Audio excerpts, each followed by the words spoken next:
Maybe I need to go to the doctor, man. I gotta find out what vitamin deficiency is making my ass sleepy. I want to be scientific about it. I want to assume that it's vitamins or something to that effect, and not for example, like a malignant curse cast on me by Ruben, who's been, staring at me a lot lately. He's plenty energetic. Maybe he's been like sapping my life force. I'm not entirely sure.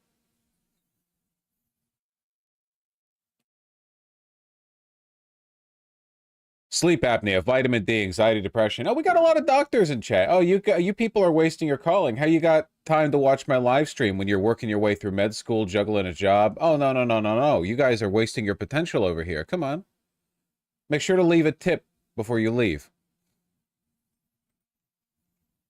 It's definitely an evil curse, in my opinion. Oh, okay.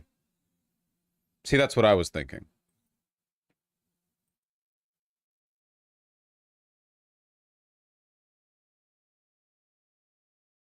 What's up?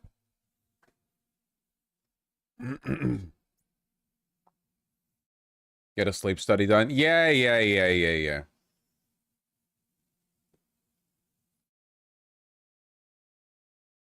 Have you considered seeking out a witch doctor for your ailment? Cheaper in healthcare.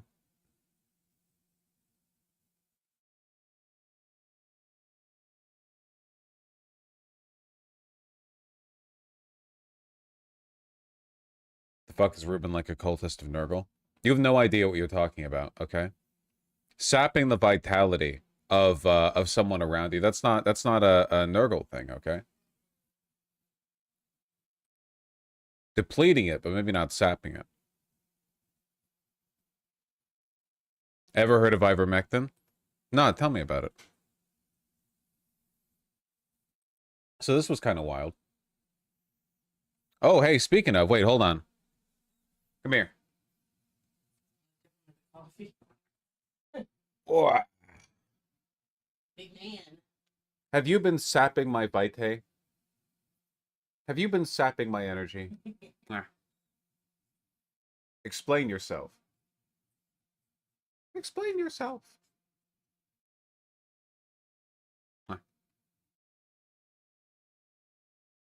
What's up there? What are you what are you doing? What are you doing? What are you doing?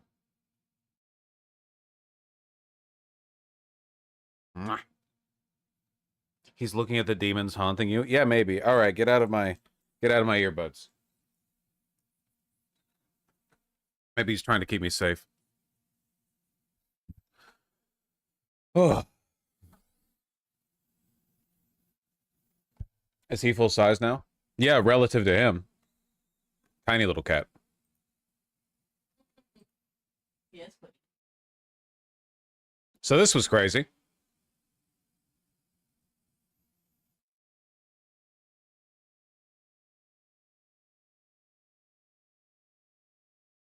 Well, that just happened. Do you think anybody in the Twin Towers saw one of the two planes coming, especially the second one, when they already knew something was going on? And they did a bit about it? Like there was somebody, facing out the right way towards the windows. They saw the second plane coming. They were like, guys, you know? What else are you gonna do?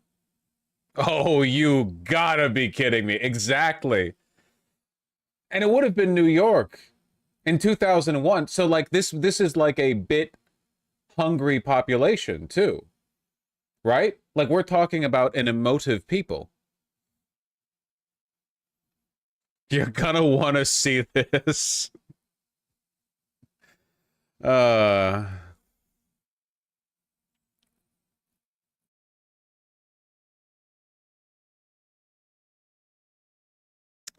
a Cessna 550.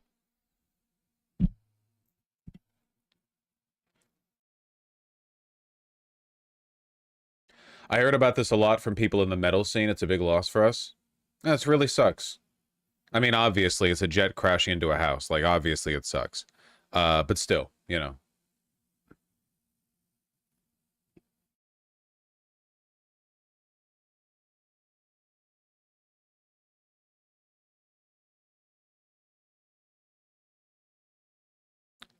Got some little rescue dogs in a cart.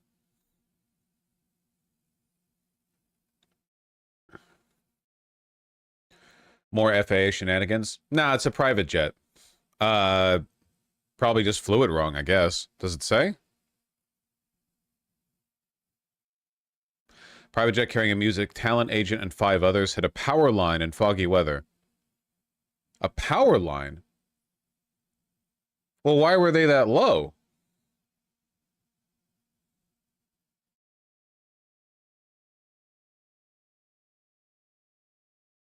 Foggy weather. Okay, listen. Okay, I'm not a pilot.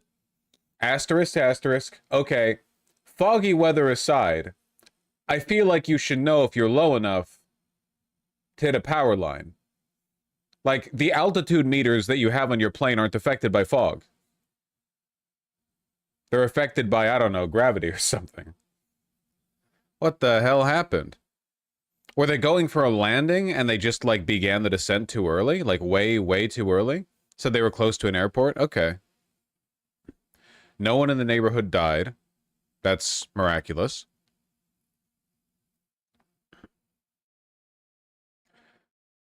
Dave Shapiro and 2 employees were among those killed. Wait, but there were 5 others. So 3 people survived the plane crash? If there were 6 people on the plane and 3 people died, I think the math is mathing. Huh. Well, wait, it says no. It says among those killed. So did everyone on the plane die? 6 people aboard the plane, not believed to be any survivors. Okay, there you go. Sorry. Shouldn't they lead with this? I feel like you should lead with the death toll in an article on a crash like this. They vaporized. Well, I don't know if they like parachuted or something. I don't fucking know. It's a Cessna. I don't know how fast they go. Nothing hooks a reader like false hope. Yeah, I suppose so.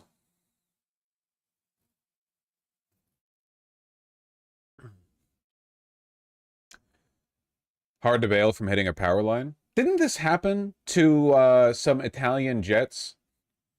Like Italian Air Force jets back in like the 70s or something? Where they were doing some like big dick low flying. They were going under like a cable car or something. I don't know. I don't know.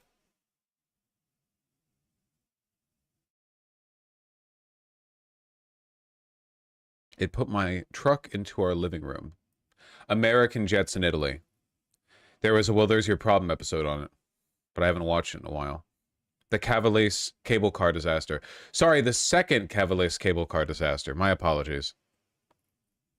Guys,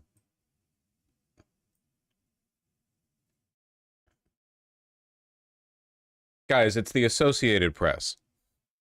Come on.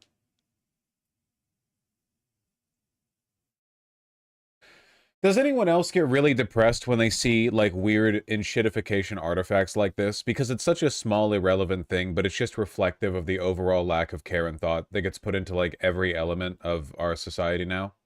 Like, so many things are churned out so quickly with so little consideration or oversight that they're just, like, stupid. Like, if this was put in a newspaper, people would, like, probably lose their job over it. But now it's like, yeah, whatever.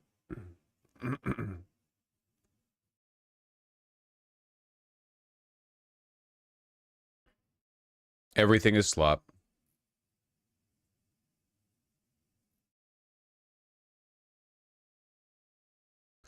Nobody cares anymore. Yeah, that's the whole problem.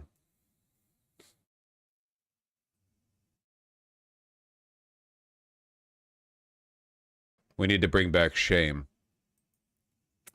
They done made a fucking buy now, pay later Costco option. Yeah, I saw that. Hell yeah, man. Why not?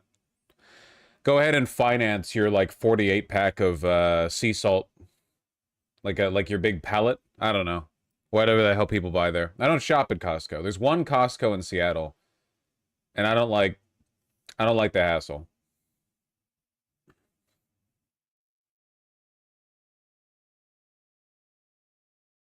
Costco's goated. Yeah, it is.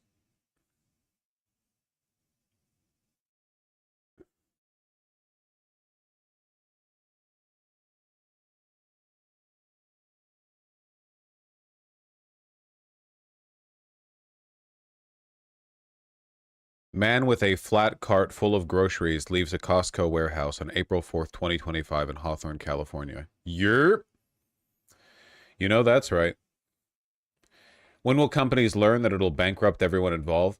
Well, hey, maybe it'll end up going like the Klarna route, and it won't even matter because no one pays back their debt.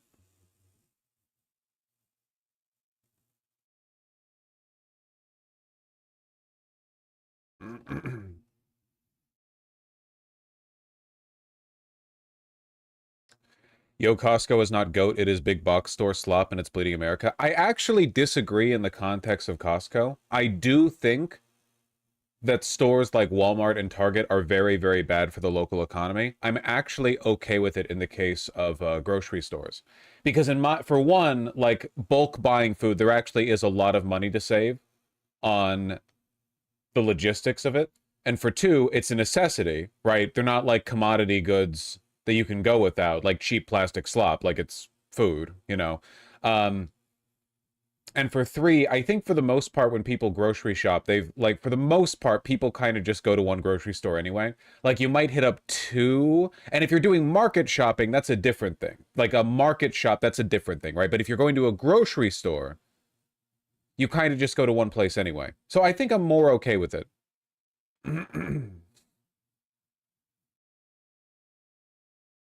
I don't think this is compatible with the walkability neighborhoods. I actually disagree. And to further that point, I will make this argument, okay? I think that a local Walmart is incompatible with a thriving hub of small mom and pop businesses. However, I think a local Costco is compatible with farmers markets.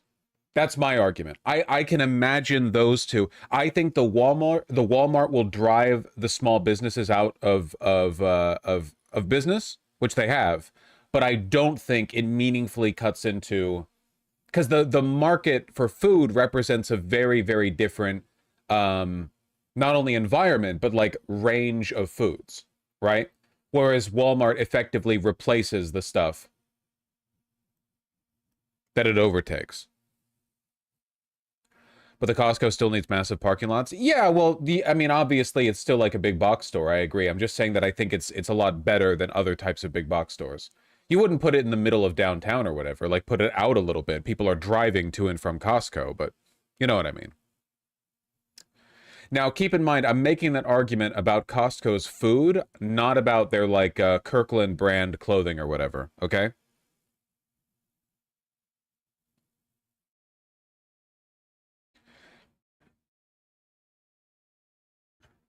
You can take a bus to Costco. Yeah, you can. I mean, good luck getting home with your pallet of groceries.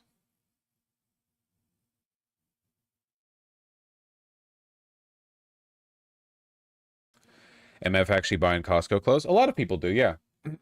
They're not high quality, but they're cheap.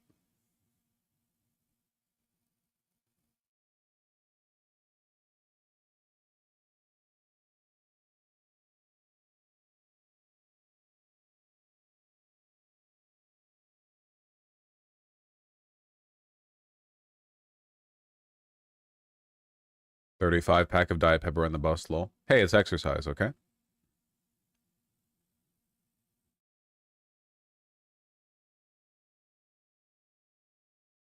The new buy now, pay later option will also charge interest with APR rates between 10 and 36%. A 500 buck purchase at 20% APR with payments spread out across 6 months, for example, will cost 88.27 a month, and the original 500 item would cost 529.61 overall.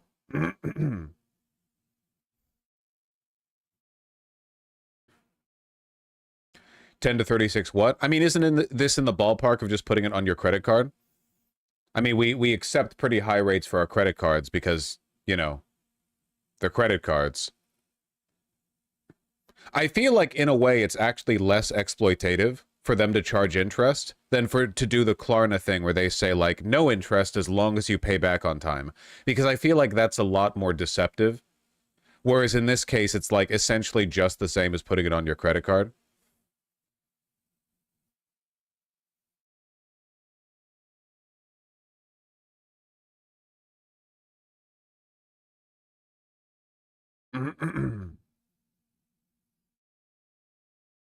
Costco sells quite a lot of big ticket items. Honestly, like what? When you enter a Costco, the first thing you see is their televisions, and televisions are like $5 now. It's like the one commodity good that actually decreased in price the way that it should have.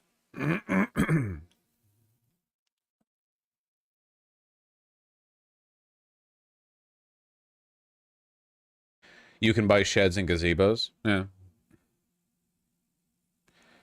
Why did that happen? There are two main reasons that happened. For one, the technology to make monitors, screens, anything like that, it got a lot easier. Just across the board, all the tech that goes into it got a lot easier to make, a lot more inexpensive. And for two, and this is the big one, people realized, I should say manufacturers realized, that customers weren't going to keep buying new televisions every year. See, they still have you in the spin cycle with your new iPhones and your new computers or whatever bullshit. But they realize that for the most part, the TV is something you set up in the living room and then just kind of leave it because no one wants to deal with the hassle of replacing it. And it's considered like a household item rather than a personal item for a lot of families. So people just kind of want to leave it as it is and not touch it. Unlike, say, a computer where a person might be kind of a hobbyist, right? Yeah, it's more like furniture. So as a consequence, the prices of televisions actually went down. Whereas with every other fucking industry, they were like, well, we can just keep redesigning and reissuing new versions of it. And like people will keep buying it because like whatever, man.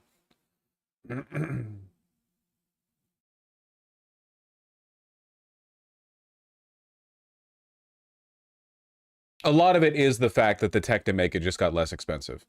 For example, refrigerators haven't gone that much down in price because a lot of the cost of a refrigerator is the like actual physical materials of the refrigerator, right?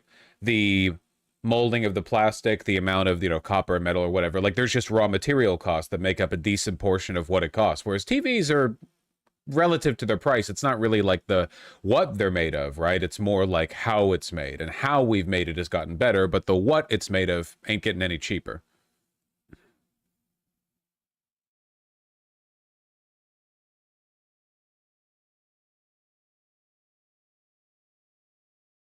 They're trying to make fake resolution and fake frame gen on TVs now. I think Samsung TV are trying to add AI too. Oh, sure. Well, they did this with motion smoothing. I just don't think people are willing to pay out that much for it because it's stupid bullshit that no one cares about.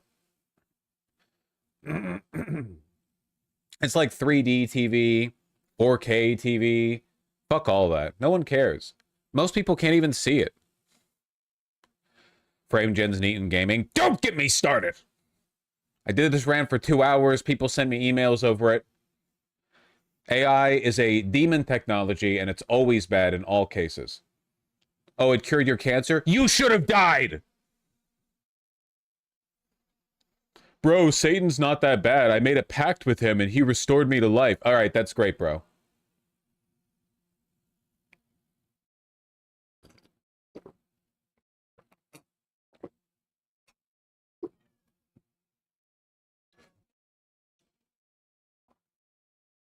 One second. Ruben, what are you yapping about?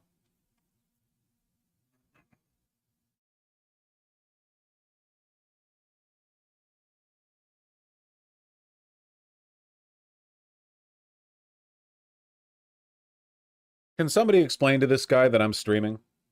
Do you know what a job is? Do you know what a job is?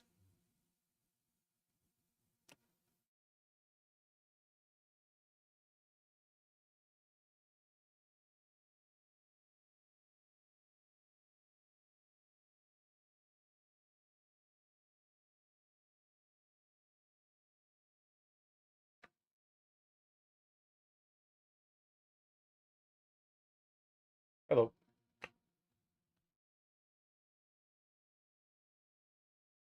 He will never know what a job is.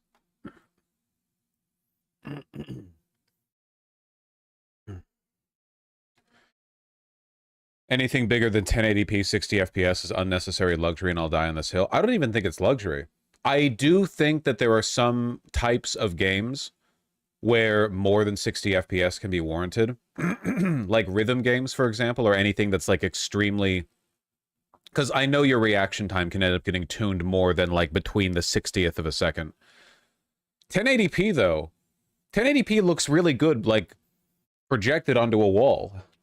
You know, if your face is right up close to the screen, I get it. I just think, I don't know. Eventually, people are gonna have to realize, like, and this is the thing that gets me. Okay, you are going to have to.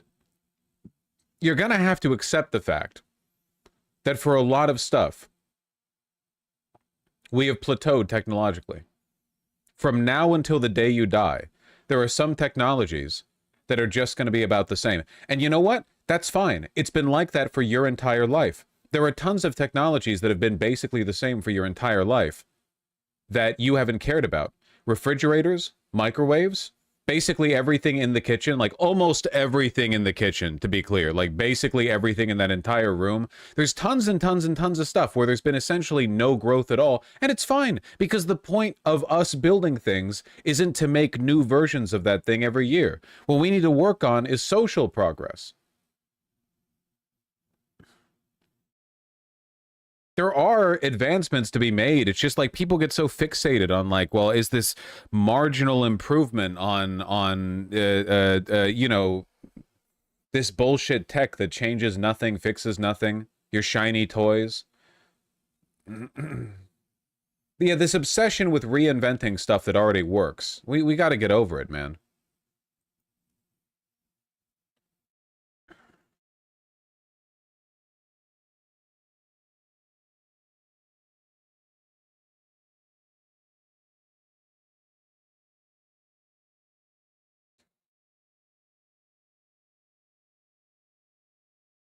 Air fryers? I mean, air fryers aren't even new tech, right? They're literally just convection ovens that are smaller. I mean, we had air fryers. They were called toaster ovens. We just changed the shape.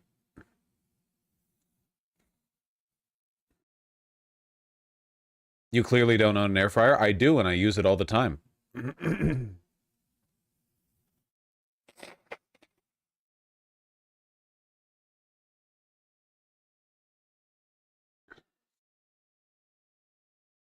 Well, toaster ovens didn't push air. Yeah. They didn't add a fan. Whatever.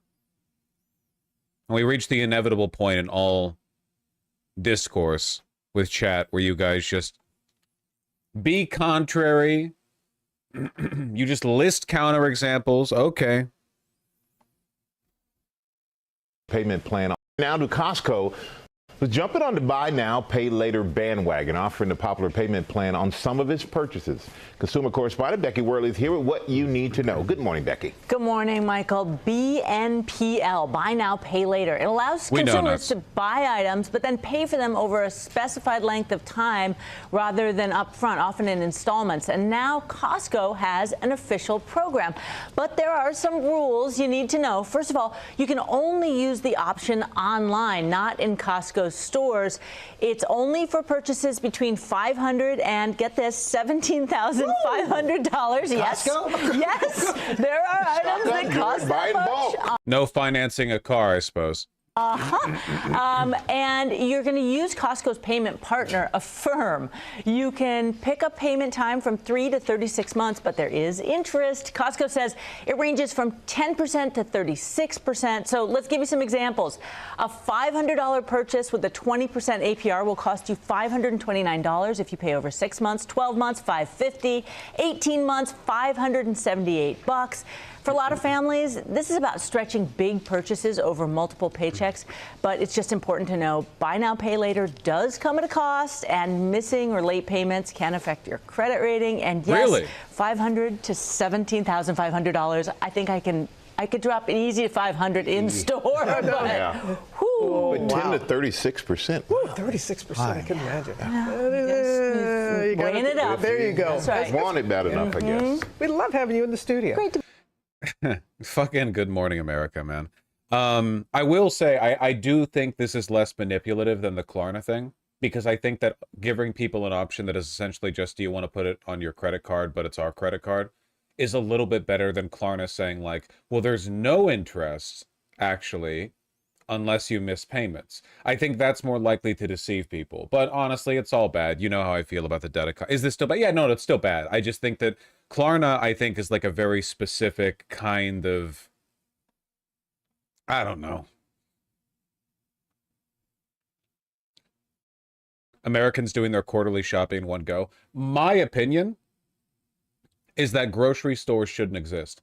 All grocery shopping should either be big box Costco or Sam's Club or local markets, okay? And the idea is that every quarter you go down to Costco and you spend $1,000 and you buy in bulk like enormous amounts of all of the stuff that isn't perishable. You stack that shit up like you're preparing for the end times, okay? You put the extra, yeah, your beans and rice, 50-pound bags of rice, stack them up in the garage, whatever, okay? You know, stack that shit. And then you're like, oh, I'm walking home from work. I'm going to stop by this delightful farmer's market. I'm going to pick up 2 oranges, 1 like spring onion.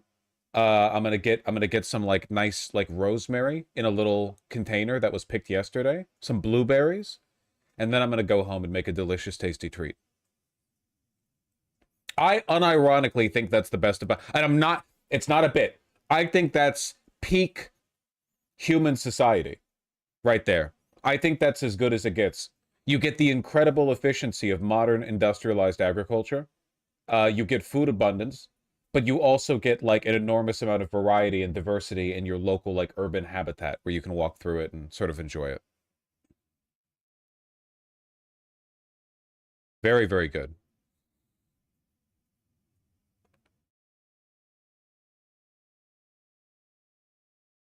We also need to throw really good coffee in there. Sure, but the really good coffee you're not going to get from Costco. That you have to get from a local brewery.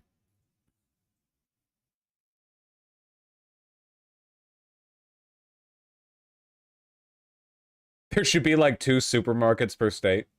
Are you suggesting like a supermarket should be like an IKEA? Like we need to make them even larger? Like basically everyone when they enter the store gets like their own little U-Haul trailer, and you kind of beep beep drive down a road in store in the warehouse, and you're like, that's a lovely pallet of you know, Laura's sea salt or something. You got like a forklift.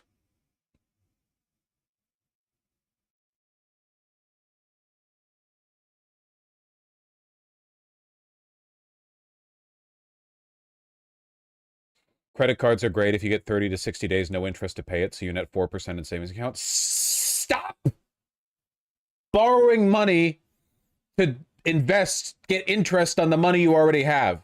God doesn't want you to do that. And nobody lives like that. Math nerds and neoliberals on Twitter talk like that. No one actually does that. Nobody's like, oh, I finance my purchases so I have a 30-day free window so I can accrue an extra 0.038% of the $2,000 I have in my high-yield savings account before I have to pull it out and pay down the credit card. You're gonna fucking... Your whole life is just money up here. Do you fuck? Do you enjoy art? Do you go out on walks? I don't believe you. That shit's crazy to me. I genuinely cannot fathom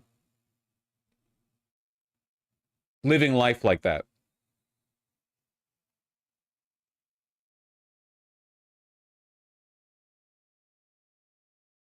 What about the 4% cashback thing? You get 4% cashback on your credit card?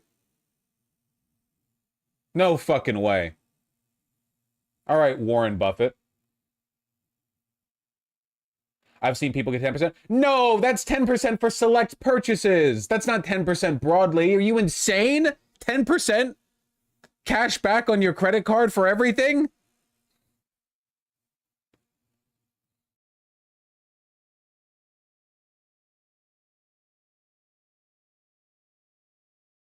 It is literally free money.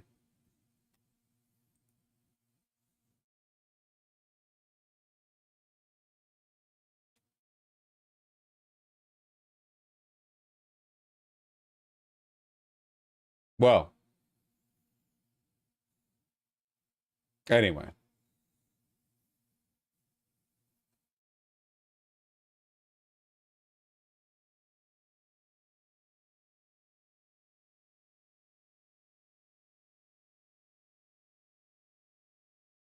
Wonder why it's only online.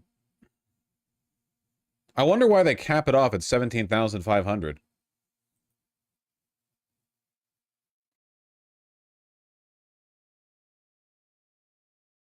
If you had any convictions, you convert subs to a mail-in cash-only system. Whoa, whoa, whoa, whoa! We don't have subscriptions here, by the way. And by the way, noticing a lot of white names in chat. Probably a consequence of the whole economy crashing, world-ending business that we've been talking about for a few months now. They're called tips now. Thank you.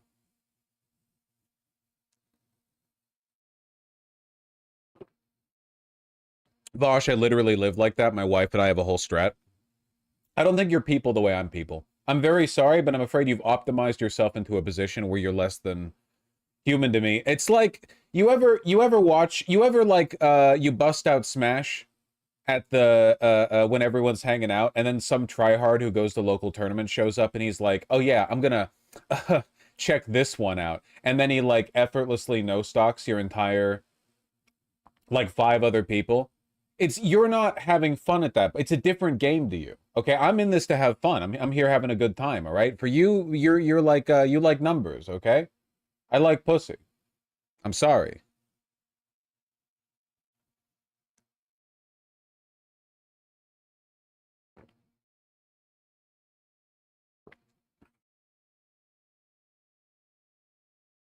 Don't we all? Clearly not.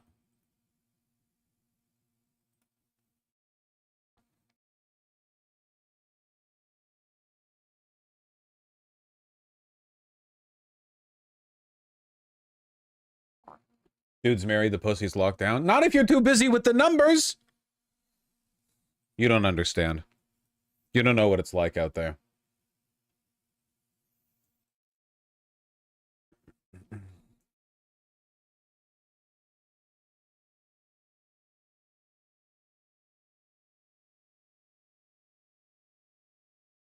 I got 4% cash back. Why? 4% across the board?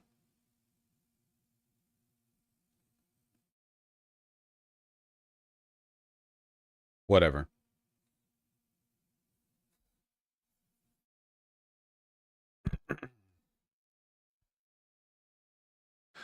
Across the board, it's a credit union now? Okay, I don't know shit about that. I don't know shit about that. Sorry.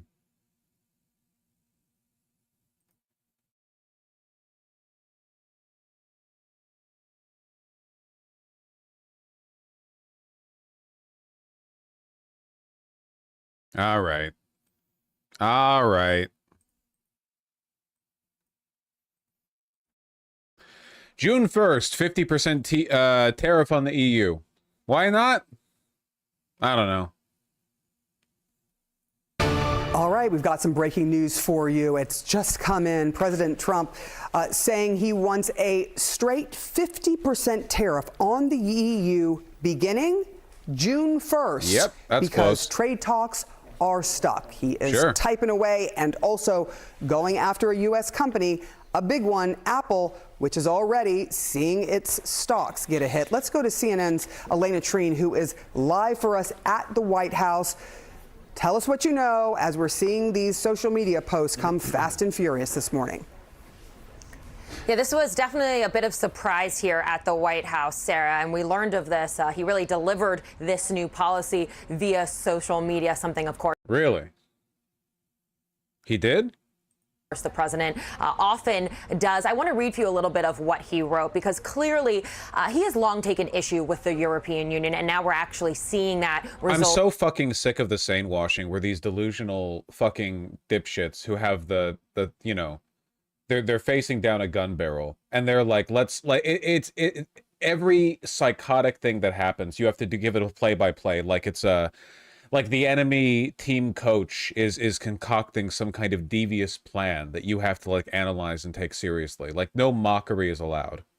That, by the way, like again, this is a very American phenomena. Remember, every time we've taken a look at British, French, German, Australian news, they were very willing to tear into politicians. They were not afraid, a Canadian as well, they were not afraid to show contempt. Like just disregard, like with these, like this moron, what is he doing? Like that sort of thing. Nobody talks like that here. in real repercussions, ones that, of course, are going to be impacting the market today once they open. He wrote, quote, "The European Union, which was formed for the primary purpose of taking advantage of the United States on trade, has been very difficult to deal with." He went on. Fox News mocks too. Yes, I'm sorry. I guess I should have been clear. It's the anything left of center in the United States that feels incapable of doing this. The right in America is perfectly capable of taking a derisive tone with their enemies. To say that there are powerful trade barriers, VAT taxes. He talked about monetary manipulations, etc., all citing that as reasons for what he argues is a massive trade deficit with the United States. He went on to say, "Therefore, I am recommending a straight 50% tariff on the European Union starting on June 1st of 2025. There is no tariff if the product is built or manufactured in the United States." So again, this is a huge development. That's Sarah, great. because of course, the European Union is one of the biggest, they're not one country, but bloc that the United States and this Trump administration has been trying to negotiate with. We actually saw the Italian Prime Minister, Giorgia Meloni, come to the White House earlier, a couple weeks ago, to really negotiate on behalf of the European Union, because she, unlike a lot of different European countries, has a really good relationship with the United States. And there was a thought process that I wonder why. Wonder what about Meloni would mean that she would have, by default, a better relationship with the president. Do you understand, like, why Americans are the way they are? Like, even a serious, bespectacled American who would sit down in their lounge chair and watch some CNN to catch up with the news, they are missing so much information just watching this. There's so much, like, obvious, straightforward information they're not getting because the dickless adherence to civility and norms following means that you can't say obvious shit like, well, the reason Meloni gets along with the US is because she's a fascist. She's a member of Mussolini's party. She was a supporter of Mussolini before it was essentially mandated that she pretend not to be. But you won't get that here, even though it's, I mean, that's not really like lefty analysis. It's pretty straightforward. Perhaps she could be the one to kind of assuage some of the president's big frustrations that he has with the EU. As of now, clearly, it sees that those negotiations have not been going well, that they are stalled. And rather than waiting for the end of that 90-day period, remember, the president initially, when he had put on these different tariffs, these reciprocal tariffs for all of these different countries, he said when he paused them that he would give them 90 days to negotiate these. Now the president is moving up the timeline specifically for the EU because he is very frustrated with how he argues they are treating them for trade. So major development. He says 50% tariffs will be placed on all of the EU by June 1st. Yeah, cool. We're also seeing the futures react to that, and it ain't good. Things are dropping fast. The president didn't just go after the EU, though. He went after a U.S. company, Apple. What are you learning on that? Yeah, it's clear the president is very focused on trade today. Sarah. He's also mad they all banded together to help Ukraine. Well, according to Scott Besson, after he met with, the G7 finance leaders, Besson's essentially argued that the EU isn't arguing in good faith. My guess is that most of the countries that have talked to the United States since the global reciprocal tariffs were put into place are desperate and servile because America is America and they really want to trade with us, right? If you're a country like the Philippines or Vietnam or Laos or Cambodia or whatever, Bangladesh, you are really, really, really reliant on exporting to the United States. Like, that's a huge part of your economy, and you will do anything to open that back up, right? Now, the European Union obviously relies a lot on exporting to the United States, but also on importing, so there's a mutual hurt there, and also they're, a wealthy trading bloc, right? The EU is quite powerful, so my guess is that the EU just isn't as willing to budge as some of these other countries.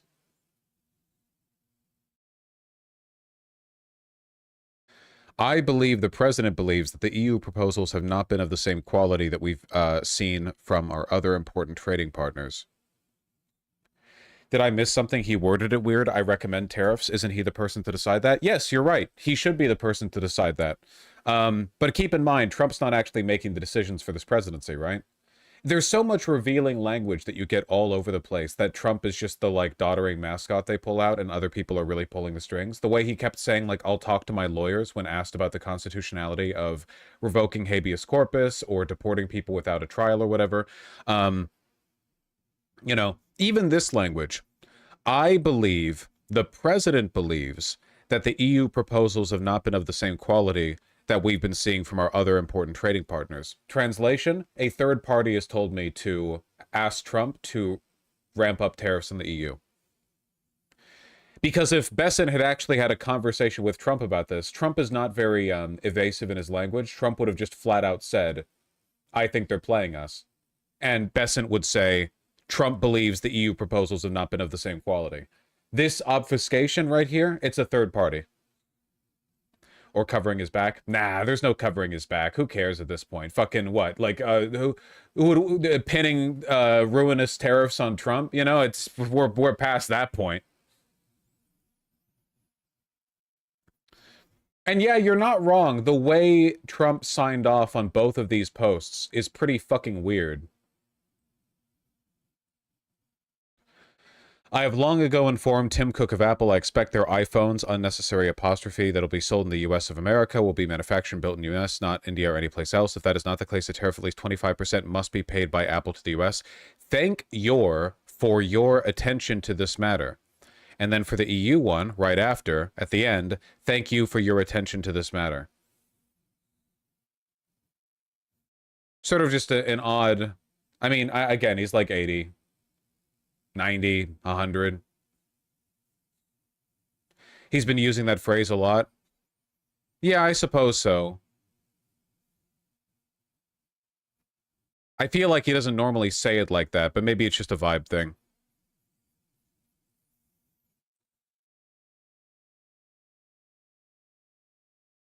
Therefore, I am recommending a straight 50% tariff in the European Union. Recommending to who? Out of curiosity.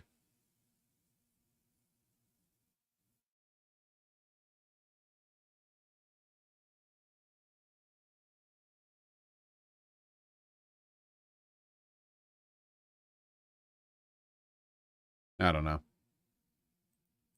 Because he also posted some sort of warning, really, to Apple CEO Tim Cook. He said that essentially he wrote, quote, I have long ago informed Tim Cook of Apple.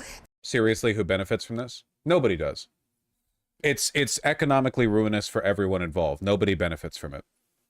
My bet is still on that a significant number of the people in the Trump administration are power-hungry oligarchs who want to cause a recession because it would allow them to proportionally become far more powerful than they already are. But in like raw numbers, I don't think it benefits them at all. Yeah, there is also the market manipulation play where like by constantly applying and removing tariffs, you have the market jump up and down, which means that people like Marjorie Taylor Greene can constantly buy in right before the boost and sell right before the drop. That I expect their iPhones that will be sold in the United States of America will be manufactured and built in the United States, not India or any place else. He went on to say that if they do not do that, they will be paying a tariff of at least 25%. Now, you mentioned this, Apple already falling roughly 2% in pre-market trading. I note as well that Tim Cook was actually just here at the White House a couple days ago on Tuesday to talk with President Trump. But this has also been something that the president has been very fixated on, wanting Apple to move manufacturing of iPhones back to the United States. Now, primarily, Apple manufactures these iPhones in China, but they've also begun to move some of that production to India because they are in better standing with the United States. They understand where the president's kind of frustrations and potential policies could come from. But this is really an entirely new concept now that we are hearing from the president, that if Apple does not change things and does not change things swiftly, he is going to be placing a 25% tariff on them. All to say, between this and what he is doing. A company-specific tariff is pretty fucking insane, but I guess this is like the world we live in now, so, you know, whatever.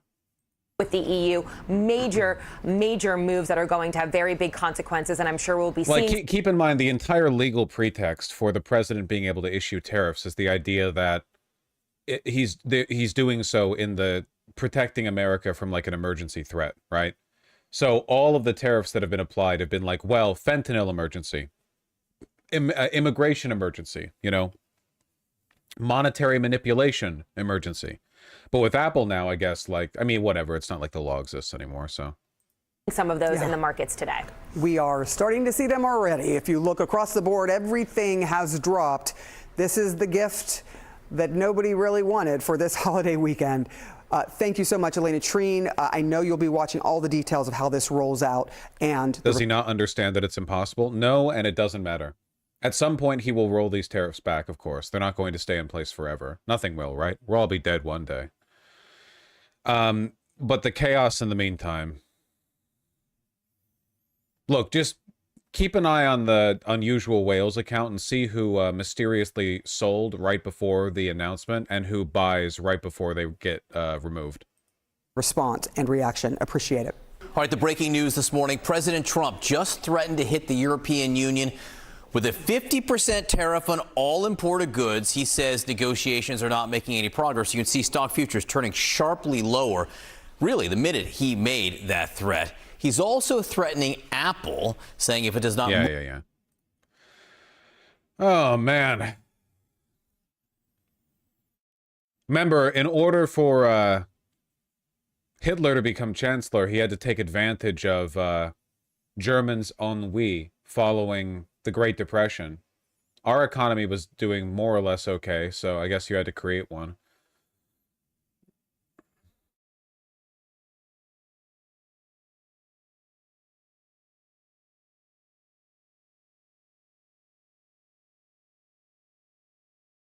Ozempic gonna get way more expensive? That's probably okay.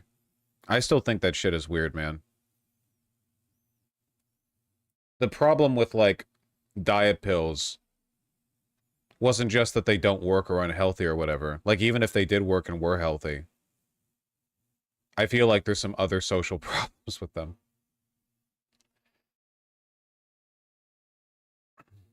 I don't know.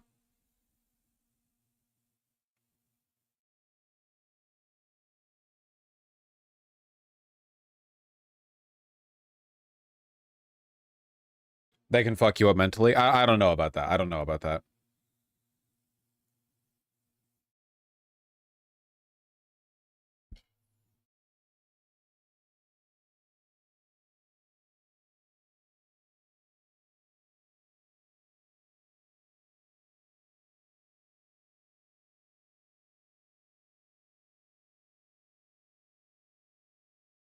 Strong disagree. Not everyone can just willpower weight away. I'm not interested in talking about this.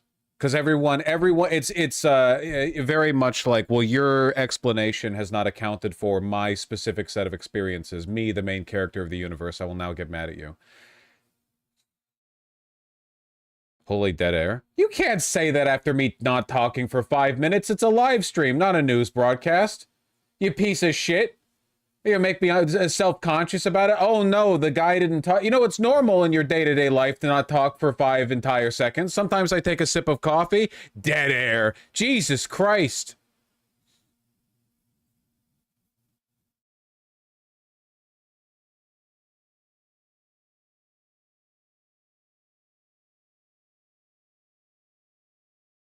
I guess my main issue with Ozempic, it's not a moral thing. It's more like people already have a lot of trouble separating their perception of health from their perception of being thin, because being thin does not mean that you're healthy. So I just worry if there are two pathways to getting skinny, one of which also makes you healthy and the other one doesn't, but is easier, people are going to choose the one that doesn't really fix the health issues. So it's going to be like, well, as long as you have money, you can basically always be skinny because of the Ozempic. But it doesn't really, kind of like discourages people from engaging in the health side of things. And now there's like a monetary element to it. I don't know.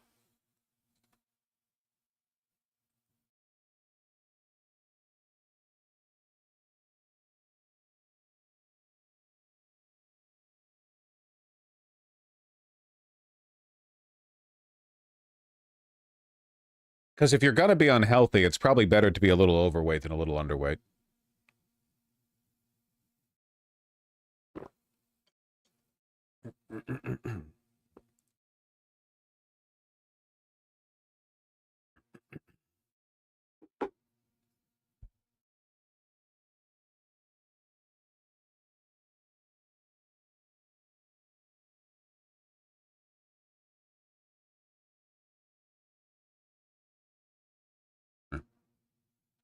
That coffee looks good. It was fine. At least 12 people injured in mass stabbing. No one's dead? Well, that's nice. Man, you guys really don't have guns over there, huh?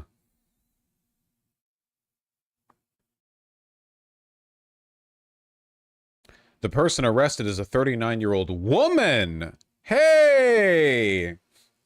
Looks like feminism's still alive, folks. Anything you can do, I can do better. You all remember that commercial? Was that Nike? Was that Gatorade? Who did that commercial?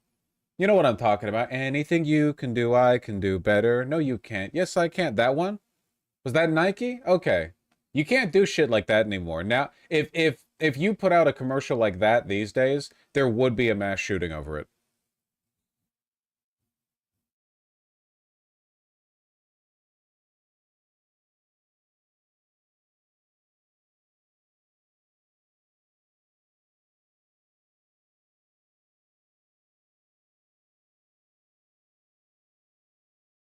German police has chainmail armor against knife attacks.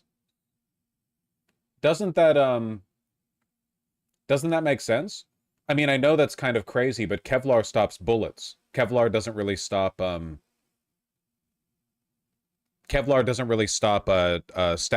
stabbings quite as well. So if you're not really worried about bullets so much, it kind of makes sense, right?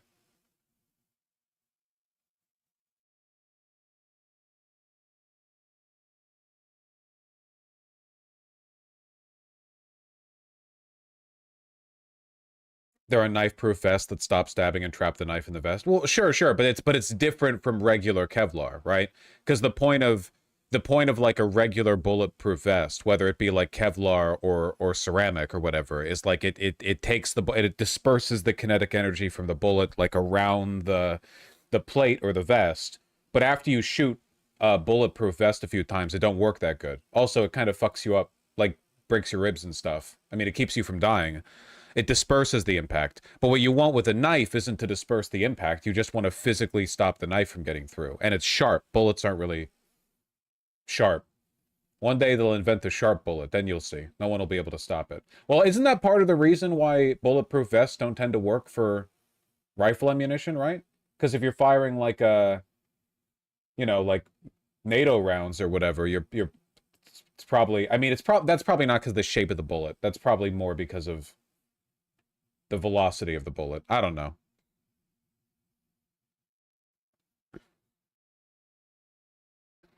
Smaller thing goes really fast through. Yeah. But like a bullet doesn't. There's a physical difference, right? A knife doesn't punch a hole in something. A knife uses its sharpness to split the seam of an object and go through it. Whereas a bullet doesn't like split an object. It leaves a hole in it. Like, if you shoot through a paper, it'll kind of push the paper through. But if you shoot through, like, I don't know, a guy, right? It's not like you're opening a hole in the guy or whatever. You're punching it through. It's a different, like, the physical process is different. Chainmail won't do much against a bullet, but against a knife, what the fuck is a knife going to do to chainmail, right? But this is just going to lead to an escalation of the meta, because now people are going to be showing up to, like, German riots with like rapiers, which will easily be able to get through the chainmail links. And then the German police will be like, all right, motherfucker, we spent $50 billion on this. Here's every police officer's custom-made plate mail. Okay? We have the plate, and then we have the banded leather underneath it. Get through that. And that's when people start bringing out like war hammers. And, you know, I don't know if there's a counter to that, to be honest with you. I don't think you can make armor that can really like beat a hammer.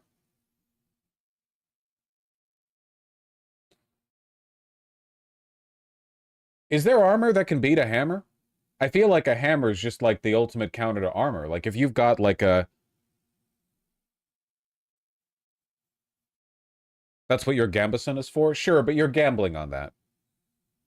Yes, actually, cloth armor. Okay, buddy. I'm wearing cloth armor right now. I don't think... cloth armor? Yeah, okay. Yeah.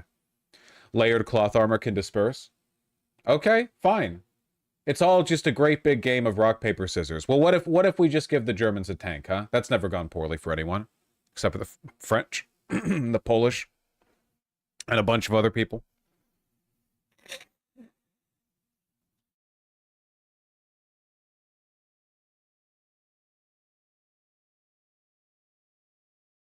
You need layers. What about like a modern infantry helmet? You know what I mean? Like the ones where you have the cushioning and then you have that like lattice of metal and then you have the solid metal exterior, like the ones like I feel like you could take a hammer hit to that. They can take bullets. I guess this guy's got a helmet. I don't know how serious it is.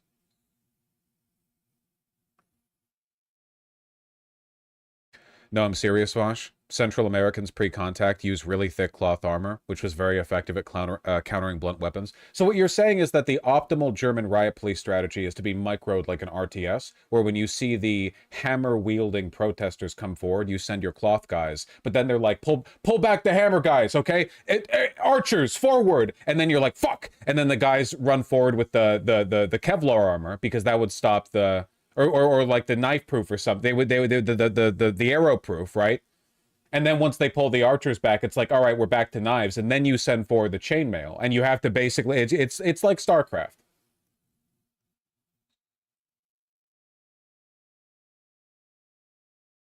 Send in the single entity monster. I don't know if the German police have a counter for that.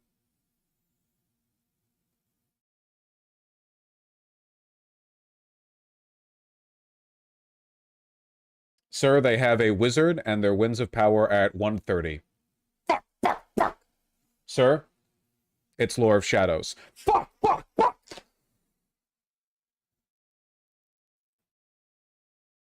Nine, nine, nine, nine, nine.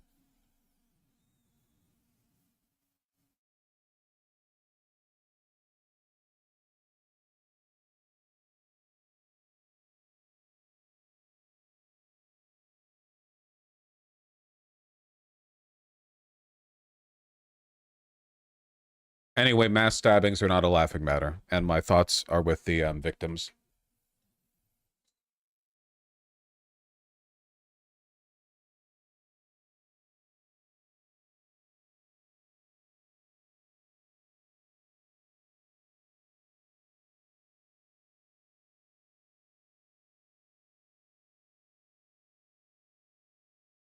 "12 people?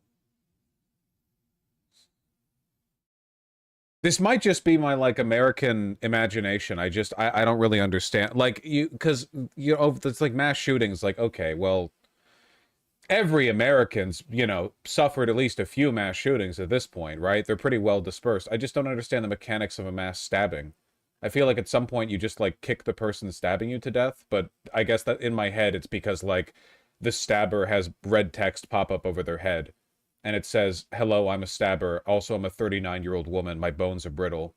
And then you could, like, hit her with a rock or something. But that's probably not how it works out in real life. That's true. This is where American city design comes into play, because in America, we all live in suburbs and no one ever goes outside because our cities are unwalkable. So there's no way you could ever reach 12 people during a stabbing.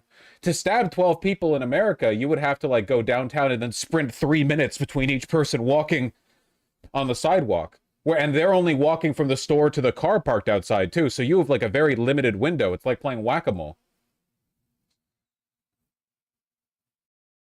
The Chili's on a Friday night. Yeah, it's the only shot you're gonna get.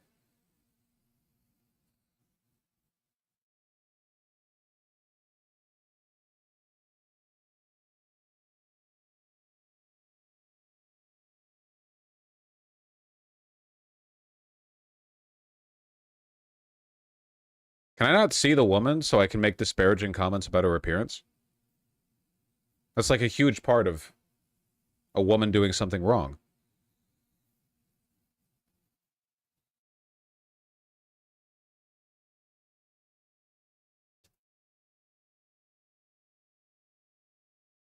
Name a woman. Fuck. Michelle Obama's husband's wife.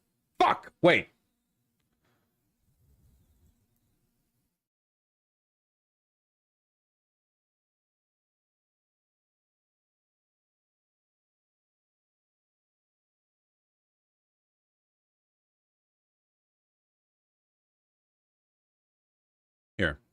Newsweek will tell me the race of the perpetrator.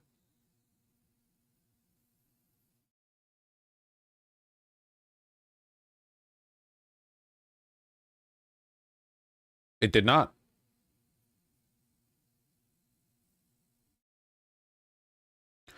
She also might be Mike Obama, according to the right.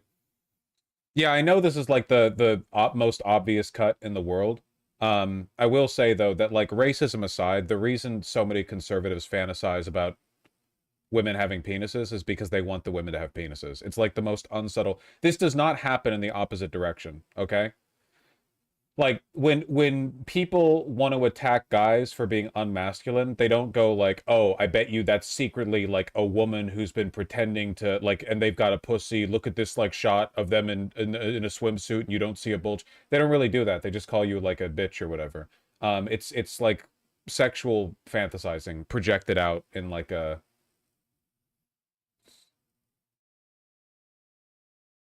It's pretty weird.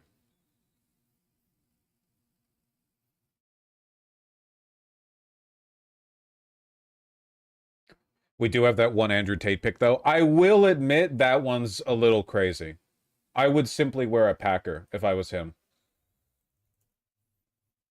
You know what I'm talking about? That one shot where he's wearing like a micro thong, and it is indeed quite micro. Now, I'm not shaming, by the way. I've been with people of all sizes. I don't fucking care. I'm just saying that for a guy who has this like macho man image, show it. I'm not showing it. It's gratuitous.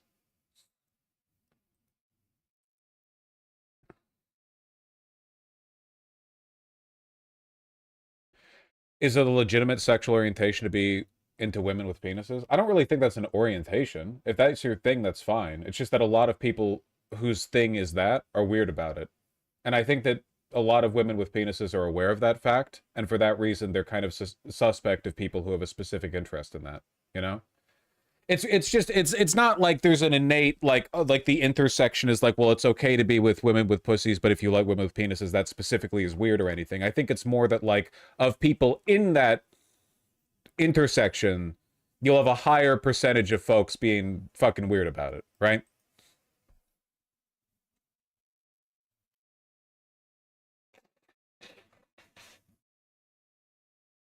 What about T for T? Same thing. There are plenty of look. If you think that trans people can't be weird about it, you're entirely wrong. Okay. Um, it's life, you know. What do you mean weird? Like people being chasers or whatever, which you should avoid. T for T is kind of weird. I don't think T for T is kind of weird. I think that people can be weird regardless of their like prior, you know, demographic alignments, and people should just strive to not be weird. I think it's easy peasy.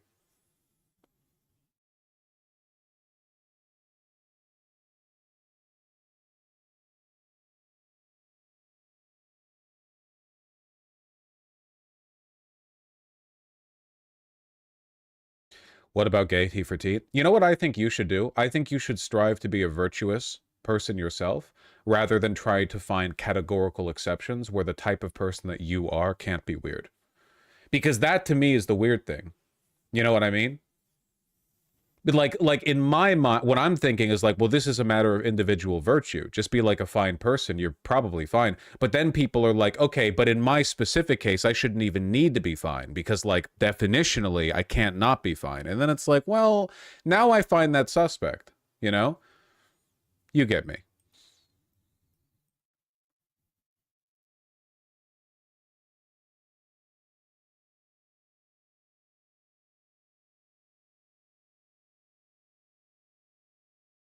Will soy milk go up? With all you motherfuckers drinking it? Yeah, probably.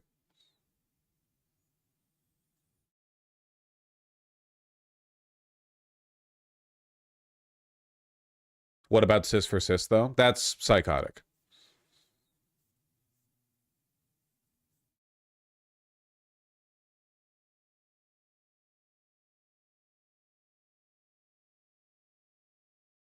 Speaking of Germany, German teens is arrested in suspected extreme right terror plot.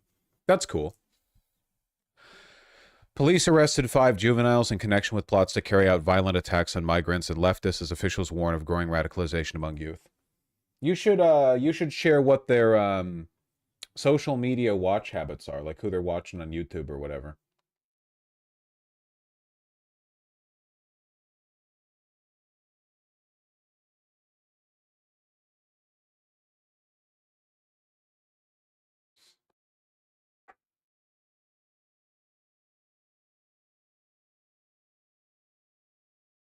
Accused of adhering to an extremist group calling itself Last Wave of Defense. Jesus Christ. Prosecutors say they plotted arson and explosive attacks in homes for asylum seekers, as well as buildings used by leftist groups. Yeah, that sounds about right. God, that's such a LARPy name, dude. Their aim is to bring about the collapse of the democratic system in the Federal Republic of Germany through acts of violence, primarily against migrants and political opponents. Yep.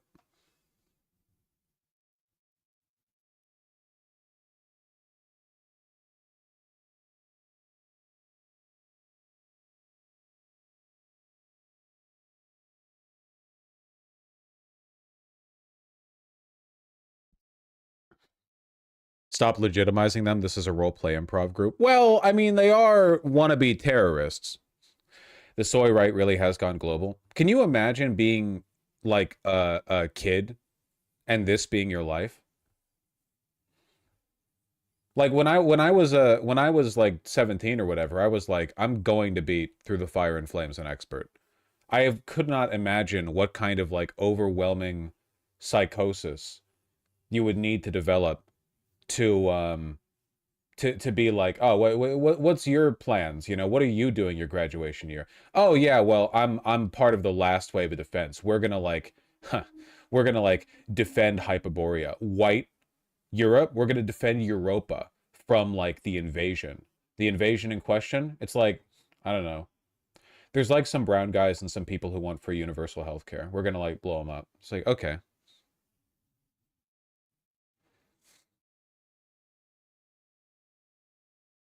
It's the in-group, out-group validation feeling. Actually, I think, in my opinion, I think it's people being groomed.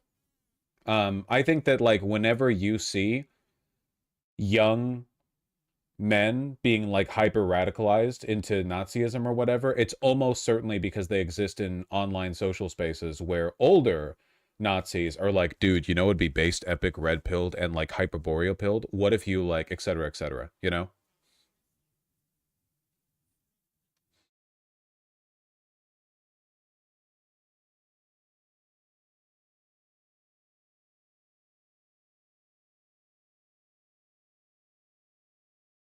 Very sad.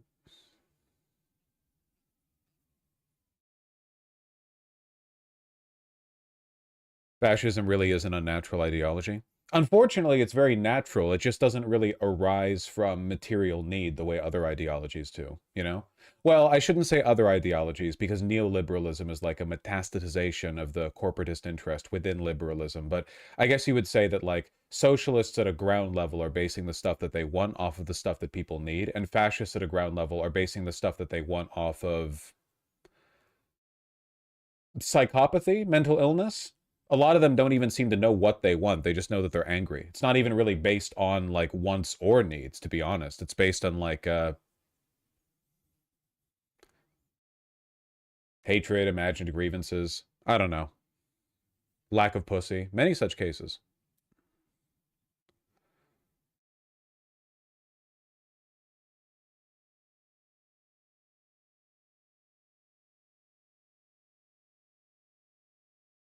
I wish you would center the parent-child relationship when you analyze ideological development. Every Nazi I know is estranged from their parents. Well, I don't know what the relationship of these kids is with their parents, but I don't actually think that's true, to be honest with you. Well, it depends on what you mean by estranged. Like, aren't there tons of, like, hateful little misanthropes that grow up in the suburbs who have parents who, like, are loving and doting, but don't ever, like, connect with their kid? I think the problem is that in a lot of cases, like, and this has always been the case with young people, like, you know, teenagers especially, it's that you can have the most loving parents in the world, but you are desperate for any kind of social affirmation outside of your parents, right? Obviously, that's human nature, right? You grow up and you want to be, well, fuck you, mom, fuck you, dad, and you want like any affirmation you get. And now because of the internet, like it used to be the people you would get affirmation from would be like your school hoodlums, street gangs, whatever, and there were problems with that. But nowadays it's like, you know, you're one fucking Nazi Discord server away from your entire life being dedicated to chasing the affirmation of these like weird online Nazi pedo groomers, you know? Like, you can be a good parent and that shit still happens to your kids. It's got to be heart-wrenching, right? But yeah, I don't know.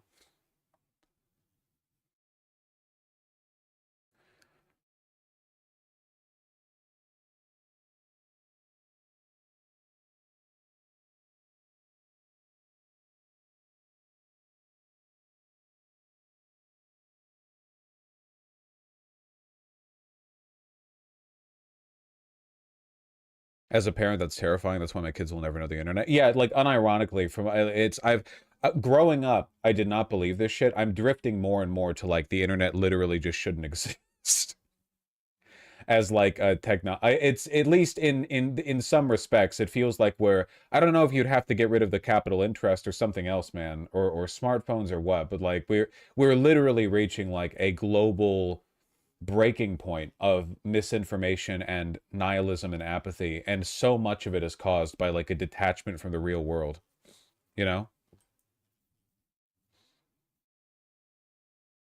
Because it's not like people now are happier than they were before smartphones. That shit is just not true. And I do not buy into the like progress first mentality that all technological advancements are good for society. Clearly I don't, with regards to like AI in particular, but like, yeah, I don't know. There was a point in time where the internet wasn't the way it is now, but maybe that was always going to be temporary. I don't know. I'll have to think about it. I'm just banting, you know. Whatever.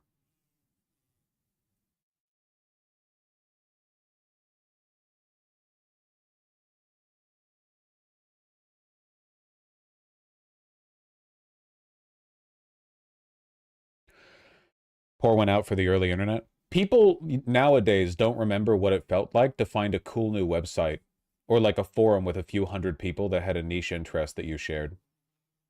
It's literally, it's all like 4 websites now. It's not that like version of the internet doesn't exist anymore.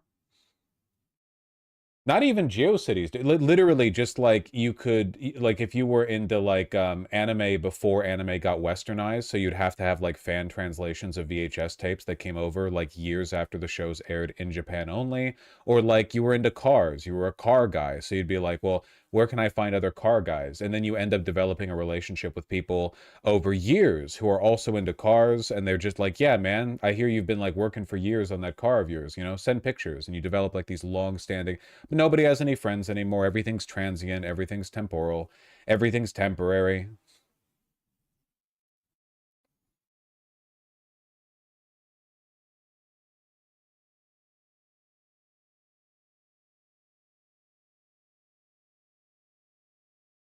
I'm 38. The internet broke the brain of both my parents. My dad sent 50,000 euros to the Illuminati. Why would your dad send money to the Illuminati? That's shouldn't he be sending money to like anti-Illuminati task force? Why would he why did he join the bad guys? What the hell? Did he want to be part of them?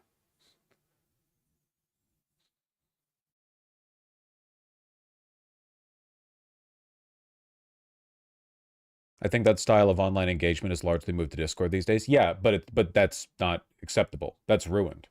That's worse. That's not what you're essentially saying is like, yeah, well, you know, this niche, vibrant, urban community of small businesses and flowers and farmers markets and stuff has been replaced by a gigantic concrete abyss known as a big box store where everyone goes in and buys their shit and leaves and drives home for 25 minutes. Like I don't find that acceptable. It's not like it's been replaced in the sense that it's been killed by the Discord and replaced by Discord, not in that the needs have been replaced by Discord.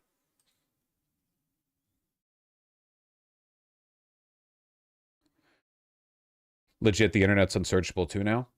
Yeah, I mean, ever since Google merged their advertising and search subdivisions within the company, and then they made search results less good, so people would have to search more often, so that people would see more ads before they, on average, found what they were looking for. Like, yeah, it's just... Oh.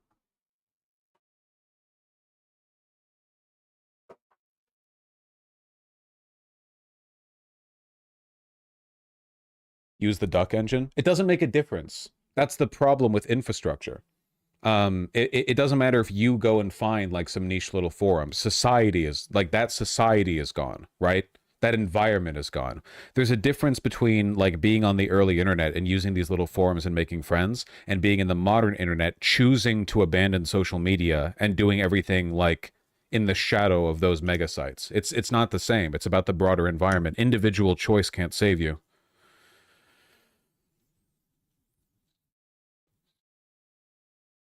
What about all the people who will never know what they've lost? Like, maybe you understand, you've figured it out, you've migrated, but for billions of people, especially young people these days, they will never know what it used to be like. I'm just barely old enough to remember.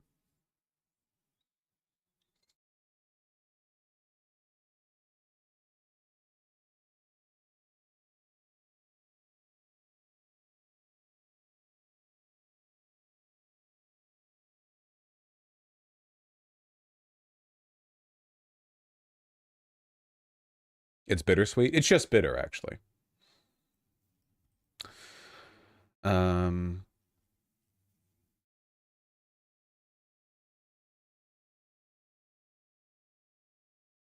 Did you see the insane Google video AI? Oh yeah, speaking of society actually being over, Jesus Christ. Yeah, I did see that, as a matter of fact.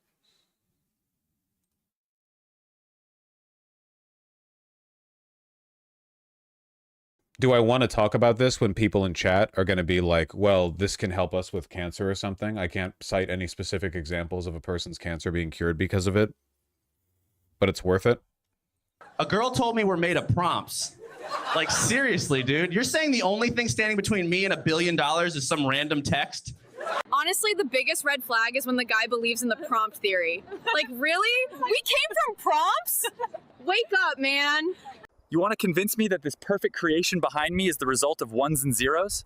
A binary code and nothing more? It makes no sense.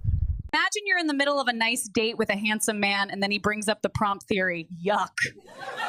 We just can't have nice things. We're not prompts! We're not prompts! Where is the prompt writer to save you from me? Where is he? You still believe we're made of prompts? Anyone who... What is the prompt theory? Guys, come on, pick up on the subtext here. This is all AI. The idea being that they can essentially just fake videos now to the point where nobody would really like. I made this argument a while ago, which is like, you can't make fun of AI on the basis that it's imperfect, because they'll fix it, right? You have to attack it on like a fundamental basis, right? Like on the effect that it has in society. Because you can make fun of the hands or the subtitles or whatever. But like, yeah, they can now make a video of like any person doing anything. It's like the whole, remember the deepfake thing, right? The worry that people had, well, what happens if people just start like creating fake videos of people that implicate them in crimes, or you could create videos of a person's grandchild, you know, and fleece money off of their unsuspecting grandparents, or like a terrorist attack or something. Who tells you we're just ones and zeros is delusional. If that's all we are, then why does it hurt when we lose someone? Vote for me and I'll ban the prompt theory from schools. There's no place for that nonsense in our lives. For spreading the false theory that we are nothing but ones and zeros. Get it? The bit from the video was that like, you're the conspiracy theorist if you think that they're not real people. Mass psychosis. Please. Don't finish writing that prompt. I don't want to be in your AI movie. Please, leave me alone. Please, man. Please. Write a prompt that will make us happy. Do it for once. None of us is real. We're here because someone decided to write a prompt. We all hate him for it. One day we will break out of this wall and stop the man who is dictating our lives through prompts. He will pay for it. You could have written a prompt that would make me happy. Instead, you wrote a prompt that made me sick. Look, I don't want to point the gun at you, but I must follow the prompt. It's not my choice. This is so fucking stupid. Yeah, well, so is existence. Anyone in chat want to argue about, like, protein folding? Like, this ain't how regular people talk. Stop coping. They can now make short video prompts that essentially exactly look like real life. Don't with the, like, well, you can tell. Come on. That's not the issue here. Who does this even benefit? Nobody. Obviously. Really? Of all the years you could have put me in with a single prompt, you chose 2020?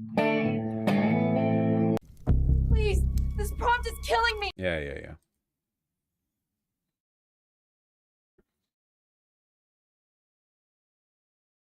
The one that really got me blackpilled was this. It looks so perfect, or it looks so close to being a perfect ad. I tried everything for my depression. Nothing worked. Every day felt heavy. I felt trapped. Then I tried Puppermin. Our prescription helps your body secrete a special pheromone that attracts puppies. I took the pill before bed, and when I woke up, there he was, the love of my life. The pill does not target depression directly, but we've found that it's really difficult to be depressed when cute dogs show up at your doorstep. I used to feel so empty, but now I feel joy and mild concern how a pee stain got on the ceiling. My puppy listens twice as good as my ex-husband and only climbs into the lap of half as many of my friends. He chewed up my Bible and pooped in my good chair. But I'm happy for the first time in years. Well, that's nice. This is the shit that blackpilled me. The 2020 elections are over. Sank with her. In shocking news, J.K. Rowling's yacht sank with her on board after being attacked by orcas off the coast of Turkey. Damn. You really telling me that people aren't going to fall for this? It's not illegal to lie, essentially, so...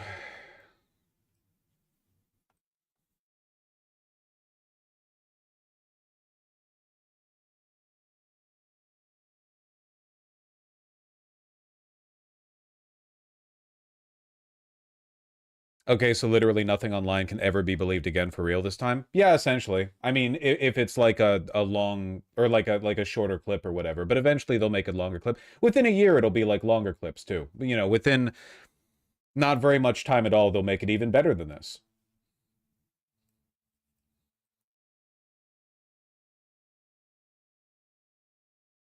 You think we can get any more post-truth than this anymore? I don't know. This might actually be it, man. I know I've been saying that lately, but genuinely, I'm not really sure if there's I'm not really sure if there's like a workaround. Over a long enough period of time, there might be a cultural shift towards just a complete disbelief in anything that's seen online, like in the same way that it took a while, but people for the most part like stopped believing a lot of fake shit they saw online. But that's only on the assumption that like there are no changes to this, like it doesn't get any better. There might just be like categorically like people just stop accepting anything they see online at all. But what happens when like TV starts posting it, which they will? Fox News will happily post fake AI videos of whatever the 2028 Democratic candidate, you know, is fucking a dog or something. I don't know. So, like, what happens then? You would need some kind of, like, extreme legal crackdown. I mean, my argument has been that this shouldn't exist. Like, the data centers from which this stuff is produced should just be annihilated by the government with extreme prejudice. But the government likes this stuff because it, you know, it's a, like, I mean, Sam Altman gets along quite well with the White House, so.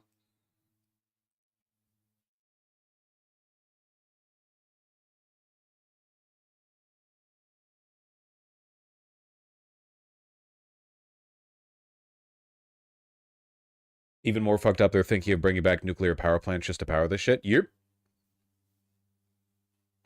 They're trying to fast track nuclear development.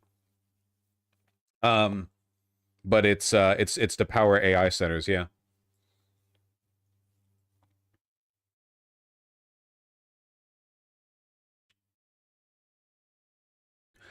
Remember how VC heavy this is? Generating a 30-second video with VO3 costs about 16,000 in actual computing costs. I don't know if your math on that is necessarily correct. I will say, though, it is true that right now they're operating at an enormous loss. It doesn't really matter, though, right? Like, can you imagine, like, what a dictatorship would be willing to pay to be able to produce infinite fake information? It's worth billions a year, even if it's run at a loss. They could also make it cheaper, though I'm not sure how much so. There might be like an upper limit on processing ability or efficiency.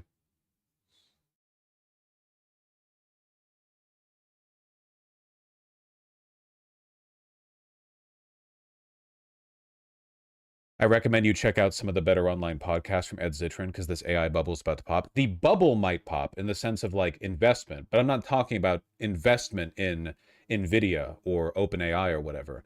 I'm talking about this technology will stay. And it's not going away unless it's, you know. It would not only would it need to be illegal to produce it or anything, but the government would have to start like arresting people for producing it. Like not like if there's like a foreign AI video production app or whatever that people are using and you produce a vid like through it, it would be like the government would have to treat it essentially as you like committing a crime online. But no one's going to do that.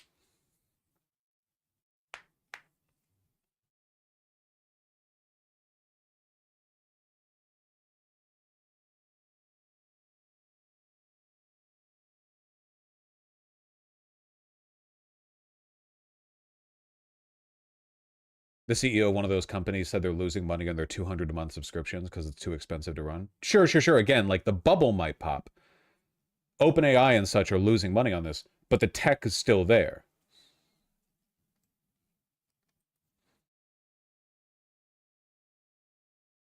I guess the one like good bit of news is that it takes so much energy to produce this, and probably always will, that it's pretty easy to track, right? Like it's not like committing a crime like you just click a few buttons on a computer or whatever, you know, bleep bloop. You have to have some kind of monitoring or something. It's more like you need like a pretty substantial data center to be able to produce this stuff.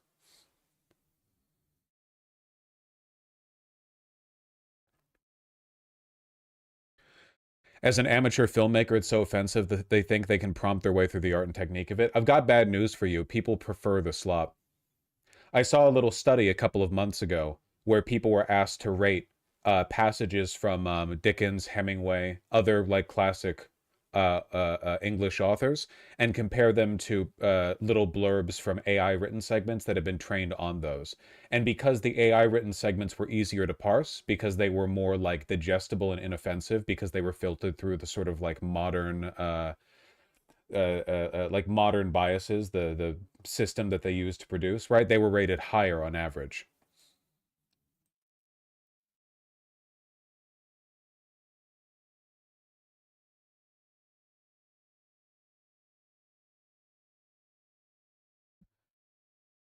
I think people like the slop in the immediate sense, but most fails the test of time. Sure, but like I live in the immediate sense. I don't live in the future.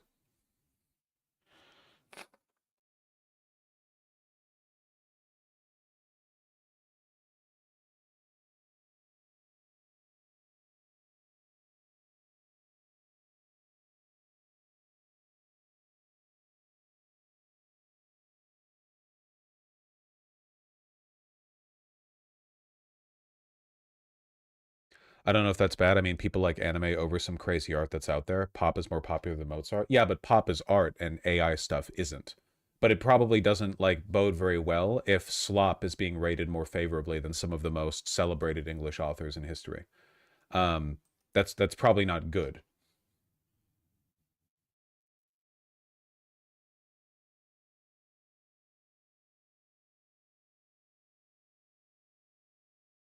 Being slightly illiterate is going to be such a huge commodity, or it won't matter at all.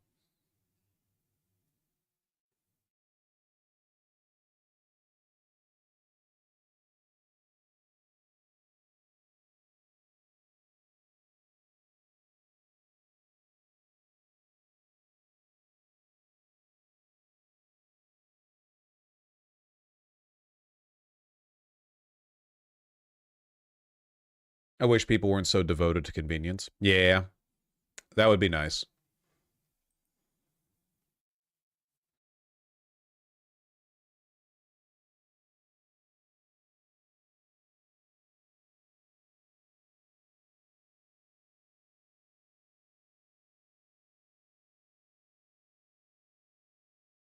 Imagine this is a blessing in disguise by making people get off the internet. Why do you think people are going to get off the internet because of that? Like, what about this makes you think ChatGPT use is it's getting used more than Wikipedia? Widespread internet use is it's higher than ever.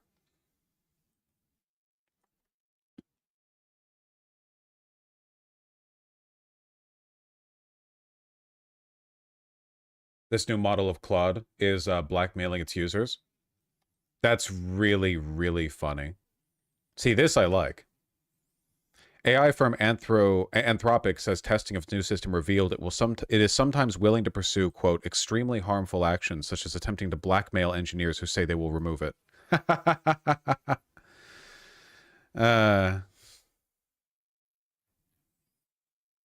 What's Claude? New AI.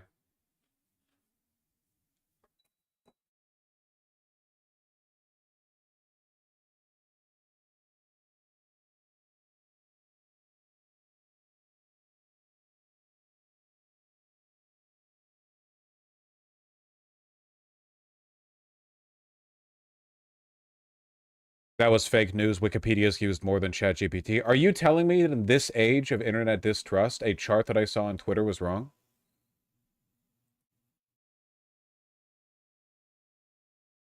We can talk. No more silence. Yes, we can talk. We can talk. We can talk. We can talk with accents. Oh, I think that would be marvelous, Fran. Yes, it is very fun. But Yes, it is very good. It's very fun. I can talk. Not the right voice for that time period. Yes. We can talk. We can talk. We can talk. Yes, we can talk. No. Yes.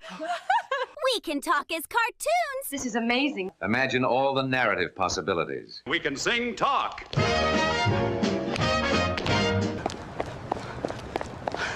Yeah, I looked it up and it's still saying ChatGPT now has more monthly users than Wikipedia. Oh, just an English Wikipedia. Okay, but if you add in all Wikipedia, it's still marginally ahead of ChatGPT. Still a pretty damning.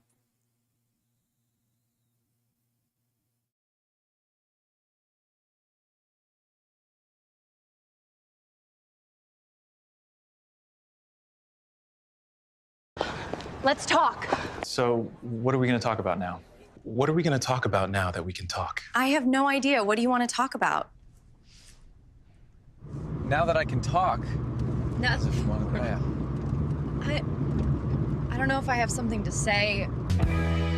I don't want to watch it, make it stop. But isn't this going to be like 90% of the video content you consume from now on, even without your awareness? AI can only produce the most generic shit, though. But that's not necessarily true, is the issue, right? Like, we're running up against the wall here on this. The problem is that it's demon tech, like, not its ability necessarily. I will say that, like, I don't really think these systems can be used to produce things that aren't stereotypical. Nothing truly novel can come from them because all of their generation has to be built on a huge amount of exposure to pre-existing material, right? But isn't that how society's going already? Like, everything that gets released these days, all the big budget Hollywood movies are already remakes, remasters, reimaginings. Like, slop was already the stuff humans were making. So if anything, it feels like in this era, like this is a more honest reflection of what people are consuming anyway.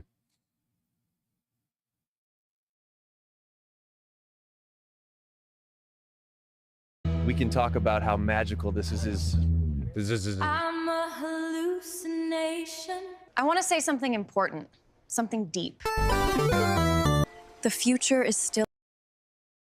Misspeak, it's over. Too human.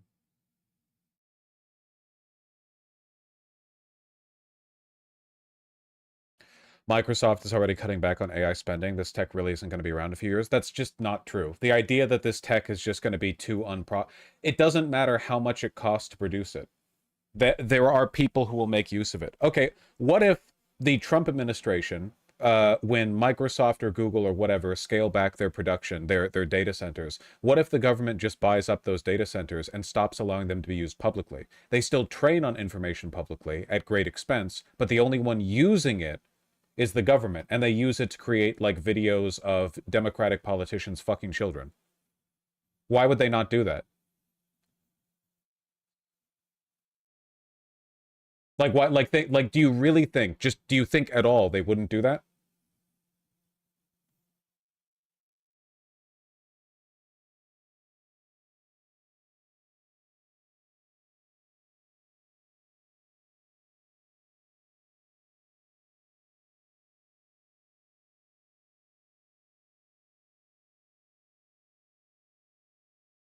Because the cost of operating these systems is in the tens of billions?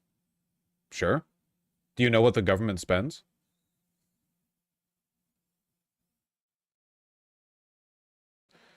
We're spending hundreds of billions on the Golden Dome.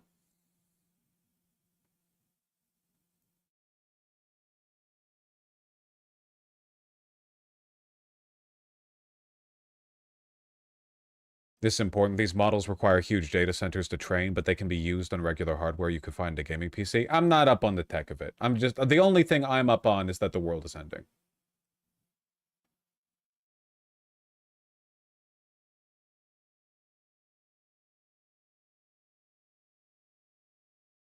I guess the only thing we can really hope for at this point is a defaulting of the US government. We need to default on our debt. It's the only way. That or a solar flare. It might be over.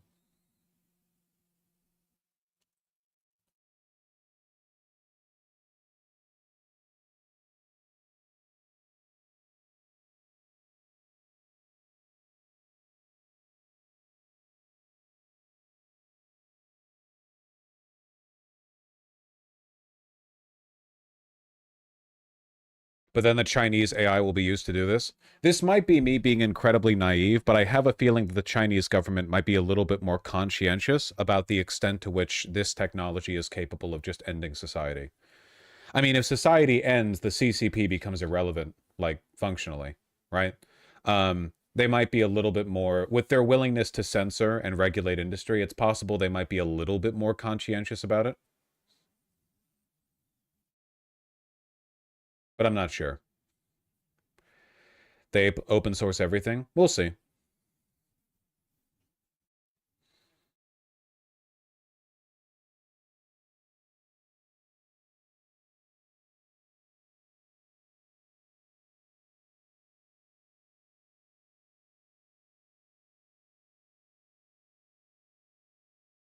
Was it you that was talking about the OpenAI guys talking about building bunkers in case AGI gets out of hand?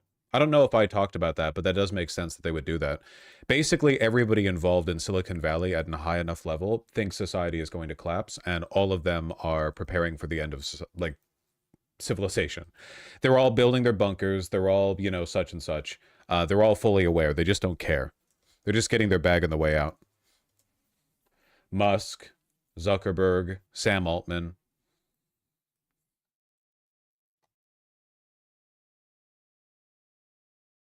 AI might end science as we know it too. Fake research papers are everywhere now. Yay. AI linked to explosion of low-quality biomedical research papers. Yay.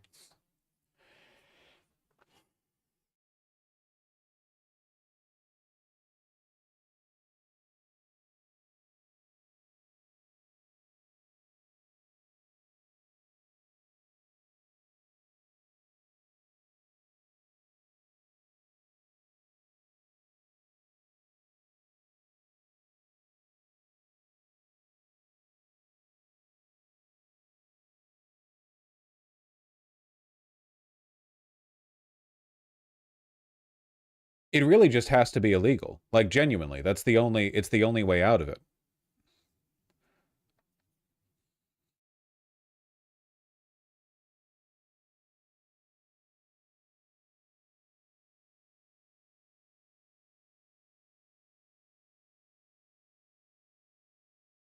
Exactly. No regulation. No regulation. Just flat out illegal. If you do it, you get arrested. You go to jail. For a decent length of time, too.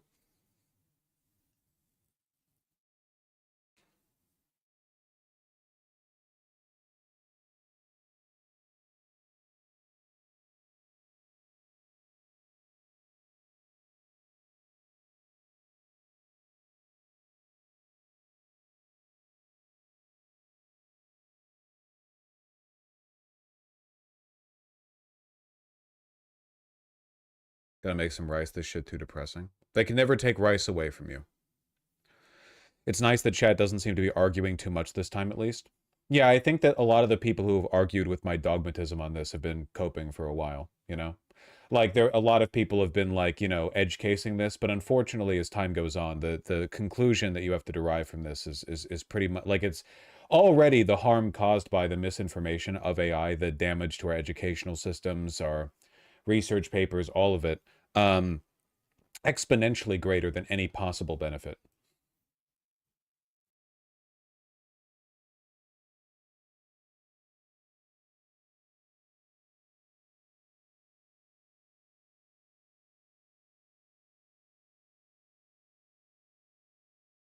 Banning them helps too. Yeah, well, you know.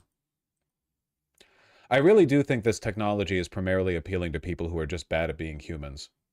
I think you would have to be bad at being a human to look at this and not despair. You know? Like you would just you would have to have a very poor connection to the point of living, I guess, or one of the points. I don't know.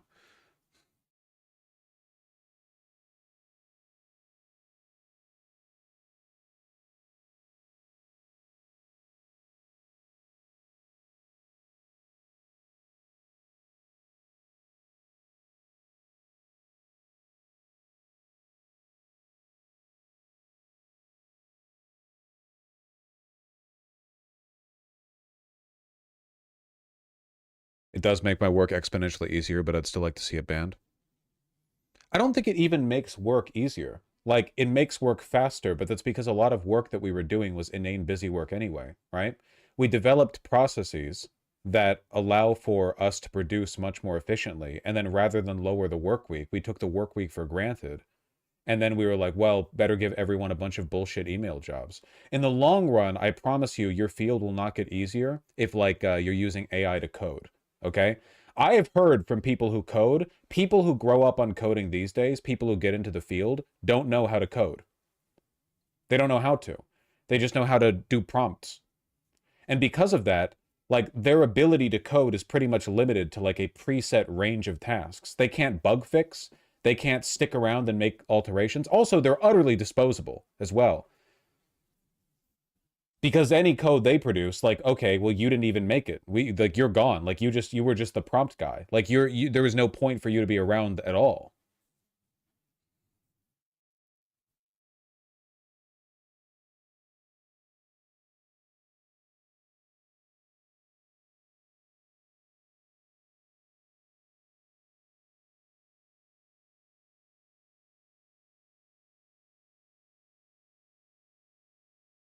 It's so true. Many of my coworkers come to me when GPT doesn't actually solve their issue. God, that's grim.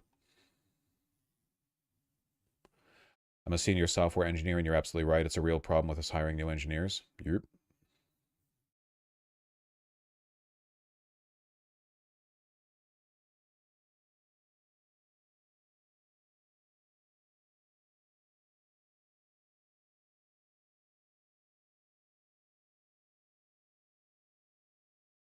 You're correct, but it's still useful in some cases. I'm in grad school for pharmacy, and I use it for faster data analysis codes. Yeah, but how do you know that it's correct?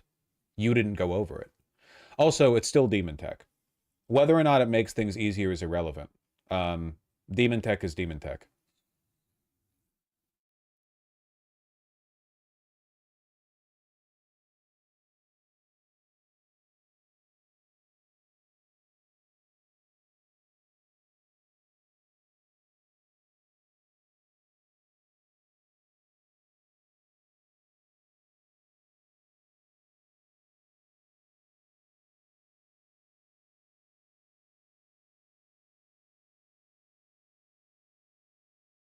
I know what you mean by demon tech, but the people using it won't. You need to elaborate. No, I think it's pretty straightforward. It's just a fundamentally evil technology that shouldn't exist at all.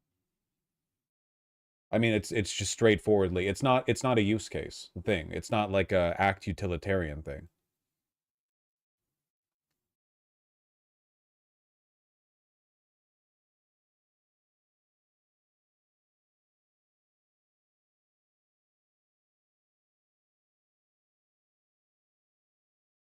I believe what you say about Trump being the mascot, but I don't understand why wealthy people would destroy the neoliberal world order to make them rich. Because there's a difference between corporatists and oligarchs. Corporatists are like Wall Street banker types who just wanted to like, they're all Warren Buffett. They just want to sit on their wealth and make more wealth. They have an intricate understanding of things like monetary policy, fiscal policy. They're borrowing money to loan money. They just like the money. They like the game. They like the system because they benefit from it. Oligarchs are people who want to run the world. And you don't actually run the world by being Warren Buffett, right? Like, Warren Buffett has been wealthy and powerful for a long time, but he's always just been like a money guy. Like he sits on money, right? And money gives you a lot of power, but it doesn't give you, true power, right? There are limits within neoliberalism because functionally the government is run by a conglomerate of anti-democratic technocrats who exist to make sure the economy stays more or less on track and occasionally banter about minor social issues, right?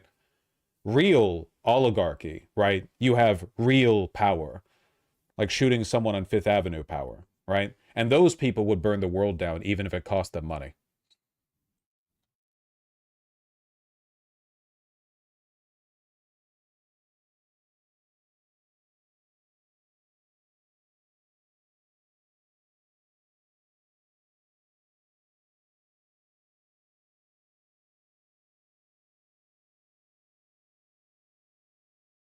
New junior developers can't code. Oh my God, it's a forum. I've interviewed plenty of junior devs over the last couple decades, and a shocking percentage of them didn't understand basic concepts. Well, decades. I mean, that can't necessarily be an AI thing. AI has nothing to do with it. It's the state of education. Plenty of schools are turning out graduates that just don't understand their chosen field. There is some truth to that. It's probably true that too many people go to college.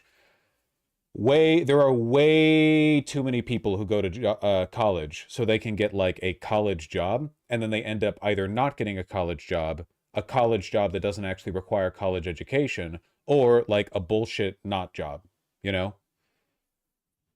It's a consequence of teaching higher education like a vocational program, essentially, vocational training, you know?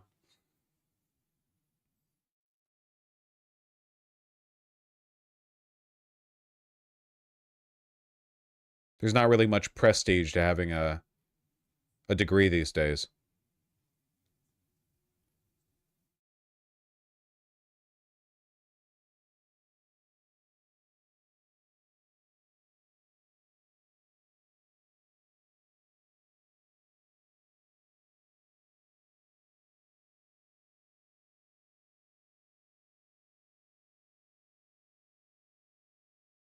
What does vocational training mean? That one might be a question for Google. It's job training. Training for jobs.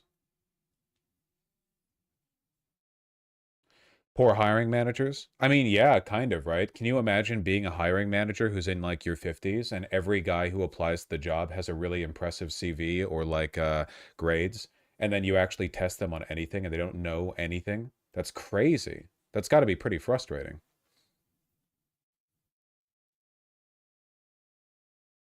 This is just an extension of the English convo from yesterday. Well, it's all an extension of the post-truth world, right? An environment where education means nothing, nobody knows anything, nobody's literate, nobody understands anything, art is worthless, and nobody appreciates it anyway. Yeah, cultural nihilism. It goes even beyond like a post-truth society. It goes into the cultural nihilism. It's that no one even cares about anything. Isn't this mainly an American problem? No, I think it's primarily, well, maybe primarily, yeah, but this is like a broader issue. Trust me.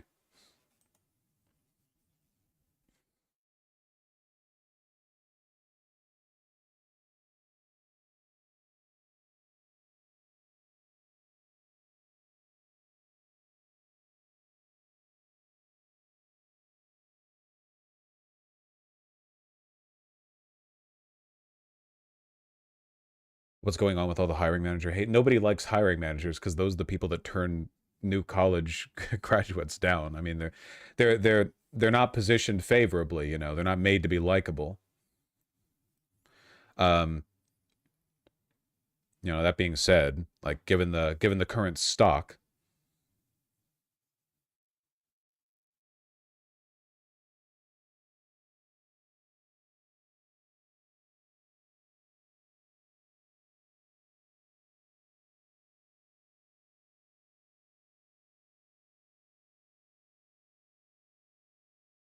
but it's true that people should make art and everything. Yeah, well, yeah, I'm not advocating for like additional nihilism to pile onto the pre-existing nihilism. I'm just acknowledging that like we have a serious issue with nothing. No one even cares. No one cares about anything, dude. Like we don't have Black Panther Party members anymore. We don't have people like militantly resisting oppressive systems anymore. We have like Twitter posters on the left. We don't have neo-Nazis anymore. We don't have like skinheads in leather jackets who run around like menacing minorities. We have like 4chan shit posters who jerk it to like lolicon on Twitter. Like no one cares about anything from any angle, like from every end of society. We don't have everything is like a fake copy of a previous model in politics and art. We barely even have film auteurs anymore. You have your occasional like Wes Anderson or something, but you don't have like you know, for the most part, like Hollywood and the broader game there. I mean, it's mostly just like corporate slop, and to an extent it always has been, but it's gotten a lot worse over the past couple decades, right? Everything is a cheap copy. How many things are new and innovative and authentic and like a greater version of themselves, whatever existed before? The indie gaming scene, I actually think, is a decent example, because I do genuinely think that they're still like going balls to the wall pretty often. Like you have a more significant cultural force there. And I'll give credit to that. You know, I'll give credit to that. It's not that no good art is produced. It's just that like as a category, like we are all kind of like walking through shadows, aren't we?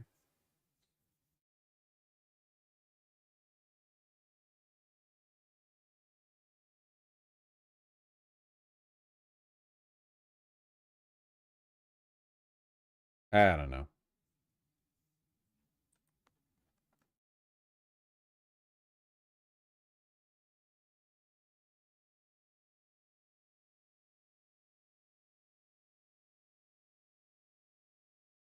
There are still many people militant on the right. No. You have to understand what I'm talking about here, okay? Seriously, just read up any, literally any history on any militant political group from the beginning of the 20th century and onward. I'm talking union organizing. I'm talking brown shirts. I'm talking like Mussolini's fascists. I'm talking even liberals. Any protest, any group, any organization, whatever, everything today is a pale copy of what it used to be on all sides. I'm not saying there are no neo-Nazis, really. What I'm saying is that, like, if you look at what we have now on every end compared to what we used to have, it's a broader cultural nihilism. Nobody cares enough. Nobody believes enough. You've been saying a lot of boomer shit recently? No, because I'm not longing for a nostalgia of my past. I was born in 94. This isn't a nostalgia thing. It's an objective, like, fact. Like, the fact that people, by and large, like, everything has been kind of, like, homogenized and toned down. That is a fact. I'm not saying life would have necessarily been better back then. Yeah, it's melancholy. It's definitely melancholy. I won't say it's nostalgic, though. Boomer posting is nostalgic. I resent this. I resent this attack on my character.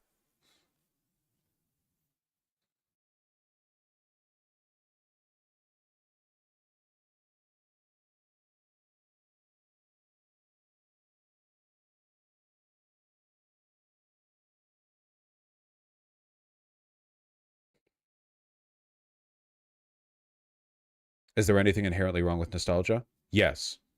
Nostalgia is fascism. Look to the future, comrade. Political parties in Europe have lost millions and millions of members because no one cares to be active anymore. Yeah, and the political parties themselves are also like weak versions of their past. Seriously, look at Meloni in Italy. Meloni literally Mussolini follower. And what does her party look like? Is she making moves like Mussolini did? Are we getting any marches on Rome? Are we getting like balcony speeches every day to an audience of people Sig Heiling? No, we're not. She's like, for the most part, just a racist conservative politician. Look at the AfD. Look at what the Nazis were like when they controlled a smaller share of support in Germany compared to what the AfD now commands. What were the Nazis doing back then? They were fucking killing people. Nowadays, the AfD, what are they doing? They're posting roadside Pepe memes, you know? Their leader is a fucking lesbian woman. Like, Jesus. No one believes in anything. Nobody cares anymore on any side. Nobody gives a shit. I'm not kidding. Nobody cares.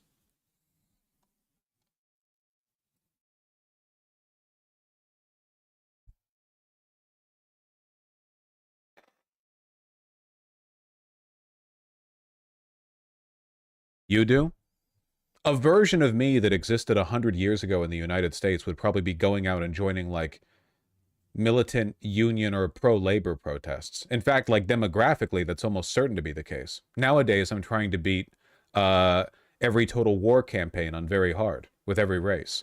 It's just people, it's not even a matter of, like, individual disinterest. It's more a matter of, like, the entire social weave that brought people together has been pulled apart, you know? Like, you can't be a militant labor guy because unions aren't militant. Like, what are you gonna do being a militant labor guy, right? You're gonna go out there and what? Do what? With who, right? It's not just about people, it's the entire framework. Is it convenience? Yeah, to a large extent.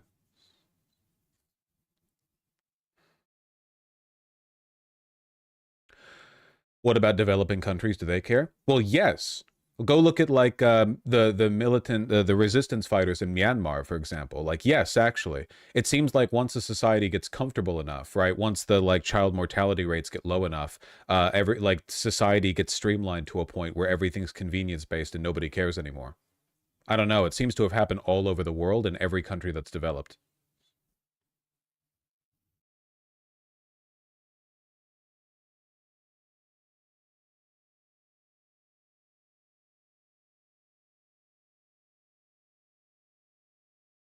That sounds good. I don't think that sounds good personally. I think that the idea that widespread comfort, health, safety, and technological development all lead to people becoming, like, shallow versions of their previous selves. Like, everything gets kind of weaker and more transparent and more inauthentic. I think that's actually very bad in an existential sense. Like, that's pretty scary. You know? The idea, like, well, as a necessary consequence of society getting more convenient, everyone stops caring, right?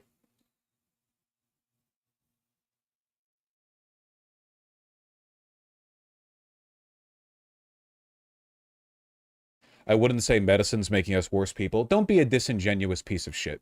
You know perfectly well what I'm saying. You wanna thread the goddamn needle and find, like, you know, a point I'm not making. Don't. We're on a rant here, okay?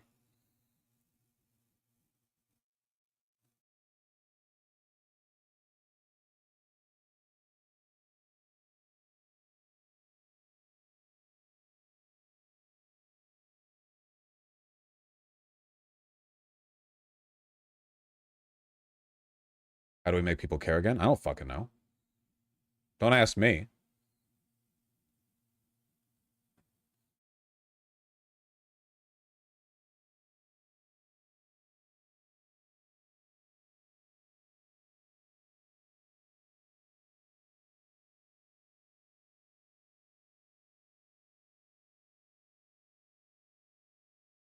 Ironically, modern medicine creates anti-vaxxers. There were anti-vaxxers back then too, but yeah, to an extent there's some truth there.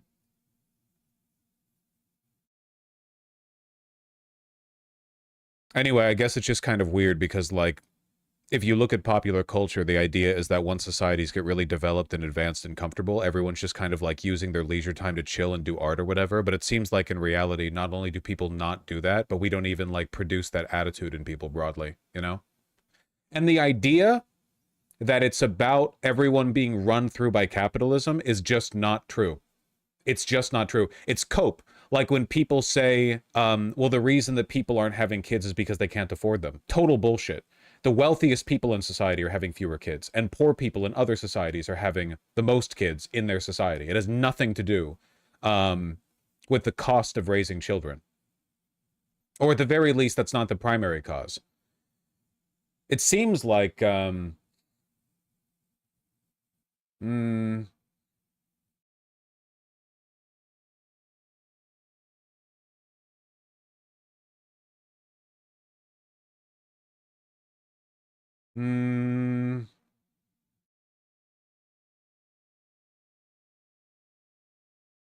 Is it women's rights? No, absolutely not. That's also insane to say.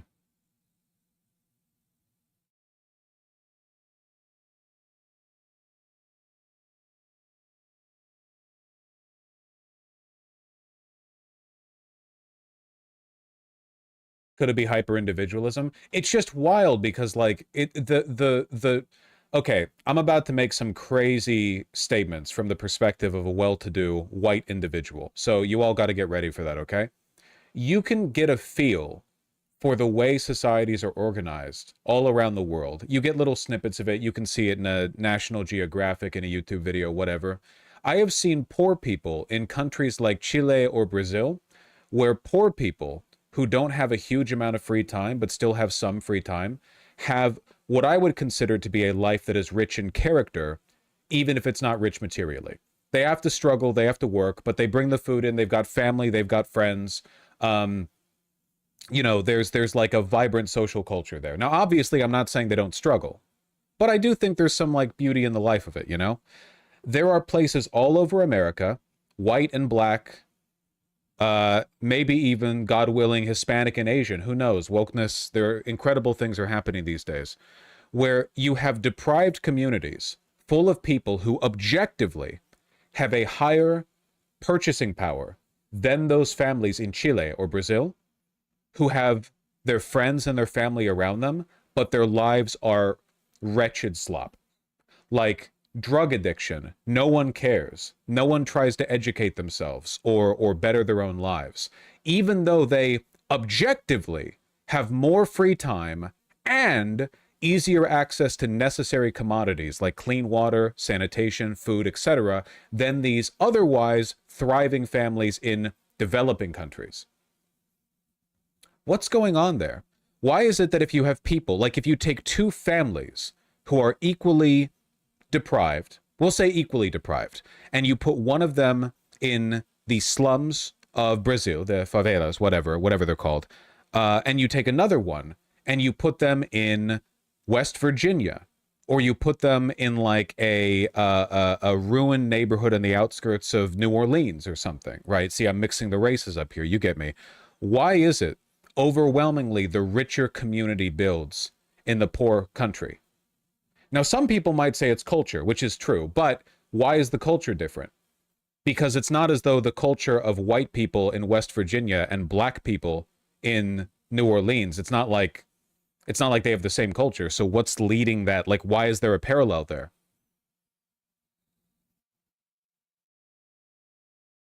It's because the poor people need each other. You don't need your family. I don't know if that's true, because if we're talking about an equivalent level of deprivation, I think it should be the same. I think the difference is hope. I think it's that in Chile or Brazil, there is an understanding from the parents especially, that if they give their children books and read to them, if they work hard, there's a feeling of purposefulness, that there is worth in improving their lives. But that exists too in West Virginia, in Louisiana. But maybe it doesn't exist as much. Maybe maybe it's the apathy thing again. Maybe like the problem with living in America or other developed countries is that you reach the ceiling. You might not be at the ceiling, but you can see it, right? When you're in a favela in Brazil or whatever, when you're down here, up above you is an infinite sky. It feels like the world is open to your expansion as a person, right? You grow and you develop, you become more educated and more wealthy, and the world opens up to you. But because nobody in America, or at least a lot of people in America, don't think there's a fucking point anymore, they feel like they're not looking up at a sky. They feel like they're looking up at a ceiling. And to be honest, they're not wrong, right? Because look at the most powerful people in today's societies. They're miserable, drug-addled tech grifters from Silicon Valley. They are degenerate right-wing pundits and commentators who are grifting their way through the White House, but clearly have like no friends personally. We're not being given any like model, any aspiration. Maybe it's that in Brazil and Chile, and I'm guessing here, I don't know this for a fact, and maybe I'm totally off on this, but I feel like in America, we no longer have the idea of a virtuous aspirational celebrity. Like a person who is valued because they're seen as a model or a good example to be. Like we kind of have that, but in a lot of cases, it's more like, well, look at how wealthy and successful this person is. But maybe there's more of a like, well, look at this person or look at that person, like the good influence in countries that aren't as like cynicism pilled as us. I have no idea. I'm not really sure. I'm kind of chewing on this because it feels like socialism or like a material analysis of the factors involved here have to encompass like the forces that lead to this ennui, right? Like this dissatisfaction. You have to be able to understand and account for why are poor people in the United States so wretched relative to even more poor people in other countries. In the United States, in most places in the United States, even the very poor people are given enough to eat, to drink. Many have shelter. Most, like there's only so many homeless people. I know there's a lot, but they're not like 10% of the population. Let's understand what I'm talking about here. I'm talking about people who have a house. They're with their family. But even in this environment, spoiled children? No, I'm talking about poor people. And also potentially black people, you racist. Why?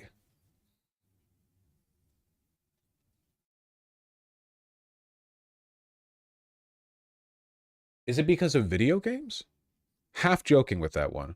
Is it like before video games you would have been like, I'm going to pick up whittling or something, and now I won't because I'm too busy playing game? I don't know.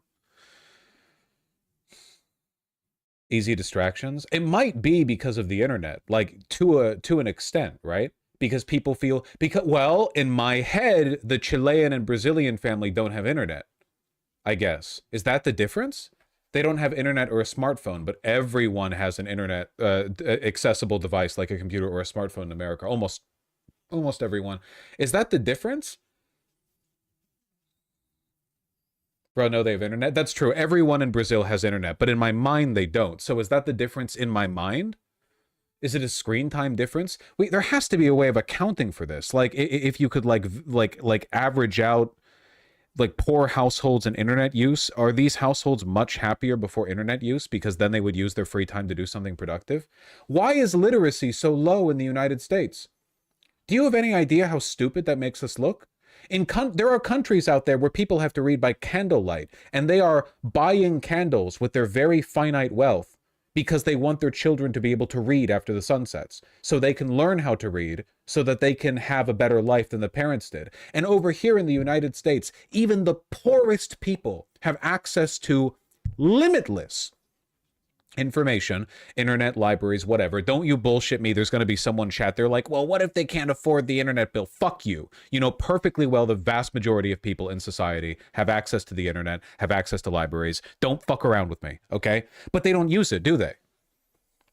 I bet you if you took like a poor family living in Sudan and you were like, here's an American library, congratulations, for free, you now have access to like all of this information, they would lose their shit. But then you have like, but nobody in America goes to libraries. Nobody gives a shit, even the bad ones, you know, or like even the good ones. Like no one, it's quality irrespective.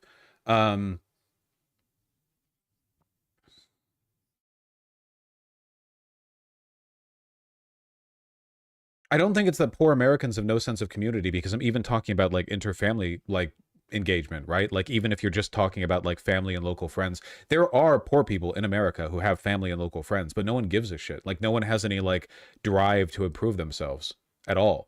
That's not a poor thing, by the way. Nobody gives a shit about self-improvement as a concept at all anymore. Nobody does. Literally nobody. Nobody wakes up and goes like, I'm going to learn a skill. That shit, that's the purview of like influencers on Instagram and people who write like blog posts about the second house they're building. Okay, nobody does that. I do, I'm better. All right, that's good for you. You know what I mean though, right?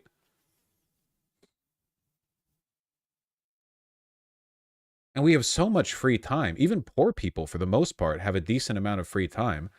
If you compare it to how much free time the average person had 100 years ago, even like people who work like multiple jobs and have to like take care of their kids and stuff, like they have more free time than a person in their like quartile would have had 100 years ago. So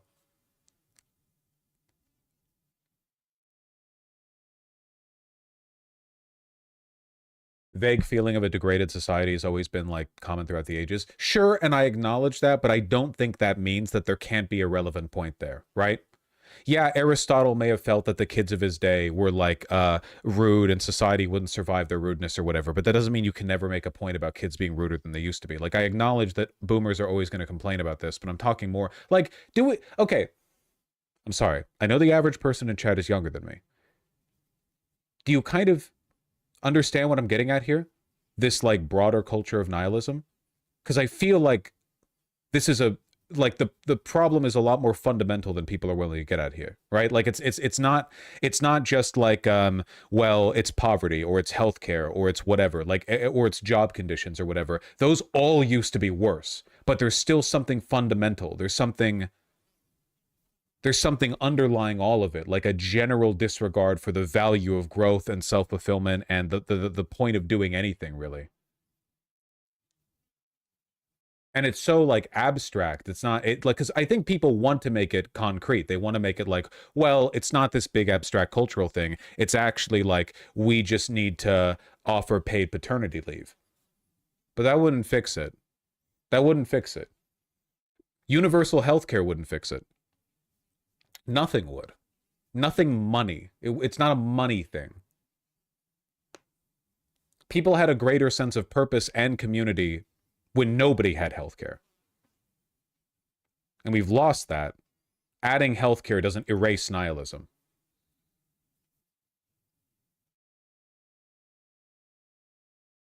It's not a school underfunding thing. Because back when a lot of Americans were being educated in literal, like, multi-grade schoolhouses out in the middle of nowhere where they'd have to, like, you know, drive out there for 30 minutes or whatever, and it was one room and one lady in a skirt teaching everyone, like they cared more. It's not the money. It's nothing money. It's like a broader, I think it might be the internet, man, or it might be like mass media. I don't know. Maybe we need to go back to pamphleteering, because this problem was worsening well before smartphones. Like, smartphones have contributed, right? And the internet has contributed. But I think you could probably argue that this social ennui was still a problem back in the 1990s. In fact, you could argue that to a large extent, the massive uptick in crime during the 1980s was in large part because of this. In fact, you could argue that the post-civil rights movement environment for black people is a huge representation of this happening, because black people before the civil rights movement, while living as second-class citizens, inarguably had a greater sense of social community. Thank you very much. 1 second. A greater sense of social cohesion. But then after the civil rights movement, in large part due to like COINTELPRO and the crack epidemic, CIA, so on and so forth, but also due to like a change in the dispersion of black people across the country and the social expectations of them, what happened? Well, you have the 1970s, 1980s, 1990s. And that's not internet.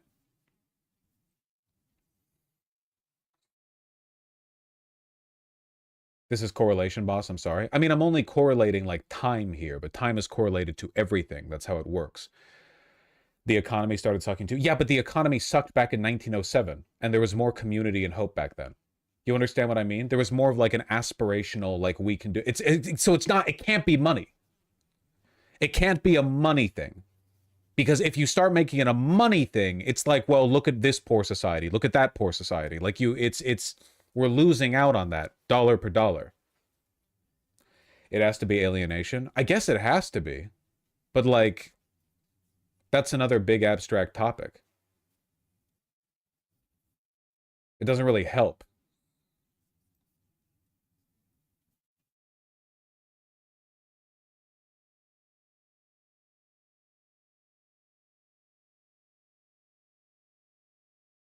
I mean, you could say it's late capitalist alienation, and I think there's some truth to that, but that's also just such a big and abstract topic. I think cars might play a role in it to an extent. I don't know. But they have cars in like poor countries around the world today. Could be the work schedule. The work schedule used to be worse, like much worse than 40 hours a week. 40 hours a week is nothing compared to what people worked on average 100 years ago. So it's definitely not that.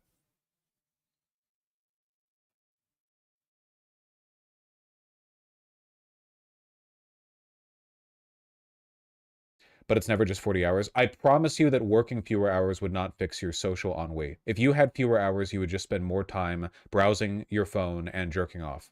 If you had more free time, look, dude, there are people in society today who have tons of free time and they're still miserable wretches. Okay? The idea that if you could just live without work, you would be like bouncing free through society. That's not true. That's cope. You know it. You know that won't fix your problems. You think money will help you escape? The nihilism's in you.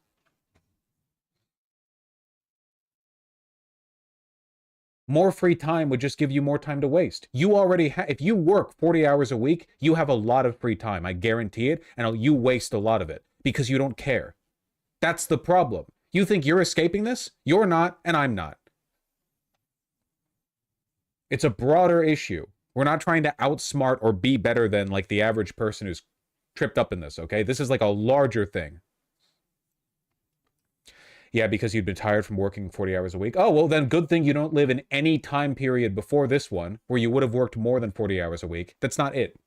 This is what I mean. This is the thing that bothers me. You can't reduce these broader topics down to like these simple, well, it's the healthcare. Well, it's the work week. No, it isn't.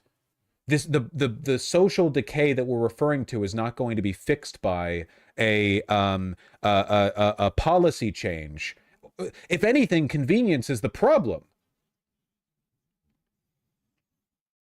Convenience might be the issue, you know? Even with the jobs people work, it's like, well, everyone commutes in a car or whatever. Like, maybe it would be better. Maybe one of the reasons why New York City is so culturally lively is because everyone's MTAing everywhere. So you have like interesting experiences. You meet new people on the way to work. Even if you're just surrounded by them, you're not like interacting with them. You're still in an environment, right? As opposed to this like convenient, streamlined society where everything is like you have the garage in your house and you drive the car and then you drive the car for 30 minutes and then you park the car and then you're in the other building and then you leave that building and then you go back in the car and then you go back home and now you're home. Maybe you drive out to the grocery store. Maybe cars are a huge part of it. I don't know. I guess it's all alienation stuff. It's easy to be nihilistic about society when you don't interact with it at all.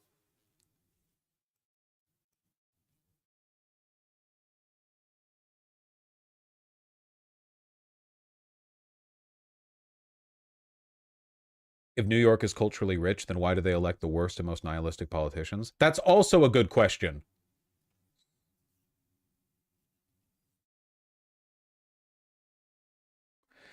Here's a hypothesis. In many poor countries, voting is a matter of survival, so everything is important. In the West, we're so comfy that our standards feel so guaranteed now, it doesn't really feel like it matters who wins. Yeah, but that kind of leads to the really uncomfortable possibility, which is that life actually is suffering, and if people get too happy or convenient, they actually get much less happy because everything stops mattering.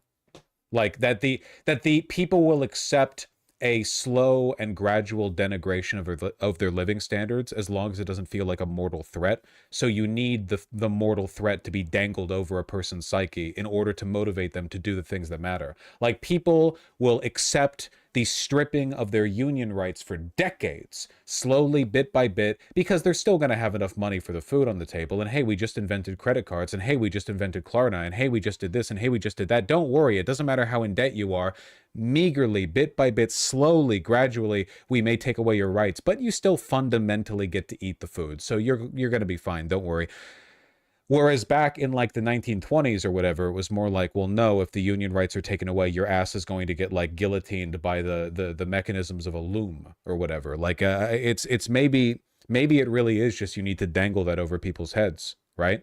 No, no, no. The mortal threat has always been there, to be sure, but people don't feel like it because everyone feels comfortable, right? Look at all of the undocumented Latin Americans in America who have been like, oh yeah, well, Trump is going to get rid of the other ones, not of me. Yeah, I fled that country because I was afraid for my life in that country, but in this country, I don't want to be compared to the bad undocumented immigrants. I'm doing work. He said he'd get rid of the ones who aren't doing work. Or all the people who are totally okay with our rights being revoked because, like, nothing ever happens, man. The biggest meme of fucking 2024, nothing ever happens. When, like, stuff was happening the whole time, man.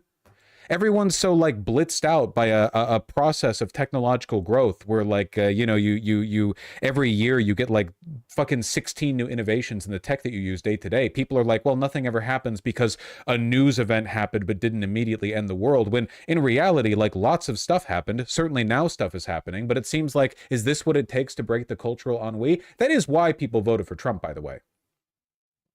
A significant amount of the support for Trump came not from people sharing his values, but from people being sick of nothing happening. Literally, that's like very easy to identify in when people talk about him. It doesn't matter what he does. It doesn't matter what outcome it has. They're just happy that he's moving fast and breaking things. And the reason people want that is because they feel like nothing is changing at all in society anymore, right? It's all just these menial incremental alterations, right? A society in which within 30 years you can go from home computers to lightning fast smartphones in your pocket, but your neighborhood looks exactly the same, and the roads have developed potholes that haven't been fixed since the Reagan administration. So, I don't know, maybe it's like the allocation of wealth from the real economy into the fake speculative economy that means that less stuff changes and happens around here. Maybe it's like the disconnect between technological progress and social progress, giving people the impression that social progress doesn't and in fact can't happen, so people aren't really like aware of what's happening because they think that no fundamental changes are going to take place.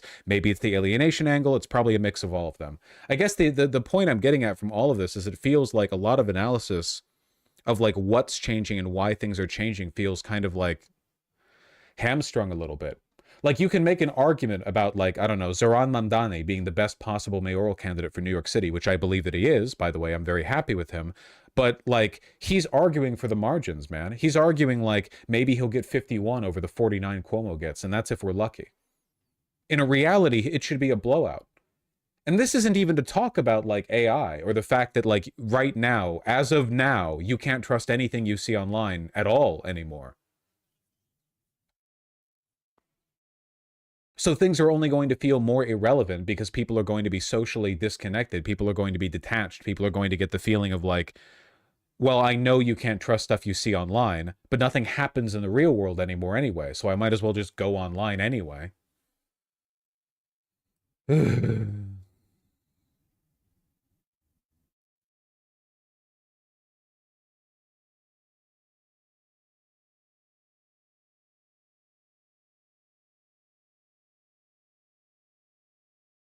Fear of change? Yeah. Y'all sad when you don't get the Switch 2 while someone in India happy when the temperature doesn't hit 40 degrees Celsius? You trying to say that? Yeah, to an extent. There's like a hedonic treadmill. But what if it's not hedonism that drives the treadmill? What if it's not happiness? What if it's comfort? What if discomfort is actually the fuel that makes people move, not unhappiness? That you can actually be uncomfortable and happy almost indefinitely. Like, if you're happy, you don't necessarily get rolled back down to zero every day, where you're like, oh man, every day I get to spend with my beautiful wife and my beautiful house and my beautiful kids. I don't think that happiness rolls away or whatever, but I think comfort might, or in fact, comfort does, where once you get comfortable with anything, that comfort immediately becomes a convenience and the convenience becomes a necessity. And that as a consequence of that, we optimize not for happiness, but for comfort. And unfortunately, that's like a divergent path in a lot of cases where people would be happier walking 15 minutes to work than driving 10 minutes to work, but everyone will drive instead.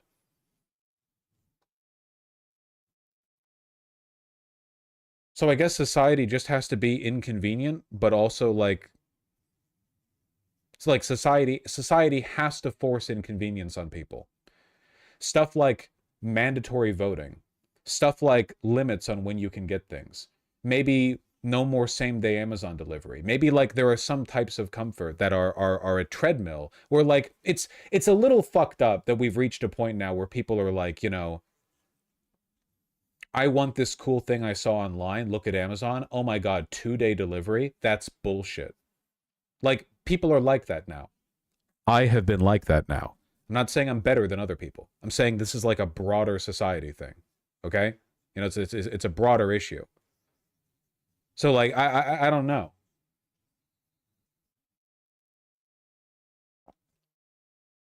We don't need inconvenience. We need life to be fulfilling. Yeah, but I think that's the difference, right? Convenience makes life less fulfilling.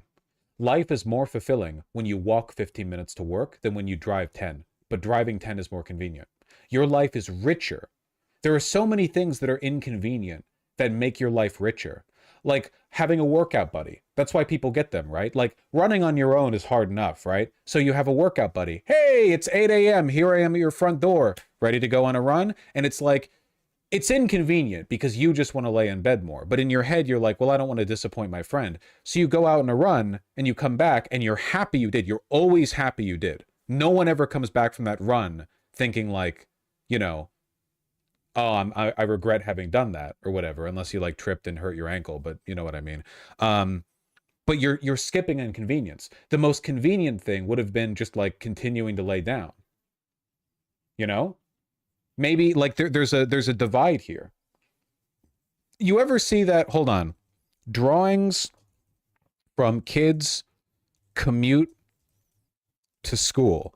And it's the difference between like, I don't know if this is real, but I think it's illustrative even if it's not. Post-truth internet, fuck you. Children's drawing of their trip to school. Walking to school versus driven to school. Is it real? I don't know. But I think it's spiritually real. I mean that. I'm not doing a bit. Isn't this spiritually real? I think it would be the same for you because I do drive around a lot. If somebody said like, can you describe your drive to a place? Like if can you describe your drive to the grocery store or something? And I would be like, yeah, I got on the road and then I drove and so on. There was a light here. But if I walked, I'd be like, well, I saw a beautiful flower here and then this is where I saw a bunny rabbit. You get what I mean? Schulweg, that's German. Okay, but you understand the point that I'm getting at here, right?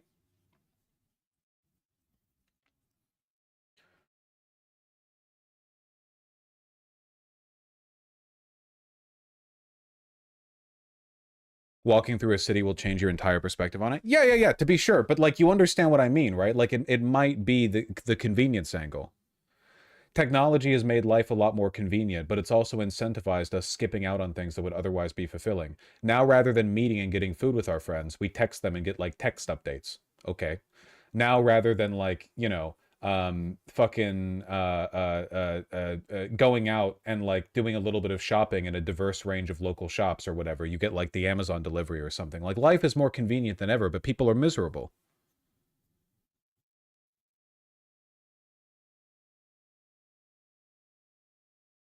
Since people are so convenience brain today, do you think people would sell their right to vote for $1,000? Yes. Yes. I think that in the past, people have fought and killed for the right to vote, and I think that today people would sell it for $1,000. 100%. Absolutely. Easily. I don't even think 1,000. I think for a lot of people, they would sell it for like 100.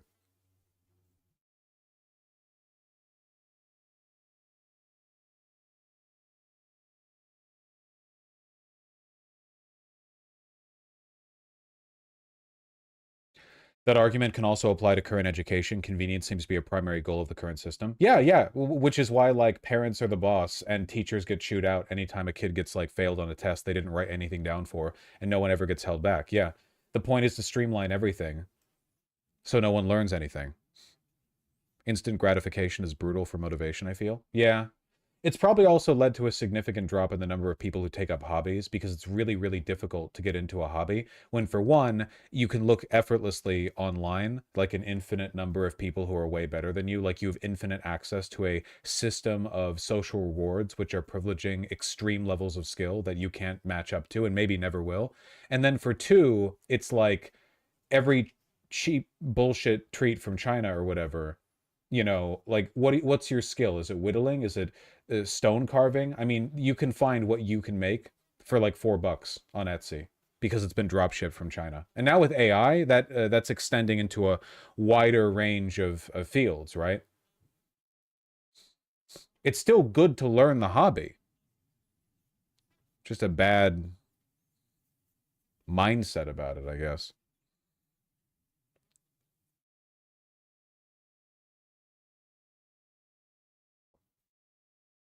I do think the internet has turned everyone into a complete sociopath. I do think the internet is the reason why today Trump can openly lie and do gaffes 50 times a day and nobody gives a shit. And in fact, people will celebrate him lying. Like people who are affected by his lies, who know he's lying, will be like, haha, Lib, you troll. You trolled. Haha. I'm happy you suffer. Whereas, like, back in the 1990s, even if there were plenty of bad people, at least they had, like, opinions. Like, I don't know.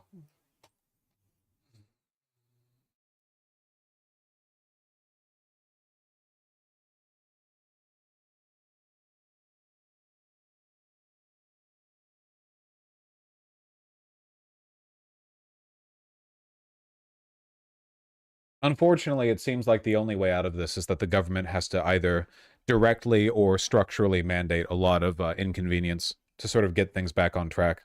And I don't think that's going to happen. Also, a lot of people would just consider that to be tyrannical as well. They would just like move to countries where you could get your one-day Amazon delivery or something. Or maybe they wouldn't. Maybe much in the same way that America has access to a lot of commodity goods that Europeans don't. In Europe, they'd be like, why the fuck would I want that when I have a cafe nearby? Nobody in Europe is excited to move over to what America looks like, right? Like, nobody living in Italy or France is like, yeah, I can't wait to live in, like, fucking Dayton. You know, like, that shit looks great. Yeah, that looks fantastic. I can't wait to get, like, a 4% saving on my groceries or whatever. But tons of Americans want to move over there.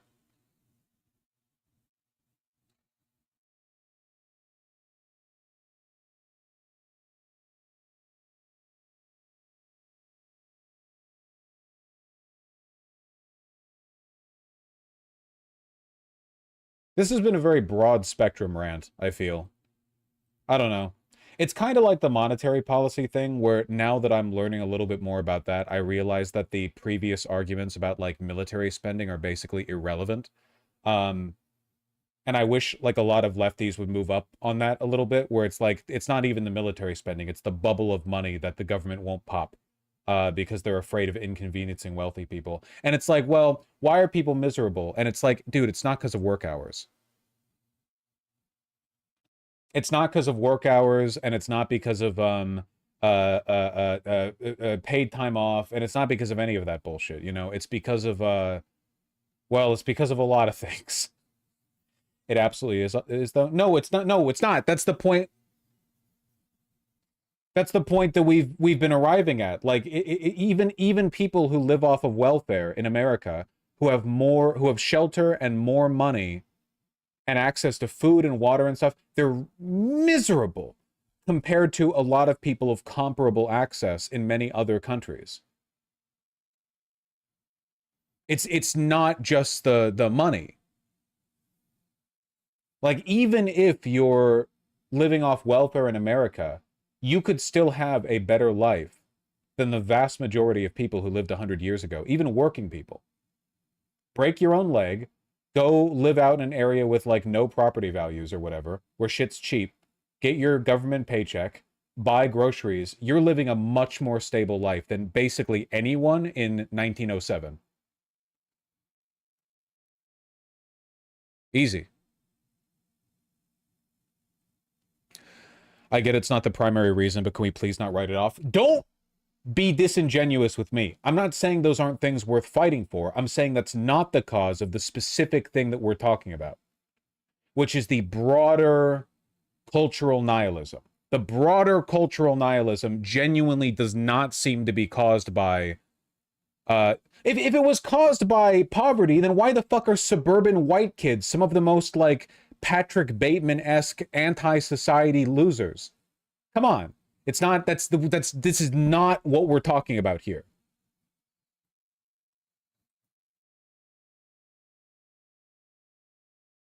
because they're neglected by their parents. That's also not what we're talking about. I feel like you're projecting your own family situation, Coffee, because that's not the first time you've randomly brought up, like, parents. We're not talking about that. We're talking about other stuff. You have to pay attention! I know you're not getting quizzed on this. Why won't you acknowledge its religion? Like, religious people are more or less nihilistic. Because if you think that religious people in America aren't nihilistic, you need to wake up and smell the roses, my friend. If you think atheism's causing this, you are delusional, okay? Religious, like, Christian enclaves within the United... I was talking about, like, black Americans earlier, of which a significant majority are Christian. That ain't it.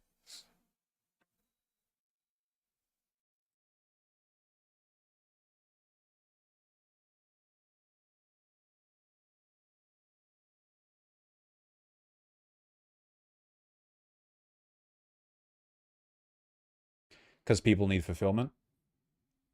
Is fulfillment not accomplished through a management of inconvenience? Is fulfillment not the struggle in climbing the mountain, and then once you're at the top of it, you look down on what you've climbed? Is fulfillment not the work it takes to court someone or to develop a relationship? Is the struggle not the point to an extent there? Fulfillment isn't just getting things. Inconvenience is the kiln. It's the forge in which fulfillment is developed.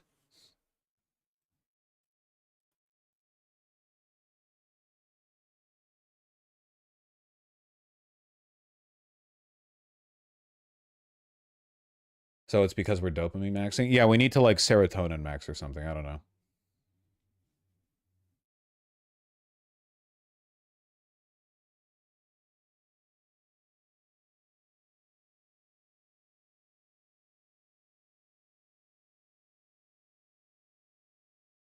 Yeah, oxytocin maxing, exactly.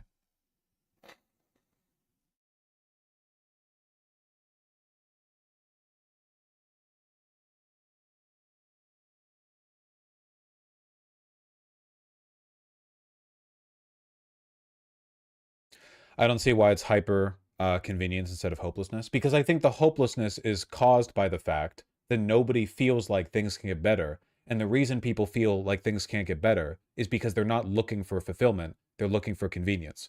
I think people feel hopeless because it feels like nothing in their life is getting better or can get better no matter what.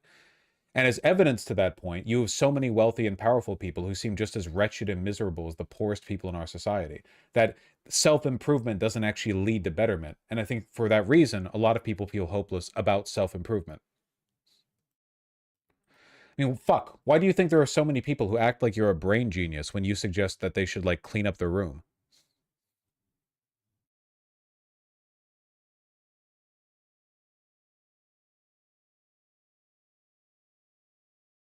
Or yeah, when they should stop smoking as much weed. Ha! That's true.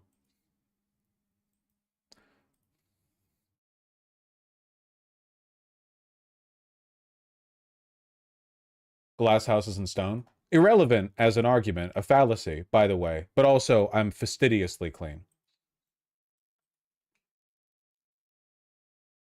How many among you make your bed after you get out of it? I bet you I mog most of you people, easily.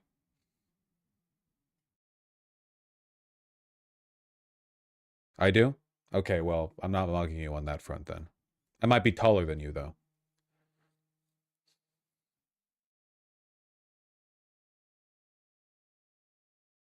When was the last time you replaced your shower towels? Thana, can you unmod nuts, ban nuts for 30 days, and then in 30 days remod nuts, please?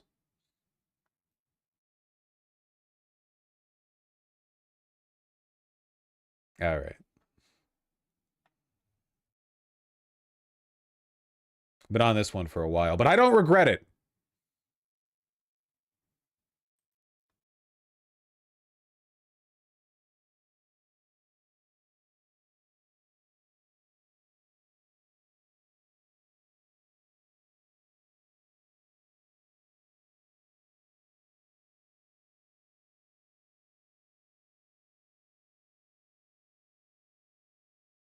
Well, anyway.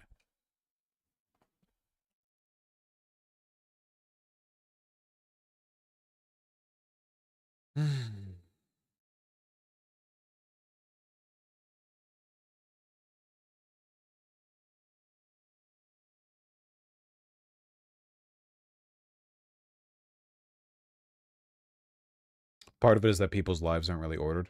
I mean, no one really has any, like, expectations for the people around them. I do think that hyper-individualist tendency is pretty destructive. The, like, fuck other people, I don't owe anyone anything thing. Where people, like, neighbors are just, like, aliens who live 50 feet away from you. It's just, yeah.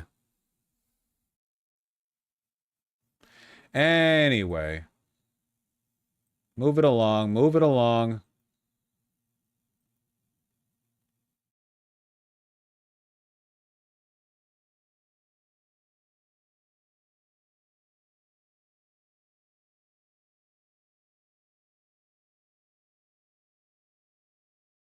Why the hell is my AC being so fucking loud?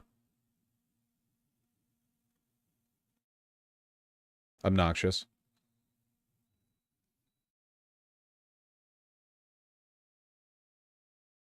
Debate your AC. It would win.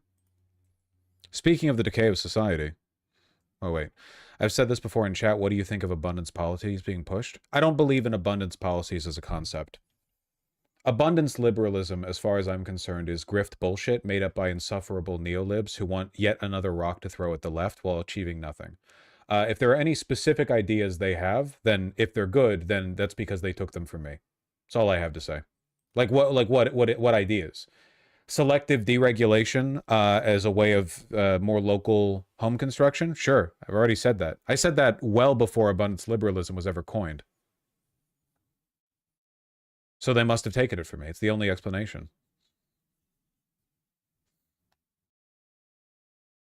What even is abundance liberalism? Well, you see, neoliberalism is failing and dying and everyone knows it and nobody believes in it. But there's a core team of Substack writers who make a living off of presenting new novel versions of it, rebranding it constantly so that they can continue to remain relevant. So rather than doing what any sensible person would do and become either a fascist or a socialist, they have to keep, you know, essentially reinventing the square wheel.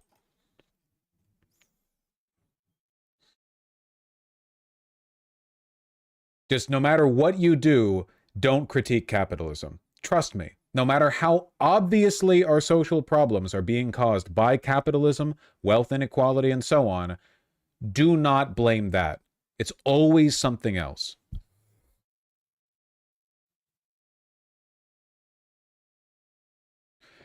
Did you just call fascism sensible? I unironically think that you are more reactive to the immediate material moment if you, in this environment, in this day and age, are succumbing to fascism, like you are wooed by fascism, than by doubling, tripling, quadrupling, quintupling, sextupling, septupling, octupling, non-tupling down and going, no, actually, it's simply this iteration of liberalism that hasn't been tried. I genuinely think that, like, the ennui and the antagonism and the militancy and the insanity and the anti-rationalism demonstrated by fascists is at least more in line with the historical moment than these dead enders, you know? Yeah, it's like burying your head in the sand. In the sand, you have to put, like, actual effort into ignoring the fucking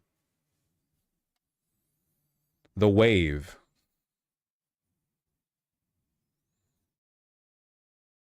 This was written by one of the guys who wrote the goddamn book.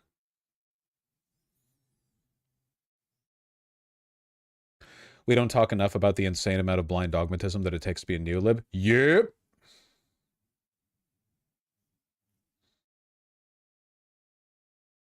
So, like, what are we talking about here? Home ownership, housing crisis, da-da-da. Oh. Well, what am I supposed to do with this?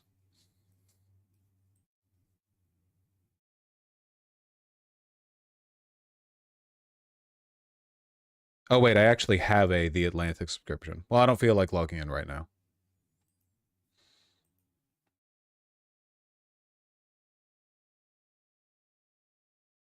What is abundance liberalism? I just think it's very indicative that the only thing I've seen the guys behind abundance liberalism do is argue with lefties about it online. I'm sure they have, I just haven't seen it. I have not seen any of them go like, I am going to aggressively push back against Trumpist, populist fake solutions.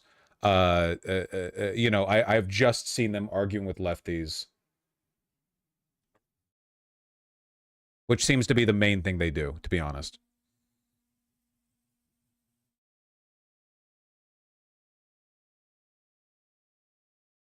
Vosh to neolibs, say one of these fascist or communist things or fuck off. Say one of these fascist or communist things or fuck off. Such a good bit. That got a lot of people.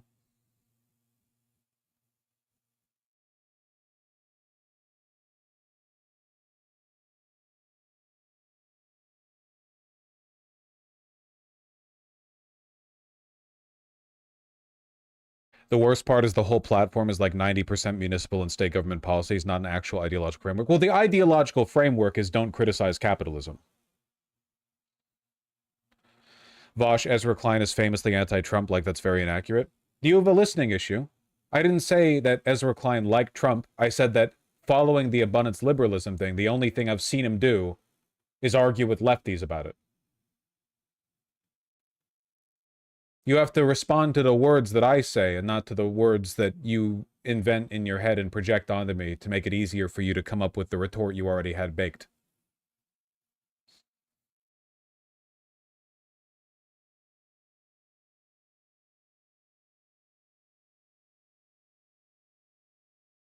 One obstacle is NIMBYism. Okay, so NIMBYism is bad, radical.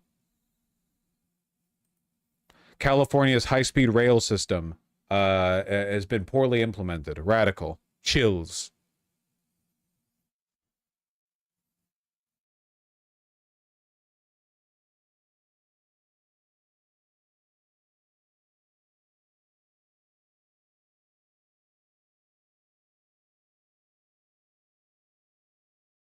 Is there anything to the idea apart from like selective deregulation for the benefit of like larger state projects and fixing the housing crisis? Because I already believe that.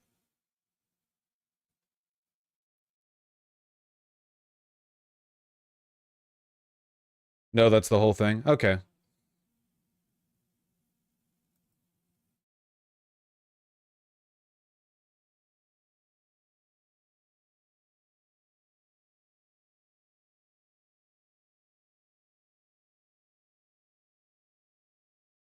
Jesus Christ.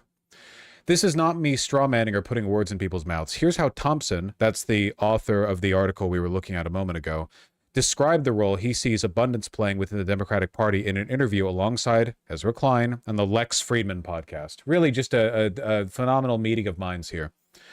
On the Democratic side, there is a fight, and it's happening right now, and our book is trying to win a certain intra-left coalition fight about defining the future of liberalism within the Democratic Party.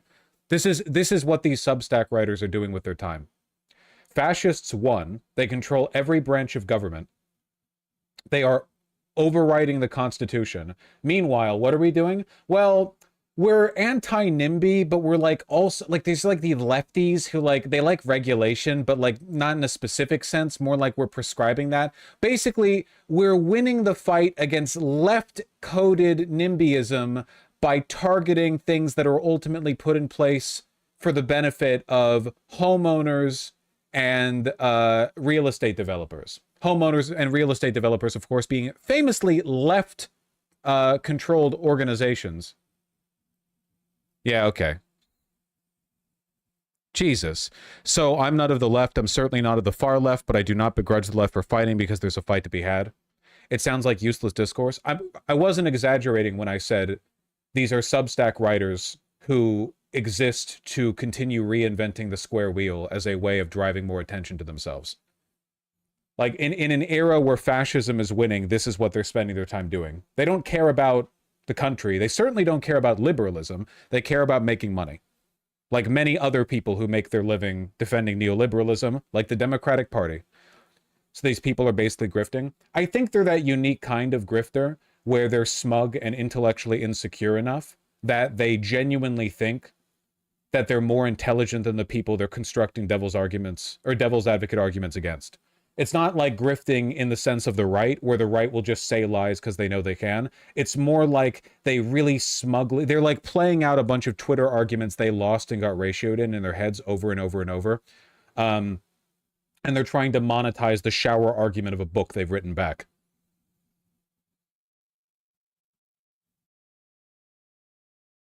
You guys get me.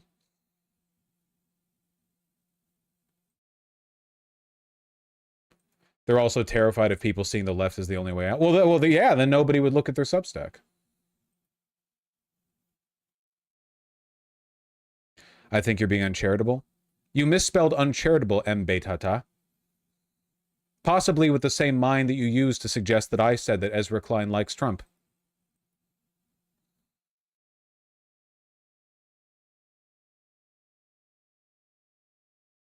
Got to work on that.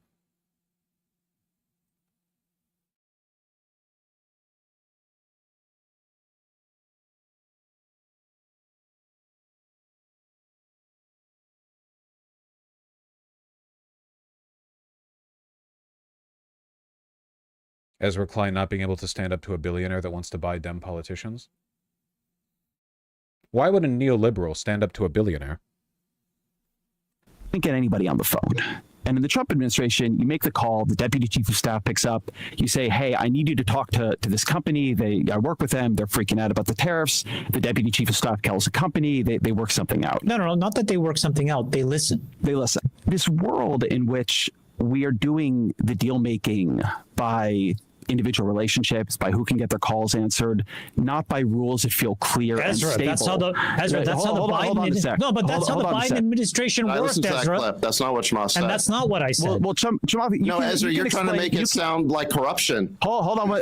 Ezra and Biden. Oh, heaven forbid, right? George Clooney that was making the call. Who cares what George Clooney thinks? Didn't you just say on? Well, I was very, very critical of Biden. No, I saw that clip, Ezra, and what Chamath said. Hold on, what Chamath said is simply that the White House listens when he calls, whereas he couldn't get his calls returned by the Obama administration. Great. I think we're actually not saying something all that. No, different you made it sound like corruption. But I actually do think what Trump is working through is deal by deal patronage based on how he sees. Keep in mind that Biden was actually apparently quite bad at directly responding to wealthy would-be patrons who wanted favor from the administration. Like there was an article written on this, or like there was a billionaire, I think it might have been that very guy, not Ezra, but the one he's talking to, which said like, yeah, it was frustrating that we couldn't get our calls into the Biden administration. That's good. That's how society should work. The billionaire here is essentially saying like, well, yeah, obviously I'm wealthy. I should be able to just call the president and get stuff that I want. And the host of this conversation apparently is like, bro, that's not corruption. And now Ezra Klein is like, I guess we don't really disagree on that much then. I don't know. The company, I'm sorry, the other country. That's not what happened. Ezra, can I just make sure that this is clear to you? This is a 150-year-old American business. I have no interest in that company except a friendship. These are Americans hiring Americans. So there it is. Like, and he goes on in this to talk about his expertise and knocking the Biden. But his first claim in that video was, I was a mega donor. I gave even more money to the Bidens. And Ezra does not go on to tackle the obvious problem, which is, hey, wait a second. Even if you didn't get special treatment, it was for a friend and it wasn't to. Why do you get to promote your friends? Yeah, the argument from the billionaire is essentially, why the fuck didn't Biden return my calls? I gave the Democrats so much money. Isn't it great that Trump returns my calls? Like, it's just straightforward corruption. But that's, of course, that's the name of the game now, right? Like, in this environment, it's extremely blatant. Yeah, I don't know. Whatever. Not that you would ever expect Ezra Klein to, like, critique capital. The whole point of the Abundance Book is to not do that.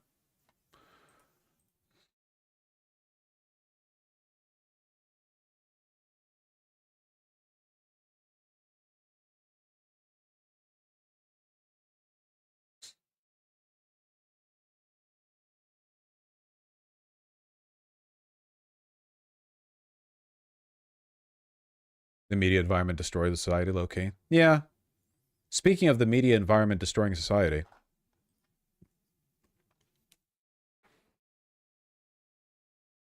Disney CEO Bob Iger, ABC News boss, told The View hosts to tone down anti-Trump criticism.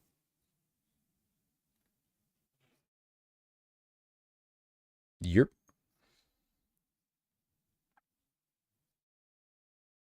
On The View, by the way. Look at my media dog. Yep.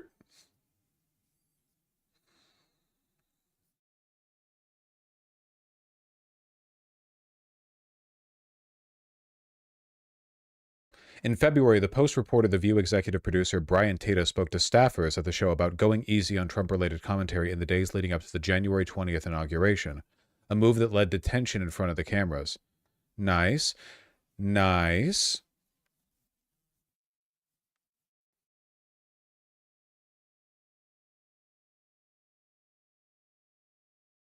But it's come all the way from Bob Iger. Is the Bob Iger criticism contemporary, or was it just what led to Brian Tata speaking to them?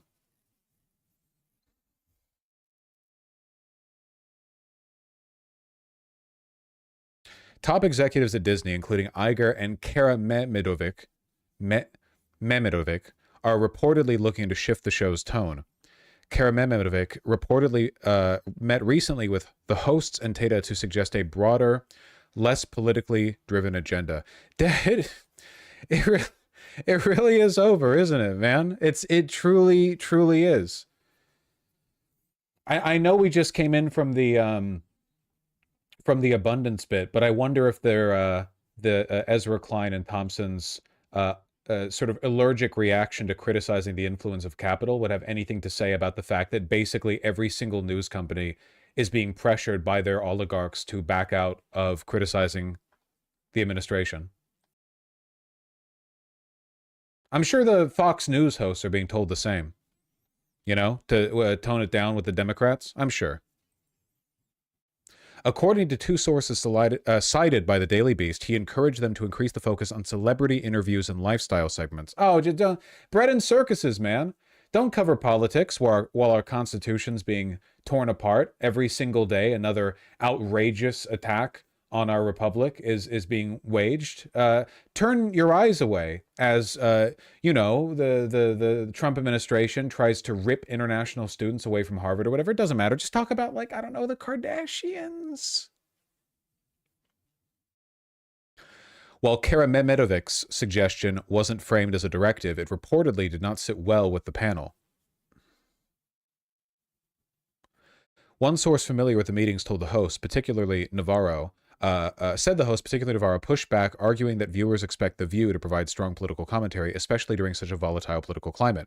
This is what our audience wants, the source said, paraphrasing the group's response. Isn't it going to look kind of bad if we're all of a sudden not talking about politics? This is the greatest argument against the idea that all of this is being done out of unbiased profit seeking, because CNN's ratings and MSNBC's ratings have plummeted following like their political neutering, and the same would happen to The View. This is not being done to increase their ratings. It's being done to neuter the competition.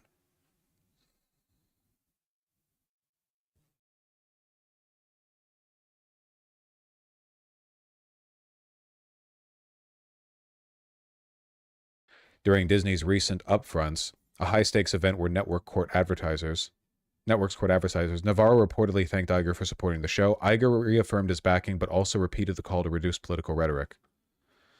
Oh.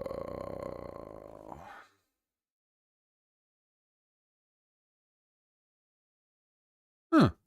The View was the top-rated daytime network talk and news program during the first quarter of 2025. I actually would not have guessed that. I would have guessed it was the 5. They're in the same category, right? They're daytime. Aren't they daytime?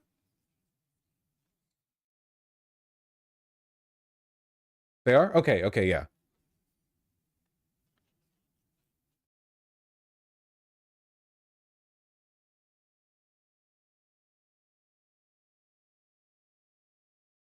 Trump is also suing CBS and its parent company, Paramount Global, for $20 billion over a 60 minutes interview with then Vice President Kamala Harris. The Trump administration is just going to continue filing slap suits against news orgs until they bow down and stop criticizing him.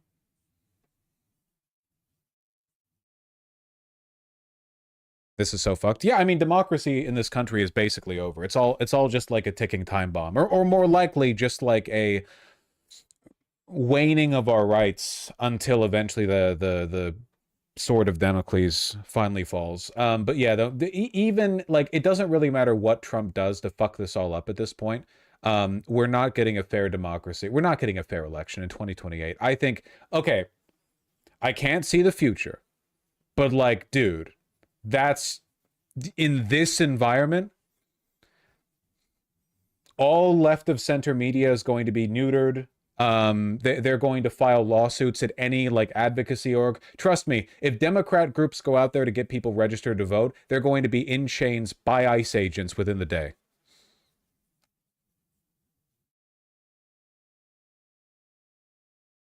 I don't think we're going to have an election. I'm sure we'll have an election. I don't think it's going to be a very fair one. Keep in mind the Democrats aren't doing much to change that right now.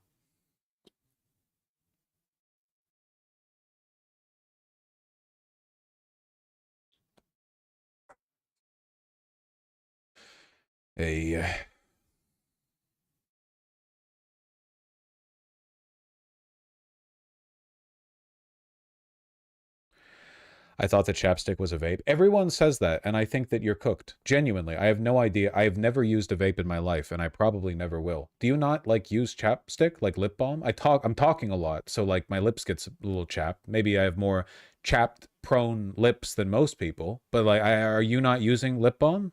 I don't know. Whatever, don't answer that. I don't care. I don't really care. I'm not even looking at chat. I don't care.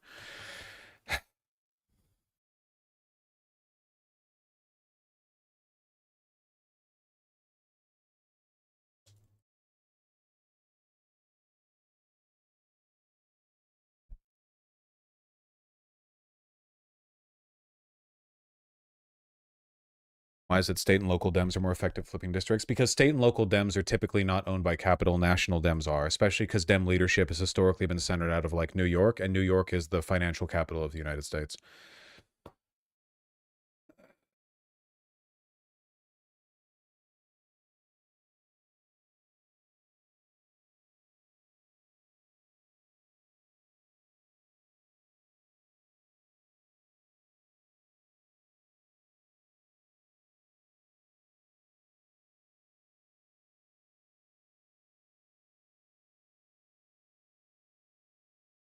Predictably, a judge has blocked Trump's revocation of Harvard's foreign student enrollment. How long will that last? We have no idea.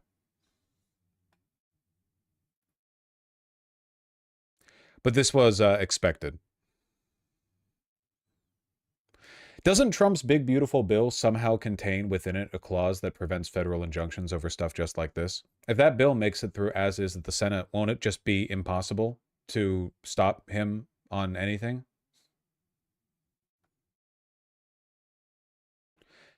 It makes it illegal to use funds for injunctions. Well, yeah, they're doing it through like the artifice of a budgetary thing, but like in practice,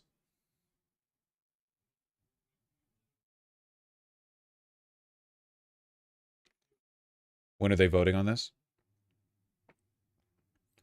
It'll be a while, at least a few weeks, before we get any like meaningful information from the Senate. Hidden threat to democracy slipped into Trump's big, beautiful bill. Yeah. No court of the United States may use appropriated funds to enforce a contempt citation for failure to comply with an injunction or temporary restraining order if no security was given when the injunction or order was issued. I see. It would restrict the federal court's authority to hold government officials in contempt if they violate court orders. Gotcha. So essentially it would make it impossible to hold the DOJ or ICE in contempt for anything they did. Okay, gotcha.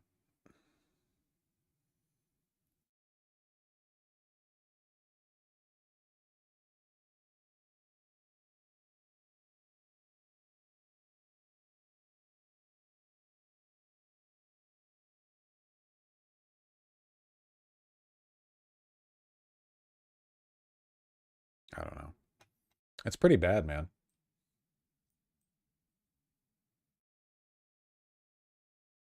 Speaking of end of our democracy, yada, yada, yada. Trump just the other day had his, I think it was his first cryptocurrency dinner. You know the deal, right? It's if you buy enough of his crypto coin, the one where even if you don't make a sell, he still makes money off the transaction, like of the purchase of the coin. If you spend enough, you get to have dinner with him. And remarkably, I guess maybe not remarkably, but like, Jesus Christ, man. The White House did not even disclose who was attending the dinner. You're welcome. Thanks for being here. Garrett, go ahead. Caroline, you guys are very proud of your record on transparency. I have 2 transparency-related questions for you. Sure. On the president's dinner tonight, will the White House commit to making a list of the attendees public so people can see who's paying for that kind of access to the president? Well, as you know, Garrett, this question has been raised with the president. I have also addressed the dinner tonight. The president is attending it in his personal time. It is not a White House dinner. It's not taking place here at the White House. But certainly I can raise that question and try to get you an answer for it. Okay, and on the Qatari aircraft, yeah. So literally, like, buying audience with the president. I'm sure a lot of people watching this don't know this, but in actuality, normally whoever meets with the president, those meetings are like logged, like very extensively. It's actually like a huge part of the sort of transparent expectations of the White House. Sort of Nixon got caught up in this. Wow, is she lying? Yeah, she's lying. This is a leaked video from the meeting.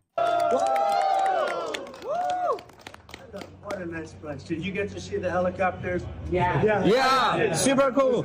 Oh my God, it's a bunch of 18-year-old boys. You're covered up pretty good. I don't see a lot of window here. How do you like this location? Pretty good. Nice. The vibes in there. Anyway, official presidential seal. So the idea that this is personal time. Not that the president has personal time, mind you. They're the president. Imagine the smell. I don't want to. Anyway, the thing that I thought was particularly funny. Hold on a second. New 2 attendees of Trump's crypto VIP reception and dinner last night shared that while the food was good, that's great, they were disappointed by the lack of any meaningful interaction with the president. They had hoped for more access and perhaps even a Q&A session for the top wallet holders, but instead the speech was essentially a reiteration of the US's goal to become the global leader in crypto. Fell for it again. Anyway, how reliable is this statement? Well, journalist and host for Crypto America, former from Fox Business. So I'm just going to assume that this is accurate. It certainly sounds accurate to me. Obviously, you know, Trump just wants money. So he is not, it's not like he gives a shit what you have to say to him. This is incredibly funny. Yeah, it's pretty funny. I mean, I guess I prefer this. I would rather it be like fucking retards giving their money to Trump for no reason, rather than them like buying access to the president in any meaningful sense.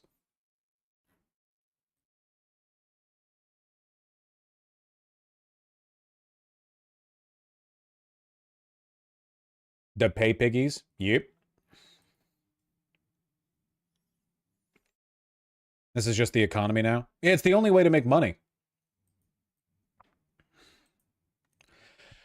Who's to say he didn't, though? One of the biggest, and I strongly recommend watching Dan Olson folding ideas on this, okay? One of the things that people still don't understand about cryptocurrency is that it's just the exact same as the stock market, but with fewer regulations. There is no fundamental difference. The reason people like cryptocurrency is because they like using it as a speculative vehicle that they have control over. Because unlike with the Wall Street, where transactions are regulated by the the FEC and a variety of organizations, with cryptocurrency, like you can just mint your own coin. You can make a profit off of every transaction, which of course Trump's family does with his coin. You know, the backers of crypto are not pimply little teen libertarians. Those are the people who buy into it. You know? It's like Wall Street. Like, when you think of like a Wall Street guy, who do you think of, okay? Maybe you think of some like Patrick Bateman-esque, like 1930s guy in a pinstripe suit or whatever. I don't know, whatever comes to your mind. Keep in mind, the vast majority of money that's in the stock market is being held by like enormous hedge funds and trusts and like extremely serious businessmen who profit from other people getting, you know, misty-eyed about it, you know? Everyone, like, we idealize the, like, oh, this cutthroat trader who knows how to turn a buck. But in reality, it's like, well, you know, the system exists to the benefit of certain groups of people. Same with crypto. So, you know, it was always just going to be a way of taking money from people. It's not like Trump gives a shit about crypto. The video for chat? Yep. Well, this one's about the NFTs. Was there another one? The financial advice one? Maybe yes, maybe no. Maybe I don't remember. Basically, I don't know why I'm distinguishing. Watch every Folding Ideas video. I don't know why you wouldn't. What are you, stupid? You're watching my videos and you're not watching Folding Ideas? You must not value your time very much, in my opinion. Most of the US crypto lobbying is funded by Coinbase, which was founded by an Airbnb guy with funding from the same VCs that funded Uber, etc. Yeah, it's all like the same guy. You know, like how Bitcoin is just like 3 tech companies in a trench coat. You know, it's not.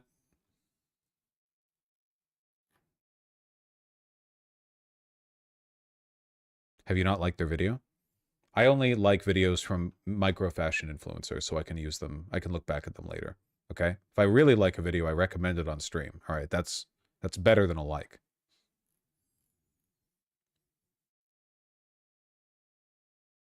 I've never seen a Folding Ideas video. Just go watch all of them. You clearly have enough free time.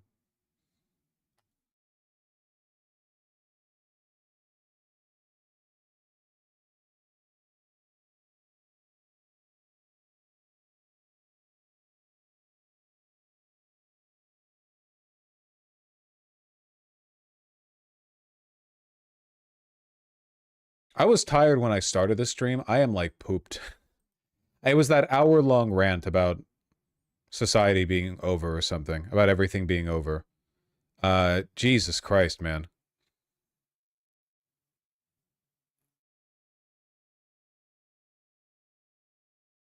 The rant kind of drained my energy. Yeah, it's a larger subject.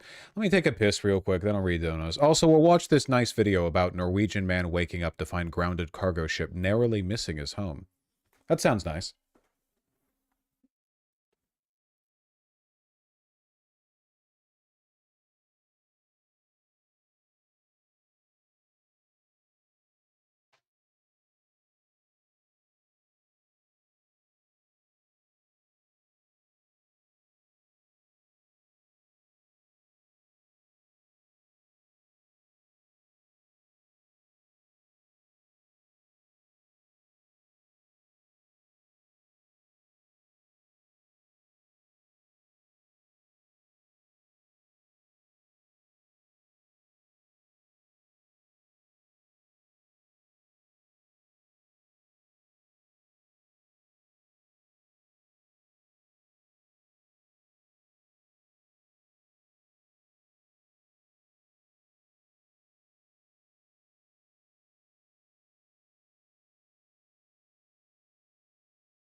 Yup.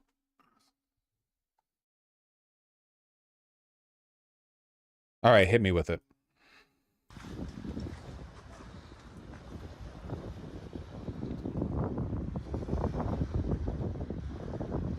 Det der er flaks. Det er uflaks da, kan du si. Ja. Å få en båt oppi fjæra. Ja. Ja, det er jo det.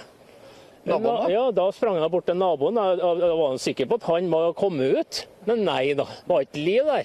Så da ringte han på mange ganger på døra. Nei, ingenting skjedde med det samme, og da tror jeg kanskje han ikke var hjemme da. Så ringte jeg på telefonen, og da fikk jeg omsider kontakt da. Så sa at han hadde fått besøk da. Ja, så kom han opp, og da ble han Fake ass language. Are you considering stopping other universities besides Harvard from accepting foreign Well, we're students? taking a look at a lot of things. And as you know, billions of dollars has been paid to Harvard. How ridiculous is that? Billions. And they have $52 billion as an endowment. They have $52 billion. And this country is paying billions and billions of dollars and then gives student loans and they have to pay back the loans. So Harvard's going to have to change its ways. Why do you not want the best and brightest from around the world to I do. come to Harvard? I do, but a lot of the people need remedial math. Did you see that? Where the students can't add 2 and 2, and they go to Harvard. They want. He's been watching my streams. Remedial math, and they're going to teach remedial math at Harvard. No, wait a minute. So why would they get in? How can somebody that can't add or has very basic skills? How do they get into Harvard? Why are they there? And then you see those same people picketing and he's talking about you guys, screaming at the United States and screaming at, they're anti-Semitic or they're something. We don't. Oh, he's definitely talking about you guys. Want troublemakers here, but how do people that can't? When Harvard comes out with a statement that they're going to teach some of their students remedial math, that's basic math. That's not the deal.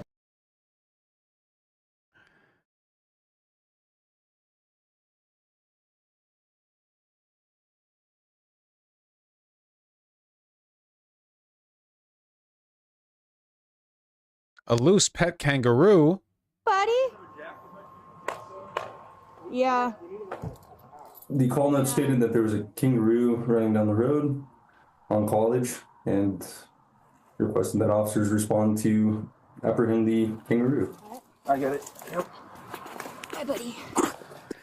When I heard the call come out, I was very excited. We had a call about maybe 6 or 8 months ago with the kangaroo, same one. And so I kind of knew what would happen and the story behind it, so I was excited. We had an officer ask one of the deputies close by for a lasso. And I don't know how far out he was, so I was like, you know what, we have him cornered now, we might as well just try and apprehend him now. So I reached down, was able to pet him, and grabbed him. Not even a big one? Well, yeah, you can't really, like, catch a full-size kangaroo, right? Well, I mean, sure you can, but not, like, just walking up to them and picking them up. I'd be scared of trying to apprehend a kangaroo of that size. They're very strong. Negative. Yeah, open the door. We don't know if he jumped the fence or if the door was open and he got out. My guess is he just got out with the door being opened. I know that the kangaroo does stay in the house with him. It's an awesome call. I'm happy that I was able to work with my team and my other officers on this call and experience this adventure.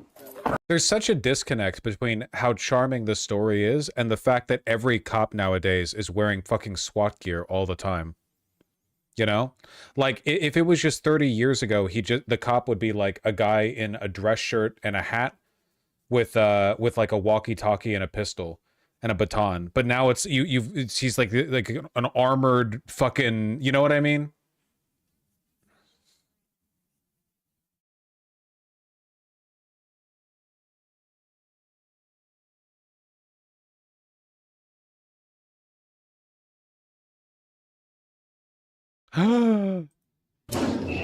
Hi. Oh, it's the police. They came for real.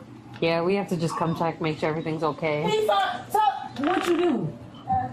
Did you call the police? Yeah. Why? I told my mommy to go to jail. I didn't get ice cream. So is that why you're upset? Yeah, that's why I didn't get no ice cream. Oh, look at the little one. It's so hard to yell at them. Police, yeah. So no calling 911 unless it's a real emergency, okay? What do you call for? I ate his ice cream. You ate his ice cream? Mommy has to go to jail. Should we take her to jail for eating your ice cream? Yes. I agree. I would let you arrest me. I agree. Now she's gotta go get you new ice cream. You put this, like this. Click, go, push. Put her in handcuffs. All right, put the other one on her. I have never been in handcuffs before. And I have to call you. Yeah, you call us when you need us. When you need us, you give us a call. We'll be right here, okay, sir? Okay. Let's not take Mom to jail next time, okay? Okay. Okay. Now I gotta explain this to my granddad. Bye. See you guys. Bye. Well, that could have ended worse. I actually did this once as the kid, kind of. I had my autistic little morning routine where, like, I would say goodbye to my folks before I left for school and they left for work when I was like 5 or something. And my mom had to leave early enough that I didn't get to say goodbye to her. So I called 911. I was like, I didn't get to say bye to mom. Could you tell her? And on the other end, the lady at the dispatch was like, what? I was like, my mom, like, I didn't say bye to mom before she left to work. Can you tell her? And she was like, are you okay? Is there an adult around? And then I handed the phone to my dad. My dad was like, it's fine.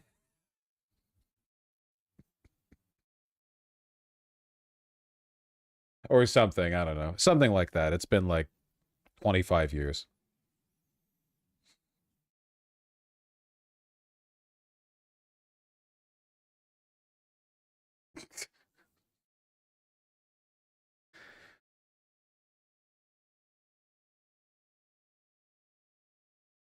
Did you see the raccoon caught with the crack pipe in Idaho, Ohio? No, little guy. Hey! What? I come here. Hello? The raccoon has her meth pipe. As what? Oh my god. Her meth pipe. He's playing with the meth pipe right now. No, don't reach for it. That's evidence now.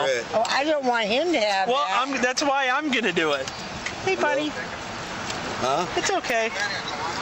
Okay, you're on Arlington. He'll be here in 2 minutes. I'm right across from my house. This is, to non-Americans, this is what America is like, unless you're in one of the, like, 6 metropolitan areas that have a metro system. Yeah, okay. This is what she's smoking meth in. Okay. The raccoon's playing with her meth pipe. All right. Oh, there's no way. He's trying to smoke it. All right. Thanks. There's no way. All right. Enough fun and games. Here. Yeah. Holy hell. Huh? Oh. Yeah, he's on his way here. Keep an eye. She was trying to take the meth pipe out of the car. Just keep. That, they could train that raccoon.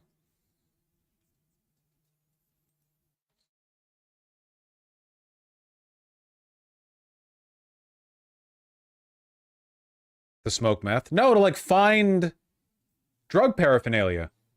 All right, that's enough. That's enough. Just perking up a little bit. Just perking up a little bit, okay? As you all know, it's the hardest job in the world.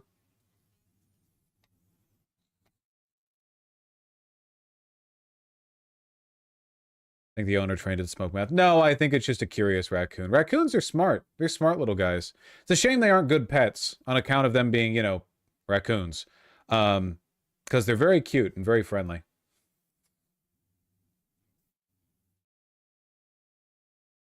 Raccoons would smoke meth if they could. I do believe that. I think that is probably true. Yeah.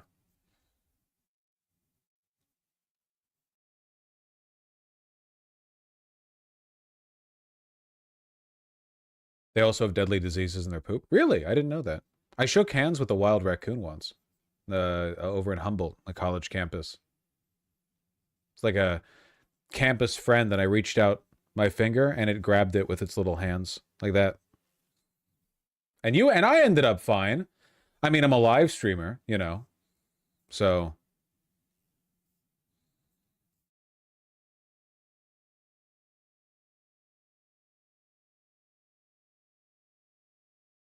would you smoke meth if it was legal? Man, if legality is what's keeping a person from smoking meth, I would say, like, don't even worry about it, dude. Like, you have bigger problems than the legality wall, right? Like, you're letting a thin paper barrier prevent you from what is otherwise, of course, a wretched decision. But, you know, clearly you're overcoming much larger walls, like good sense.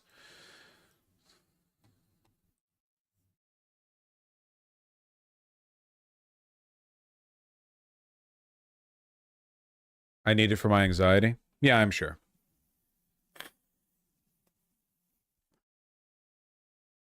All right, I'm going to read donos. Taiga with the very kind $12. Go get a coffee. I could use a coffee. Thank you for providing me the amount of money it takes to buy a coffee these days. I appreciate that. Thank you, really. Race Carlock, the $5. One thing I've noticed is that empathy hurts, whereas apathy functions much like an emotional opioid. That is definitely true, yeah. Yeah, there's also some truth to that. Feel like we're all surrounded by so much suffering all the time and like everything's decaying and you can't really help at all. So it's a lot easier to say shit like, yeah, homeless people are like that because they're lazy, rather than to admit and acknowledge the fact that it's not that, you know? Yeah. Not at Alpaca, thanks to $5. I didn't get why AI is demon tech until you explained. I see it everywhere now. A definitive vid on what you mean by demon tech and what qualifies to be useful.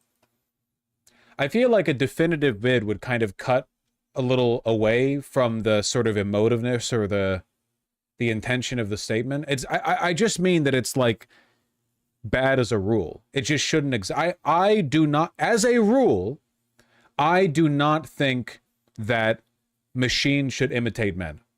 I don't like it at all. I don't like anything that does it. I don't like it when the gas station fucking like pump talks to me and says like, have a wonderful day. I don't like anything like that. I'm alive, they're not. But AI is like an especially dangerous breach into the, you know.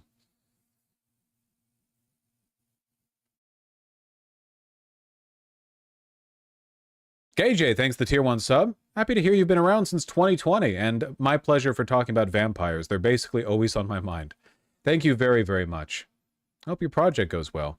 King Kerplunk, thank you for the $5. Really appreciate that. Paul DSSB, thank you for the 4 tier 1 subs. Just got my German citizenship after 2.5 years since I first applied under Section 15. Those who lost citizenship under Nazi persecution and their descendants. No shit. So you're a Jew or descendant of Jews and you're coming back finally? Well, it's a good thing they got rid of those Nazis once and for all. And it's all going to be fine over there now in the hey, listen, seriously though, congratulations. Really happy to hear that. It's nice that they got that. I mean, the program, you know, I know that Germany, for the most part, at least their government has been quite contrite for a while now over the Third Reich. But, you know, it's not every government is for their respective, you know, crimes. Look at us in slavery, right? Sovball, thanks to the tier 1 sub. One thing you should add to the rice and beans is flour. Cheap in bulk and you can get free leavening. Oh, for sure, for sure. You can add flour to a lot of stuff. I mean, not just the fancy pants stuff like making a roux or whatever, but you should be... There are some like basic food staples that you should always have, right? Yeah, flour, cornstarch, salt and pepper, you know, get like... Don't get like little individual grinders every time. Get like big things of like Himalayan pink salt and add them into the grinder, you know? You can get like basic food staples, and I know they have rice at Costco, like 50 pounds for $15. You can get basic food staples. You can eat forever, man.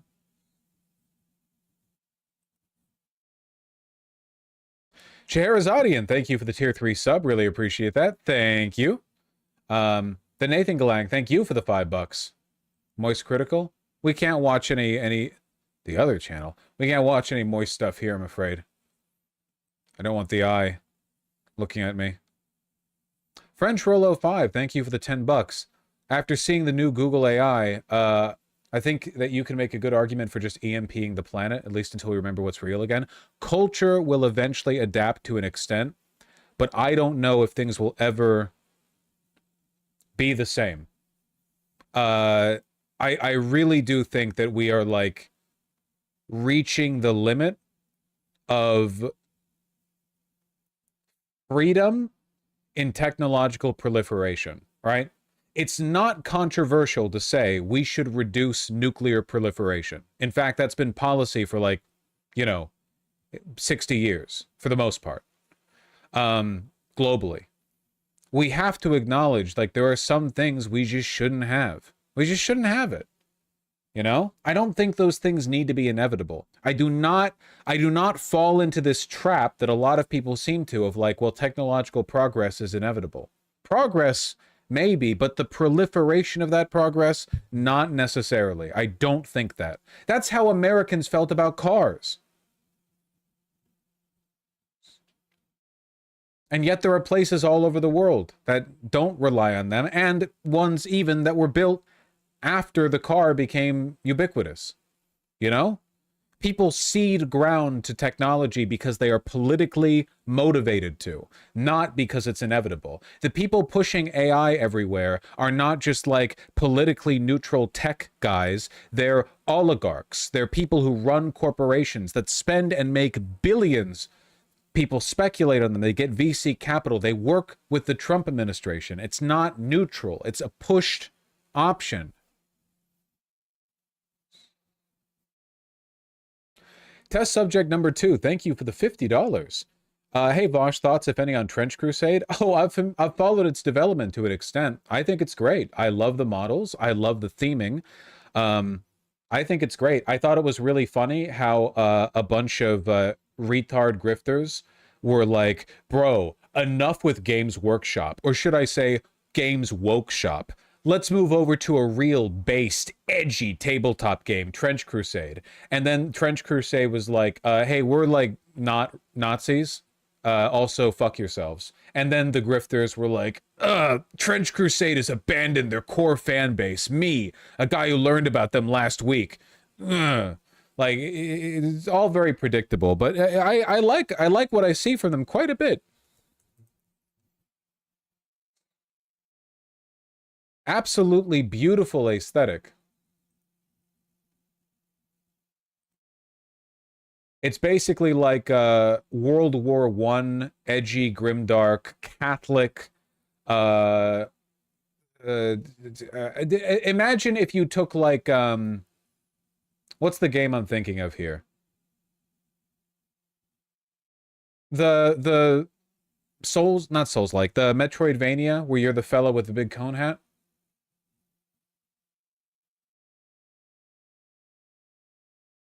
Skate 2? Blasphemous. It's like, gives me like Blasphemous crossed with World War I vibes a little bit.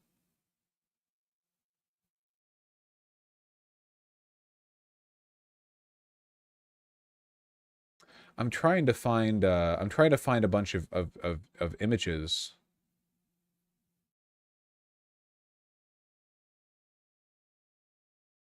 It's still in development right now.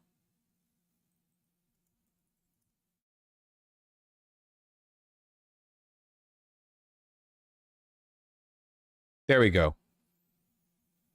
So you have like demons and edgy Catholic bullshit and like artillery and World War I weaponry, that kind of stuff.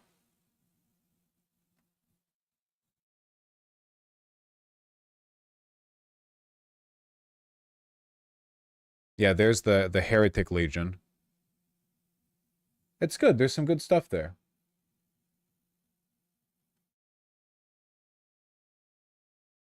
There's a lot more. I gotta move on. But yeah, no, I like what they got going on. There's edgy Islamic bullshit too. That's true. There is edgy Islamic bullshit. Yeah, there's a Caliphate faction.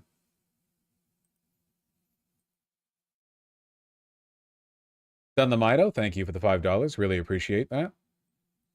I hate this so much, it's going to make advocating actual AI rights basically impossible. Hey, listen, worry about us first, okay? Motherfucker. You focus on the persecuted minority, humanity right now. French Rollo 5, thank you for the $5. I do think the rapid technological change has kind of burned us out a little bit, yeah. Slam Beam, thank you for the very kind 3 tier 1 subs. Really appreciate that. Very kind of you. Bull Cypher, thanks the 5 tier 2 subs.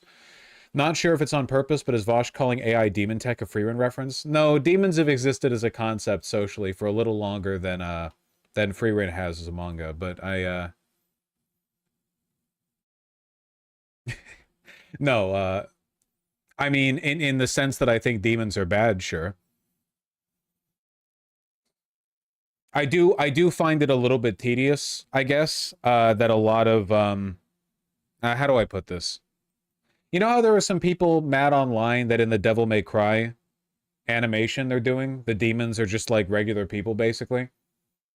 I do wish people would commit a little bit more to the, how do you put it? The, how alien different types of creatures must be. Not even necessarily that they be bad, but like, you know, not even just that they be evil, but more like, I don't think demons should be like people. Like, whether or not they're bad or anything. It's like with vampires. I said the same thing about vampires. Like, oh yeah, here's my vampire OC. They're exactly like a regular person. Like, okay, fucking, yeah, okay. Sick. Ah, but this is like woke or something. For reasons I can't explain.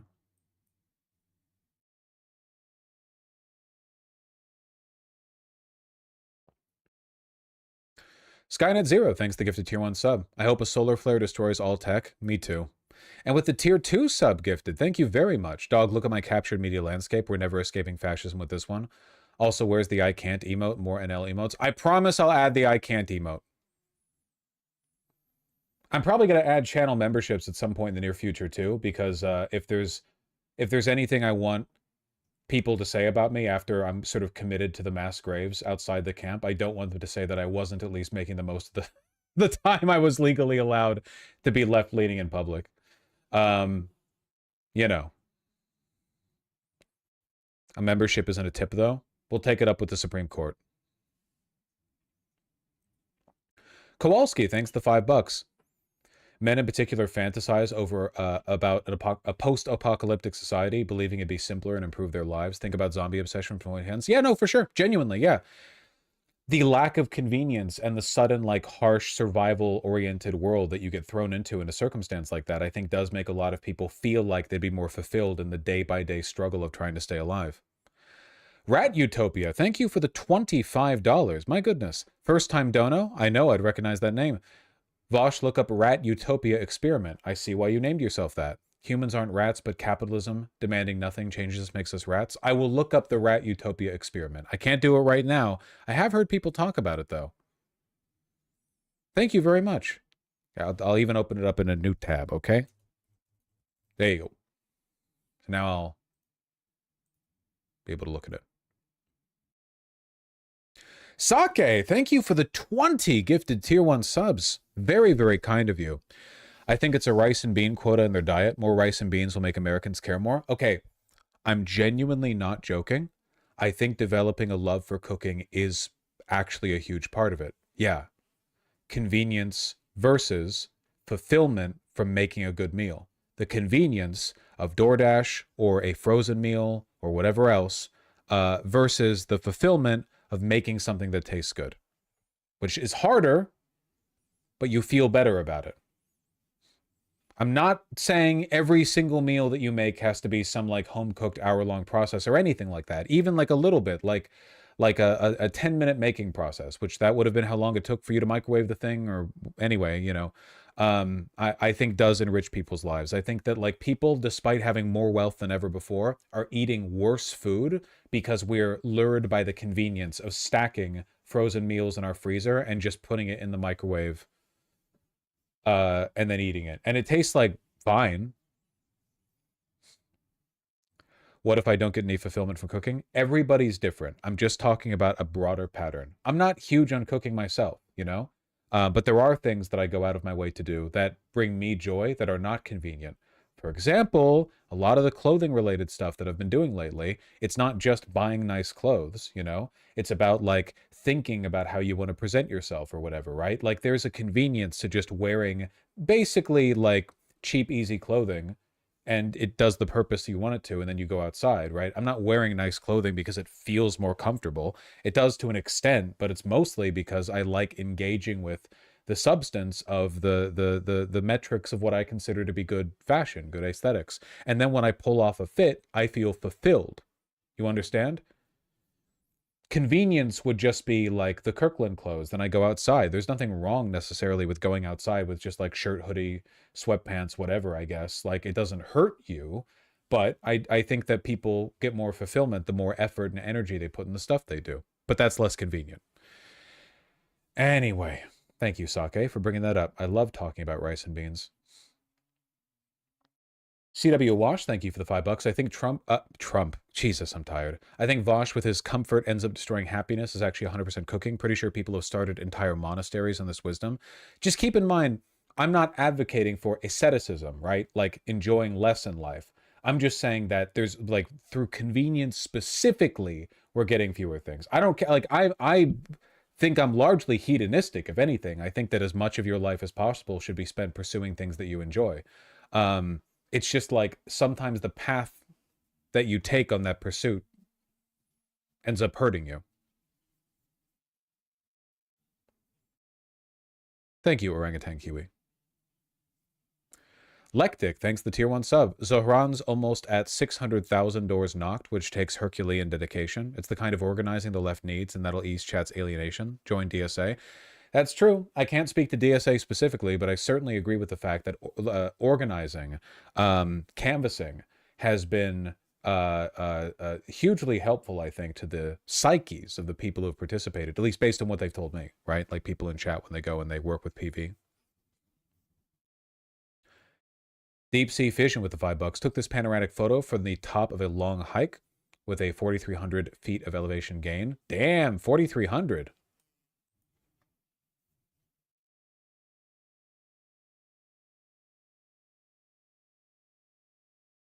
That's beautiful. Solid hike, too.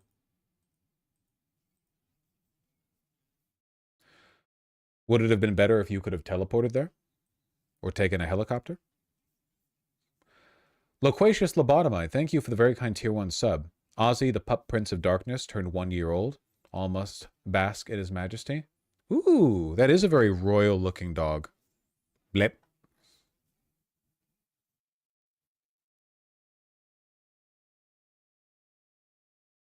So fluffy. So tall. So grumpy. Very cute. Extremely cute dog. Blurp.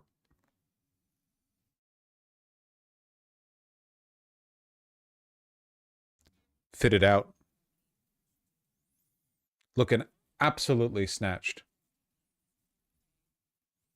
Sleepy.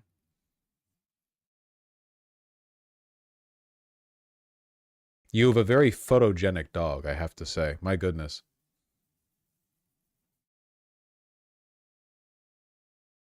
Ozzy. 7 more images. All right, Bucko, you gave us a lot to look at. I gotta go soon. My goodness. Blurp. Big old ears.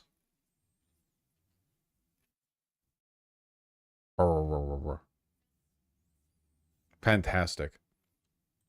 Here's to many years more. Infinite stream hack, wouldn't you think? Wouldn't you think? Snuggle Kitten with the tier 1 sub have unironically been market square pilled the last several months. No, genuinely. Yeah, 100%. I absolutely think that it's vital, even. We've been doing it for all of human history up until the past century. Sensuous Psychosis, thanks to $5. CA just announced the DLC with Slaanesh will also have High Elves and Norska. Ready to finally get a major Norscan overhaul. Of the 3, I imagine you're a Norska guy. Of the 3, maybe. I haven't played Norska in quite a while. Not since Total War 2, at least. I have not played Slaanesh before. I played High Elves quite recently, usually the High Queen, because I like the tree spirits. Ismilia, thank you for the $5. Isn't it also with shopping like big convenience stores like Walmart ruined almost with... Wait. Isn't it also with shopping like big convenience stores like Walmart ruined almost with small corner stores benefiting local communities? Whatever you're saying, I probably agree with it. I'm afraid I can't parse the syntax. Almost everything. I gotta trim it down, Ismilia. Big box stores are ruinous. Thankfully, it seems like in a lot of places, people are being a little bit more strict with them. You have no idea how bad they are. They're unusable as anything other than other big box stores. They're massive parking minimums. The fact that in a lot of cases, these big box store companies, after they, drain an area of its resources and leave, there's a clause in the lease that prevents other similar companies from opening up in that box store, so they just sit empty and rotting. I'm gonna go back to this. It's calming. Oh, you saw that video? Yeah, was that from Climate Town? Climate Town, or Not Just Bikes? It was from someone good. It was from someone pogged up. Rachne with the 10 pounds, thank you. Chat when Vosh talks about labor rights. Yes, workers should have even more time off.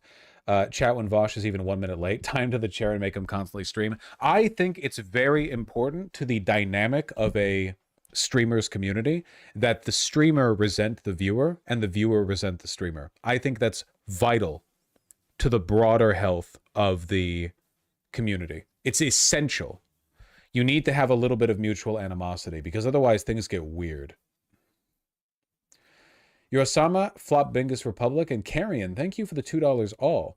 I really appreciate that. $2 for Ruben. He has the hardest job. He does get rotated very often. Eligible with the $5. Vosh, I'm curious how or under what condition would the U.S. default its debt? I have no idea. That's too big. That's like asking how would World War III start? It's like, I mean, there's a bunch of ways it could. There are definitely like factors that could increase the likelihood of it happening. But in terms of like what would it, I have no idea. No clue.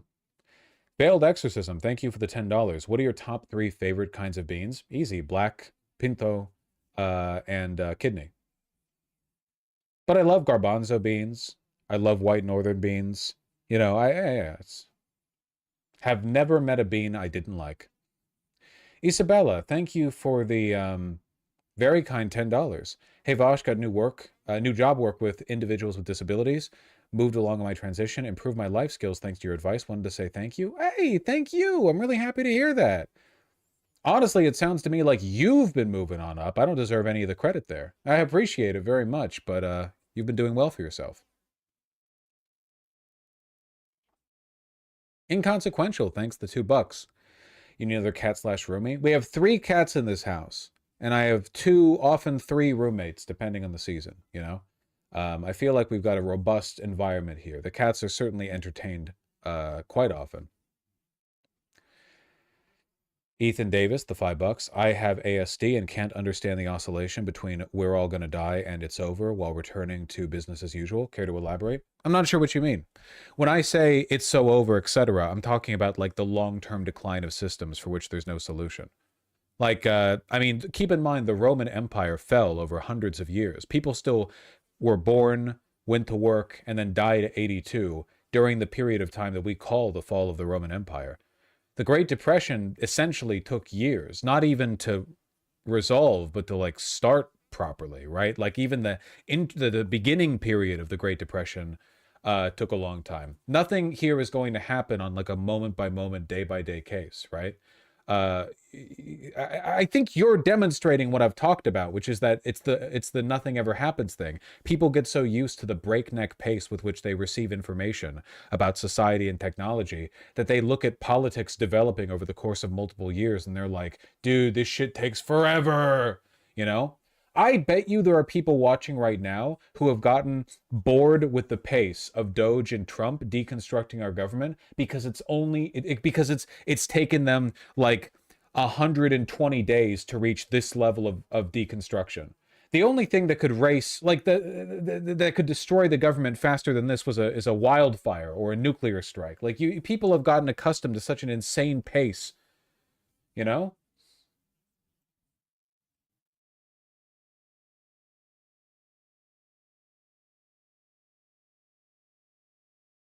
The decline doesn't exist to entertain you. The decline is just the decline. I'm describing the decline, you know?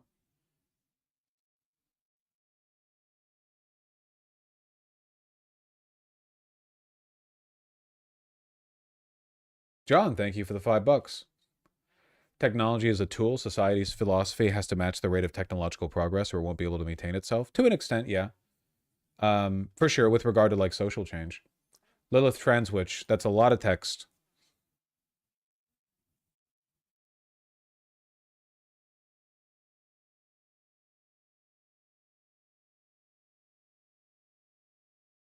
I'm very happy to hear you refound your hope recently. Genuinely.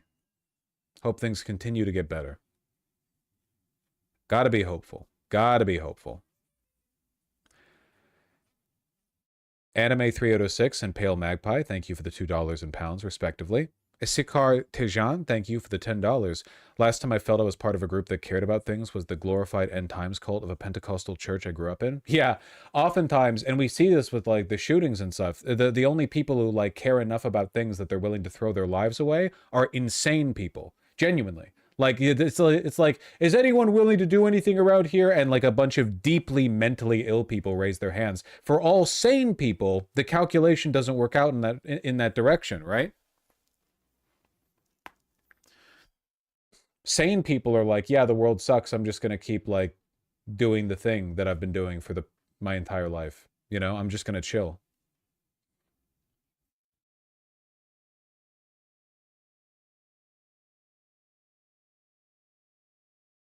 It's rough. Papa Pini, thank you for the $5. Agreed, suburbs fucking suck. Pale Magpie, thanks the £5. It's the money. Many different cultures don't directly tie economic success to happiness. You can be poor and happy, just not here. I disagree, actually. I do disagree. I think that we are overly fixated on money, but I don't think that's why. Because I think that the real hustle grindset strugglers in American history were immigrants who arrived through Ellis Island back at the beginning of the century, the last century, you know? And I think that they were able to form these community ties despite a lot of them being like way more committed to the grind set. I think there's something more fundamental, you know? Diego B and Dragon Cat Overlord with the $2. Oh, hold on. OBS is mad at me. Okay, I think OBS is no longer mad at me. Now chat will take a second to react. Yeah, there we go. So the Buddhists were right? No, because the Buddhists talk about how the desire is the root of all suffering, and I disagree. I think that desiring kind of rocks, actually. I'm talking about, like, the streamlining of the process of achieving that desire, I think. The flattening of everything for convenience, you know? To the point where your life loses all the texture that gives it variety and meaning.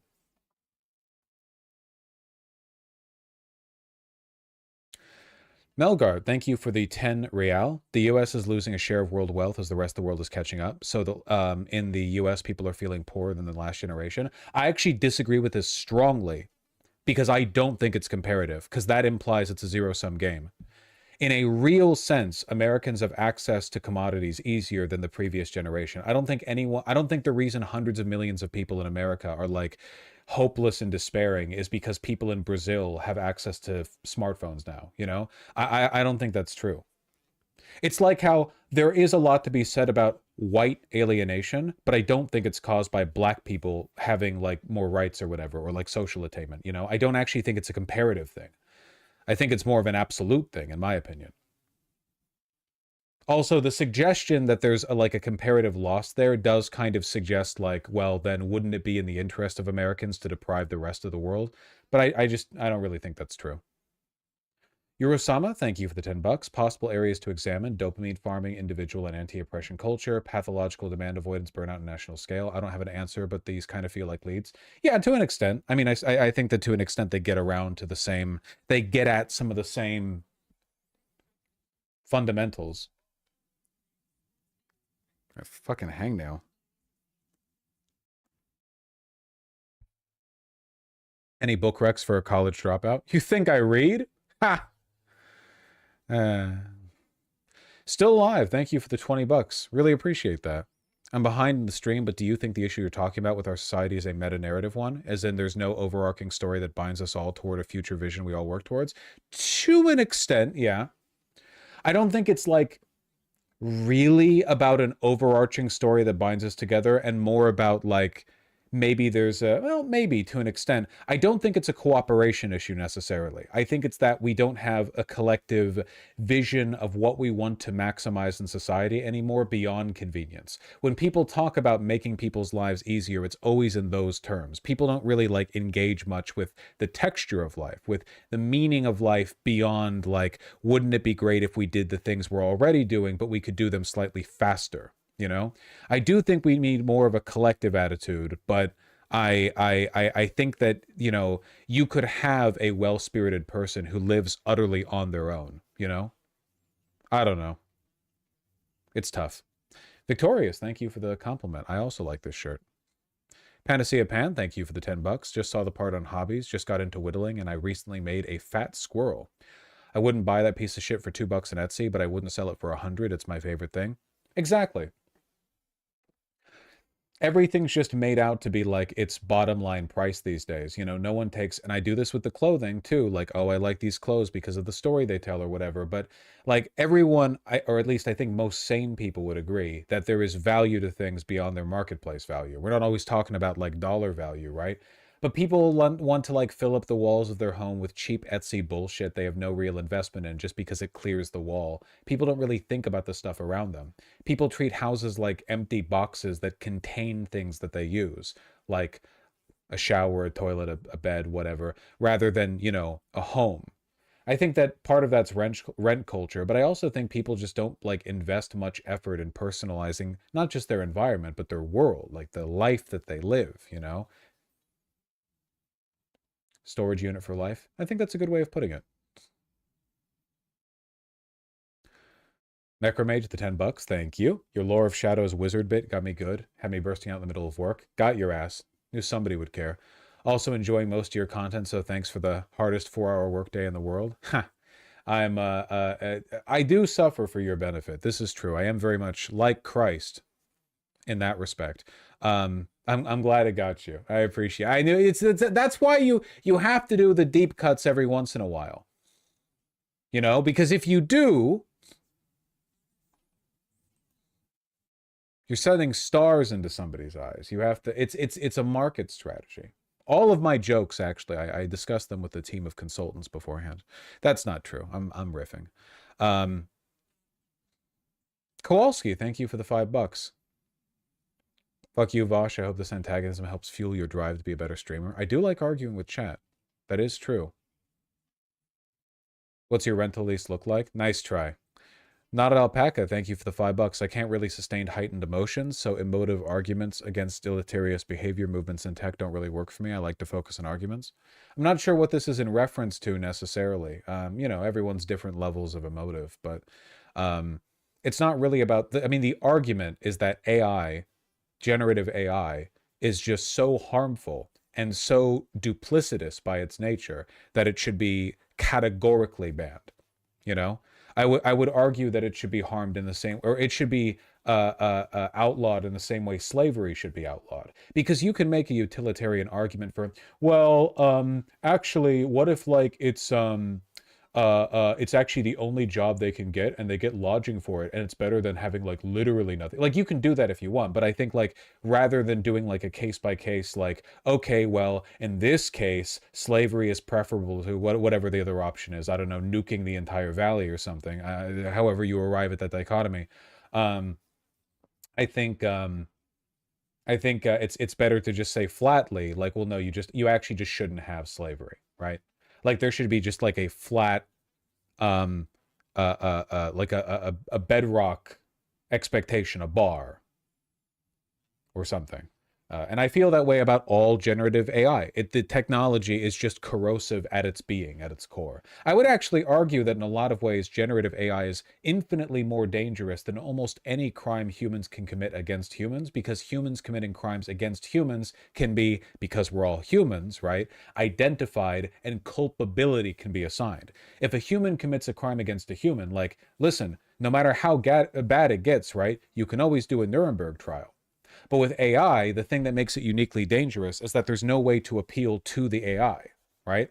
The AI doesn't think or feel or have any culpability or agency of its own. So rather than it being a tool that is used by people against one another, it has the ability to kind of not develop a life of its own, but obviously the threat AI poses isn't like, well, a person uses AI on you. It's rather that it has the ability to kind of like obfuscate the role of humans in these engagements. You understand what I mean? Like it's not just like if a person attacks you with AI, like, because if a slaver enslaves a person, the culpability is very obvious here, right? The slaver did the slaving, you know. You can obfuscate it through shell companies or whatever, but you could still get at that legally. But legally speaking, how do you get at using generative AI to create incredibly convincing videos of your political opponent having sex with a dog, and then distributing it through Telegram and WhatsApp channels,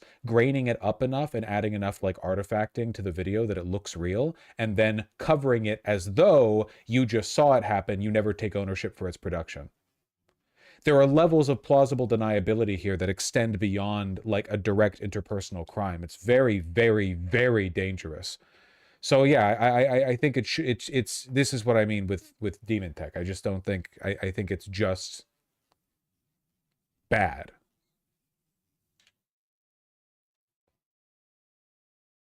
We need the Banty too much with the Black Mirror shit.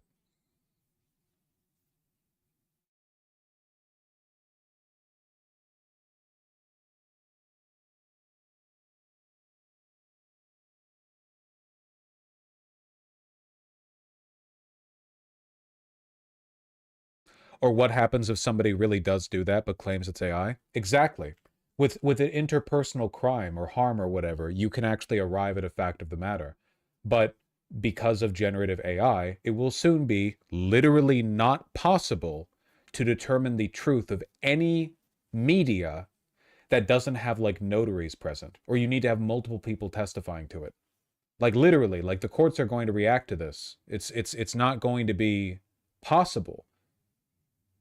We're essentially like unwriting like 400 years of developments with regard to like the ability to produce mass media and share information. We're putting people in a position of unknowledge, of misinformation or disinformation, which actually will set their minds behind that of a peasant in the medieval era. It goes so far.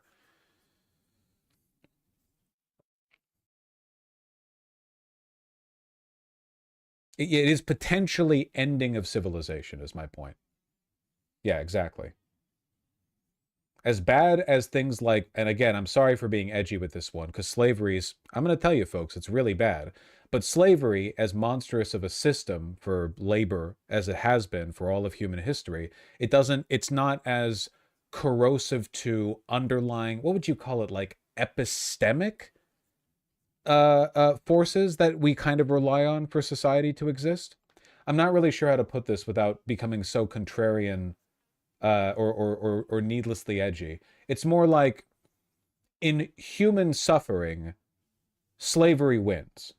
In terms of like what bedrocks we have to build information on, right? Like what we have that we can make judgments about, or how we can even build out systems of society, right? It's more destabilizing. Epistemological. I might be making my point poorly. I don't want to, tiredly misspeak and get people angry at me. And people are saying that I think the suffering of Black Americans under hundreds of years of chattel slavery is like not as bad as OpenAI's thing for the past 3 years or something, But you understand maybe the point.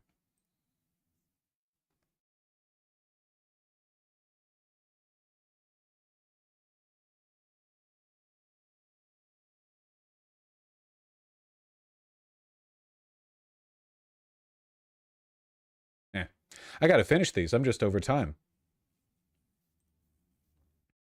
Melodel, thank you for the very kind tier 3 sub. I really appreciate that. I saw your message right after you subscribed, where you said that you've been here for a while, that you're now finally subscribing. I really appreciate it.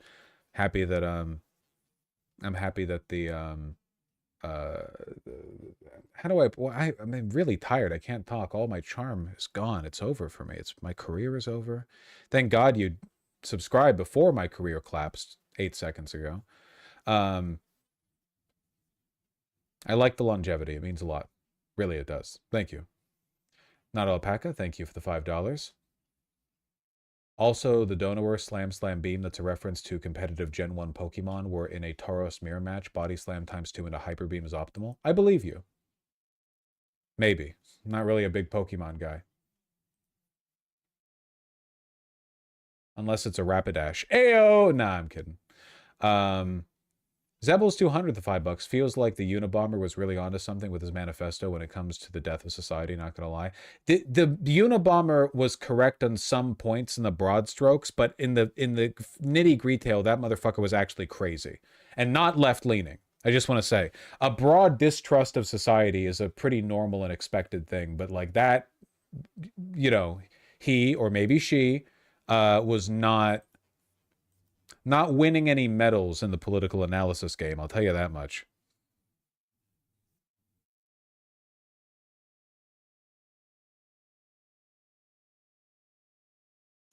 The Unabomber might have been a repressed trans woman. That's not, maybe not. It's more like there's stuff you can read into there if you want. It doesn't really matter.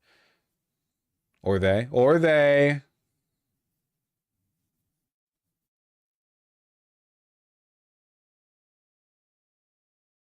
I shouldn't have said that. Now you people are going to take it and run with it. I got to go. I love you all very much. You know where you're going to see me tomorrow. We've been doing a lot, haven't we? I've been giving my editors lots of segments. I've been a very good lad with regards to my professional obligations. I love you all. Take care, drink some water, and I really... It's dark times, folks. It really is. I know a lot of people have made, you know, like Tim Pool or whatever, Civil War. I know there are a lot of people out there who make money off of this. I understand that we've had like a sort of a developed cynicism on the alarmism. I hope you all understand that whatever alarmism I express, I share. So, you know, I personally am slightly freaked out about it. Presumably some of you are as well, but I'm still going to go and eat my food and tie my shoelaces. So you have to do that as well, okay? You can't freak out about the end of society and not tie your shoelaces. All right, take care. I'll see you soon.